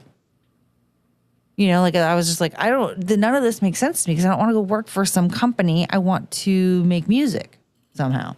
So, and they didn't know how to explain that. Like the thing showed up like every single time. It was like, oh, this person like would be perfect in the music industry, but they didn't know what that meant. And I'm like, you're the adult, not me. You're the teacher, not me. I didn't get the teacher degree. You did. How did you get that? Did you get that by accident? Did you just get some random degree that's not teaching at all? Because this is crazy to me that you were supposed to teach this particular course and you couldn't even look at the list of industries that were available for like, the different personalities and go, okay, so like these are the kind of paths. Is this what you could do with this particular industry or this particular industry? Like, isn't that... Are you telling me that like a 12-year-old's going to take this test and then be like, yeah, I'm picked music. And then they're just going to know exactly what college they go to, especially in like 1997. I didn't have the internet. I couldn't just Google like what colleges have the best music programs. What colleges do poor people go to? Like, not like, hello. What's a grant? What's a grant? What's this? What's a scholarship? I don't fucking know. What? Yeah. Like it wasn't until like a couple years ago, I would just so happen to be watching some live stream where this girl who was also like low income was talking about like, oh yeah, if you fall into a certain income, you can apply to 2 colleges for free. Cause I didn't even know that if you apply to college, it costs money, which is also bananas. Yeah. But like, oh, okay. So I didn't know that. I didn't know that until I was in my 30s. It's not very useful for me anymore. But like, why wouldn't the teacher tell the middle schooler that? Yeah. Hello? Well, it's our education system. I mean, honest to God. So I was interested in music. I'm going to flat out say it. When the hair bands were hot, I wanted to be in fucking Motley Crue. I'm just going to say it. Or I wanted to be Eddie Van Halen Jr. Or I wanted to pursue something like that. And they just don't know what to do with someone who has a serious interest in that. And it's like, well, then go to vocational school or take college. The schools are just ill-equipped to deal with anything. But flash forward to when my son was in school, and he went to school down in Florida.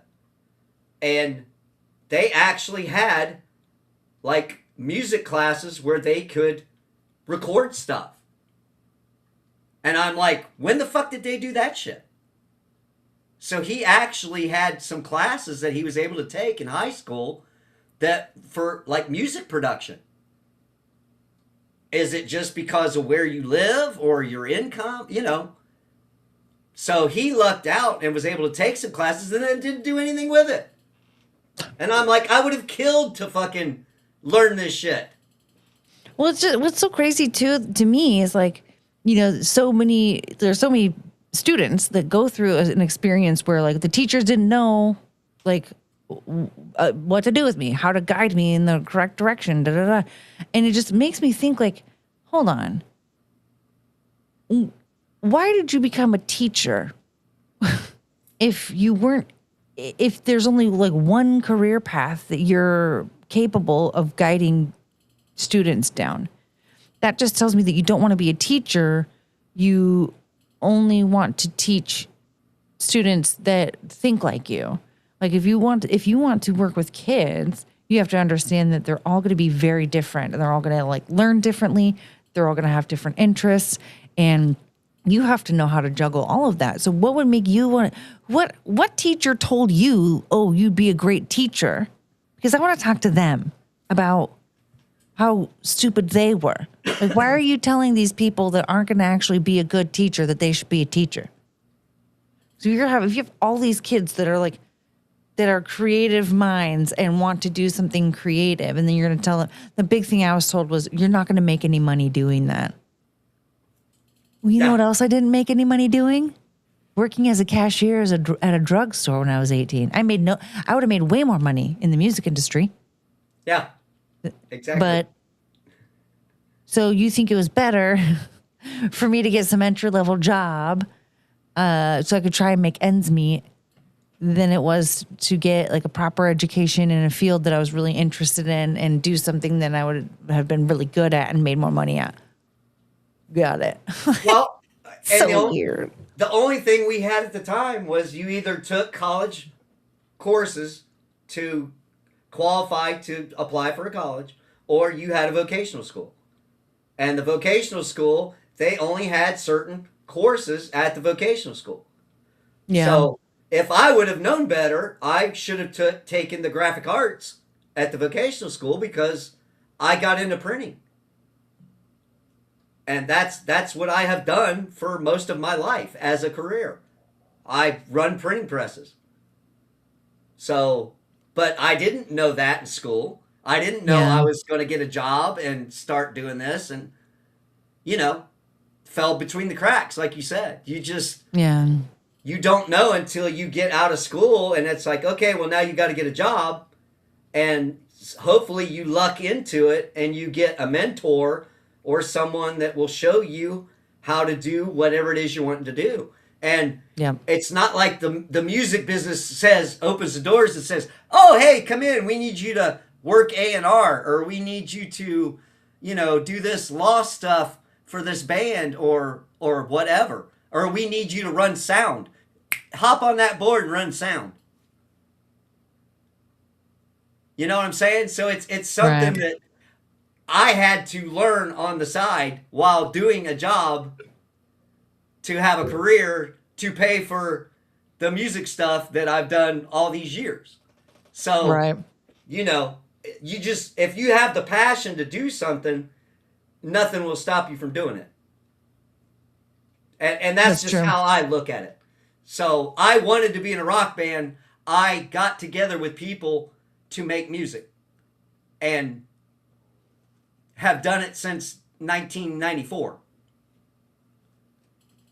I haven't done it a lot lately, but you know what I'm saying? It's like, so you have to find that inner drive inside you to pursue what you want to accomplish. Right. Now, most times you're going to fail, and you are going to fail, and you may never be big time, but I can always say, hey, I was in a band. Hey, I played a show. Hey, I made record albums, or, you know, I made CDs. and we made our own music. And to me, that's as old as I am now. It's like, I know I'm not going to get a record deal now. Fuck, I'm 50, I'm a silver fox. I'm looking at retirement in so many years. But Exactly. But I agree. It's like there's no way to take some of these kids and say, what would you like to do? And we can't help you. But here's the way to go. And that's what a mentor teacher should do. Even on a basic level. Yeah. 100%. So go out and start that band, Courtney. All right. I'm gonna start the band all by myself. I'll figure it out. I'm gonna get some of these chats caught up, and I'm at the 4-hour and 35-minute mark. And we could keep going if you still want to talk, because I was just bored tonight and going, where's this gonna go? And here's where we are. I've had a blast, Courtney. Now you know about the shags. Yeah, I can go look at the shags. Let's get caught up here. I got about 19 of these to get into. All right. Colin said System of a Down are a great band to Michael Coulter. Colin, yes, they are that song they made about building a prison that isn't too far from the truth. Lounge Singer, I think Tara said on Stern that she saw his hog on Oz and it was love at first sight. That's funny. That's funny. Thank you, Lounge Singer. That's hilarious. It was a spoof on Raid the Roach Killing Spray. Okay. Michael Coulter, I don't have a dad bod, but I do have an uncle bod. What the fuck is that? You sounded a little scared of it. Yeah, a little bit. Well, you were talking about people, Elvis doing the things that he did. I kind of went to that. I hope nobody had an uncle that did something with their bod, so I guess. Was that the memorial with Courtney Love reading the Minecraft note? Yeah. Okay. Or she Michael, she did like a pre-recorded thing. And then I guess she showed up later after I left. Okay.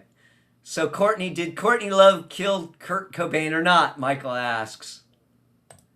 And Colin said, no, the shotgun did. Apparently there were drugs in a system that did. Ow. Ouch. And, because that shotgun, he would not have been able to utilize it on himself. I heard that recently myself. Colin, thank you, dude. I knew it. I knew he killed himself with the shotgun. Everybody was thinking that Courtney Love killed him. Well, she hired someone, but Yeah. I mean... Remy strikes me as a fellow failed fixer. I think that was about the ex-wife comment. Thank you. Yeah. Remy, don't forget about the 27 Club. That is always sad. Amy Winehouse fit into that, didn't she? Yep. Isn't that fucking crazy? You know what's crazy is I just recently found out Jane Mansfield, for the longest time I thought she was a part of the 27 Club, and she's not. When did Right? she I die? thought apparently she was 34. Was Marilyn? Marilyn was older than 27, right? She was, I think, 36. I could have sworn, beep, beep. I could have sworn Jane Mansfield was 27. I could have sworn, because there was like a bunch of musicians and then the model. I could have, I don't know. It'd I'm be going to cool. have to re-research it. It'd be cool if we had a mod that could look that up for us. Since I got homework. I know. Well, Little did they know, years down the road, there was a little event called the 2008 financial crisis. Yeah. Oh, somebody's getting tired. I know. Who could have predicted all that, though? Yeah. Teachers don't want to be teachers. They couldn't do anything useful with their life. Very good night. I think there are a lot of teachers that are like that.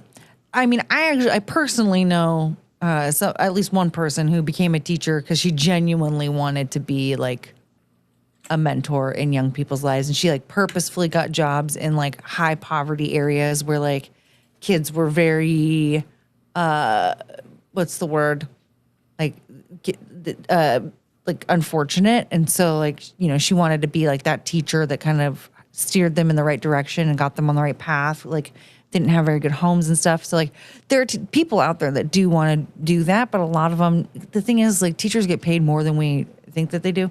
And then of course, you know, having summers off and all that. So a lot of people think that it's just a job that you can get, that you can coast by. And especially when you're tenured, you can make so much money. So there are a lot of people that have that mentality when they get into teaching. But I mean, hopefully we can get more people like the one girl that I know out there wanting to become teachers. Cause I mean, honestly, at this point, with the way that the curriculum is and like all the government regulations and stuff, teachers don't want to be teachers anymore because it sucks. Yeah. Well, but they do have advantages. They do. Yeah. They've got a teachers union, and we know how that kind of saves some bad teachers and keeps teachers that should probably retire and make room for younger, better teachers.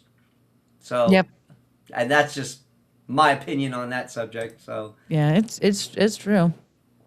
Okay, Michael Coulter says, Courtney, I would have proved those assholes wrong. They said same thing to me. I wanted to get to the acting business. Yeah, see, there's so many people out there that would have liked to gone and get into other things than just a burger flipper or a ditch digger or a printing pressman. Yeah, like, you know, there's this like mentality of like, okay, well, this one is, you know, not gonna is not really interested in, you know, going down this particular path, so we'll just let them get entry level jobs that nobody wants. Yeah. It's like, well, it's not the life that we all want to live. Like, what the hell? Life is full of disappointments, so, but you got to find something that keeps you going. You got to. True, exactly. Exactly. As much as possible. Courtney, I would have proved those people wrong and said, screw you, I'm going to do it anyways. Do it anyway. Screw you guys, I'm going home. Lounge Singer says, come join the boners. The boners. I know so what you're talking about. Oh, 50 flurf. Yeah, 50 flurf. 50 flurf. Colin's laughing at Lounge Singer, so's Michael. We love the boners. Courtney, I'll bring my keyboard. We can play together. Oh. Courtney plays a mean flutophone, right? Or recorder. Recordian, yeah. Recordian. That's funny. That is fucking funny. I heard that teachers are quitting their jobs because these kids today do not want to read. We have a severe it's not that the kids don't want to read. Crisis. Yeah. It's not that they don't. It's not that the kids don't want to read. It's that the way that like the system is set up now, the teachers can't really like enforce anything, so they kind of have to let kids do whatever they want. And like when you leave the kids in charge, they're not going to sit down and read. They're not going. Like I remember one time we had silent reading time, and it was like 20 minutes of silent reading, and I walked up to my teacher to ask a question, and I got in so much trouble. Even though I walked up, I was like, hey, I just need like a pop. And she's like, what are you doing? Go sit down. And like, she was so mad at me because I just wanted to ask this like one question. It was like, but like, that was how it was. Like, we weren't allowed to just get up and roam around. We were allowed to just do whatever we wanted to. Like, there was, you know, we had, like, there were rules in place. There were boundaries. We had, like, because there were certain things that we needed to learn and we needed to be able to prove that we knew before we went on to the next grade. And it's just so crazy to think, like, you know, you've got students now that are graduating that don't know how to read or write, and they're graduating with honors and going off to college, and like,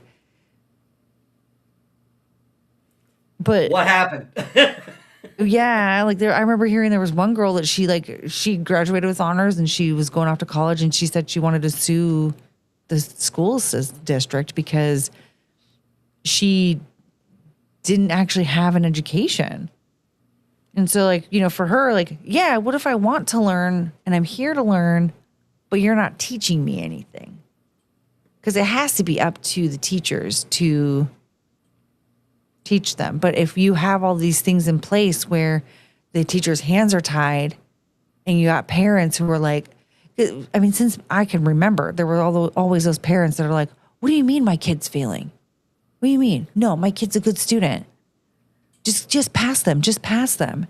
And the more parents that got away with doing that because they wanted their kid to be so perfect, the more other parents would catch on and do the same thing. And now all teachers are bullied into just giving these kids passing grades when they're not passing. It's the easy way out. I mean, they give them standardized tests and they can't pass them. I don't even know if I could fucking pass them. And I'm a grown adult. Yeah. Well, like, remember when Are You Smarter Than a Fifth Grader was a TV show? Like, I remember catching a couple of episodes and being like, oh no, I'm not. And of course, like, we're not going to be expected to retain all of the information that we learned in school unless we're, applying it on a regular basis. So if there's certain things, like, I don't have people talking to me about presidents all the time. I don't remember all of the presidents that we had before, George H.W. I only remember before him. It's very blurry. I can give you like George Washington, Abraham Lincoln, Woodrow Wilson. He was the one that didn't have a wife, right? Was it Woodrow? A life or a wife? A wife. There was one that didn't have a wife and like needed to wife someone up. Jimmy Carter, he apparently, I don't know much about him. I wasn't alive, but apparently he was worse than Joe Biden. Oh God, yeah, he was. He was a dumb fuck. Which is mind blowing. No, I know a little bit about JFK. That one day that he just really didn't need to be driving around with the top down. Yeah. There was. If you don't apply it, you don't remember it. Exactly. So we can sit here and talk about advanced physics, and I'm going to go, I don't know. Yeah, I don't know. I know how to tune a guitar. Right. I mean, the thing is, like, we only know about Abraham Lincoln because of that Civil War. We only know about JFK because, again, that one day in Dallas, we wouldn't know anything about him. Well, no, he did. He wanted to go to the moon. There was kind of the Bay of Pigs thing was kind of big. Yeah. Never mind. I take it back. There was a lot of notable moments with JFK. And kind of some Marilyn Monroe stuff in there. Well, and then also, like, the Kennedys were always like such a big name for so long. Like, they were basically American royalty. Like, so if we have a Kennedy in leadership, I feel like it's going to be notable no matter what. But he did have a lot going on. Well, there was a lot happening during his presidency. There might have been a Kennedy incident with somebody in the Bay in a car, back in the day. So was that Ted? I think so. No, was it Ted? Okay, I think it might have been. There's Ted. There's Ted, Bob, and John. They all had some history going on there. There's a lot going on. Yeah. Okay, Michael Calder said it was because of the No Child Left Behind Act. Thank you, George W. Bush, you bastard. Yep, that was another one of those, I call it a George Bush, Barack Obama alley-oops, where it's like George started it and Obama made it so much worse. Yeah. Lounge Singer says, so maybe the Shag's dad wasn't so wrong pulling them on. Yeah. Maybe he was onto something. Very good point, Lounge Singer. Okay, and then we got, hey, what if you were both thrown in basements and forced to make music instead of being discouraged by teachers?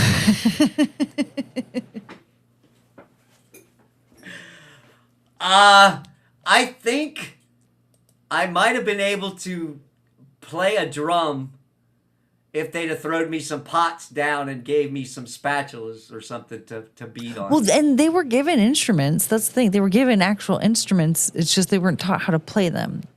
But, I feel like I would have been so stoked that somebody wanted to pay for me to record an album. Well, they didn't have the interaction to know that they wanted to be in music, right? He kind of kept them from all that shit. So it's like, what do you have to go on? Yeah. Well, because like by the time you or myself like found an interest in music and wanted to like pursue something in music, we had heard music. Exactly. Like Well, these poor girls, they didn't have that same opportunity. They didn't express the interest in music just yet. So like, like the dad didn't even bother. Like, you know what? I'm going to give you some music lessons and see if you guys enjoy this. Nothing. yeah. Or, like I joined a choir when I was in middle school and high school because I was interested in singing, but he didn't give that opportunity. So, Well, Yeah. he went by the prophecy. yeah, I know. Can He you went by believe the that? prophecy. I had Oh a my psychic tell me I was going to have kids. Like, We'll call them the Shags. That is the fucking wildest story. I can't wait to tell my co-host about the Shags. And he's gonna go, "What the fuck have you been up to this weekend?" well, You are not allowed to go about unsupervised, sir. I'm just,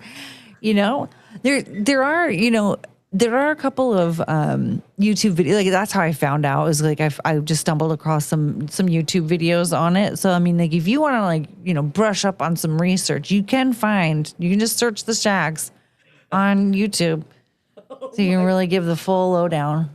That is insane. Oh my god. Oh my god. Yeah. What a Courtney, wild- shall we make it? We got 9 minutes, so I make it to the 5-hour mark, which I never ever thought I was going to do. Are you tired? Are you ready to go, or do you still want to shoot the shit? I've had a blast. Thank you so much for coming on tonight. Yeah, I've been having a lot of fun. This is great. Thanks for inviting me on. I'm glad my heating pad worked because I was out of commission for a minute there. You're on stream number 3 today. Yeah, so this You has did. been Members only. You popped on for a pop-up stream, and then you came on with me, so you're going to be sleeping good tomorrow. yeah. Oh yeah, tomorrow. I know because this is like 8 hours of streaming today, something like that. How long have I been here for? Maybe an hour, I think. I don't even know. Are we almost to the 2-hour mark? I don't know.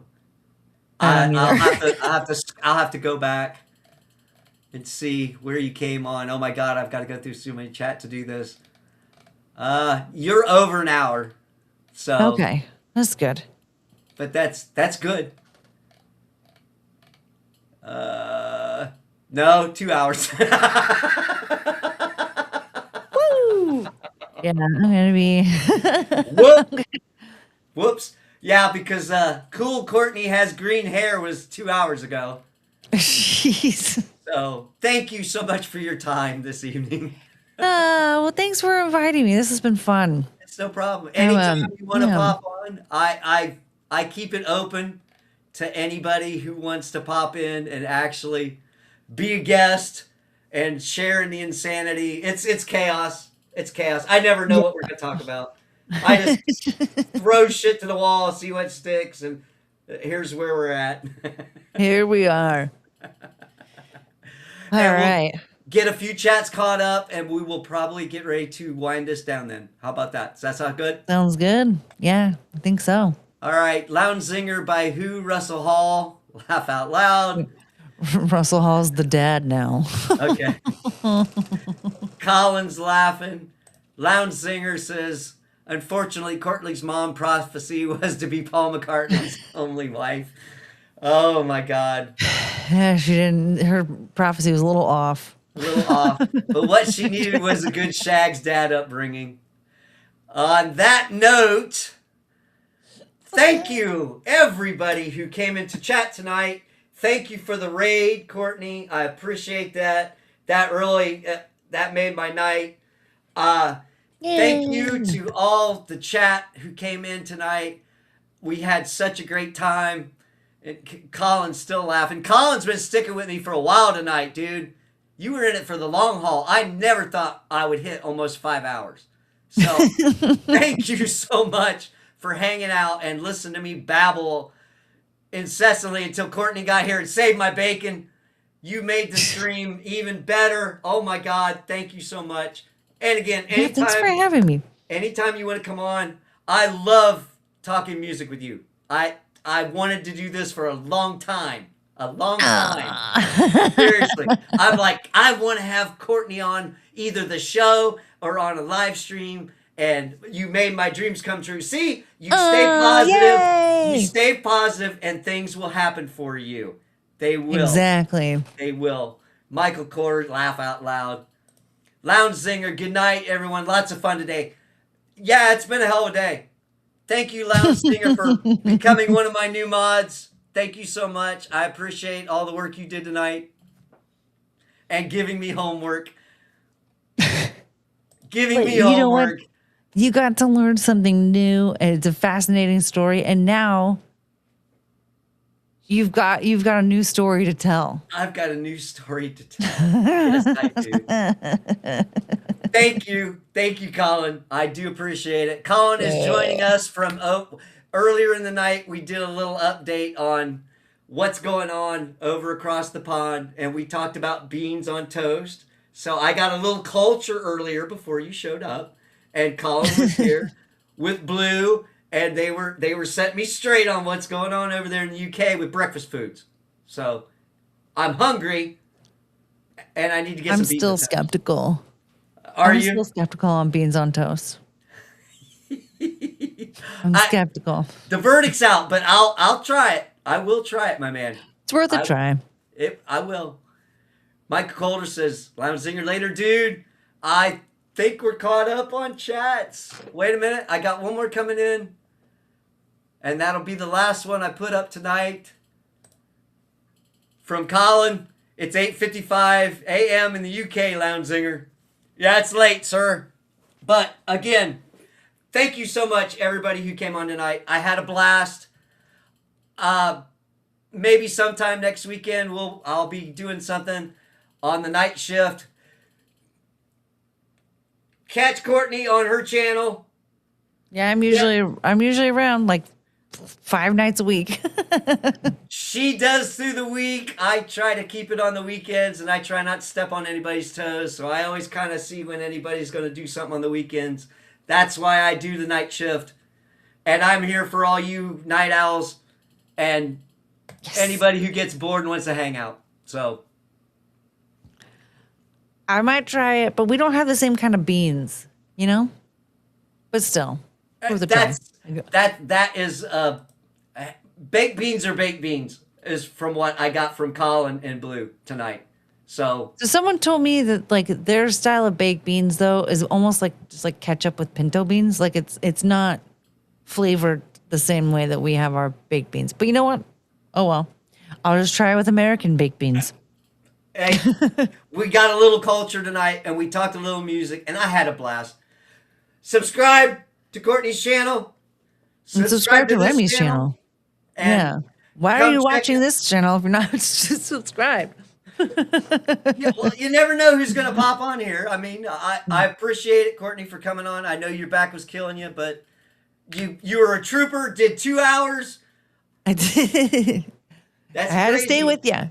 And I totally appreciate it. Had a blast. We'll do this again real soon. But right now, It's time to go. have a good one, everybody. See ya!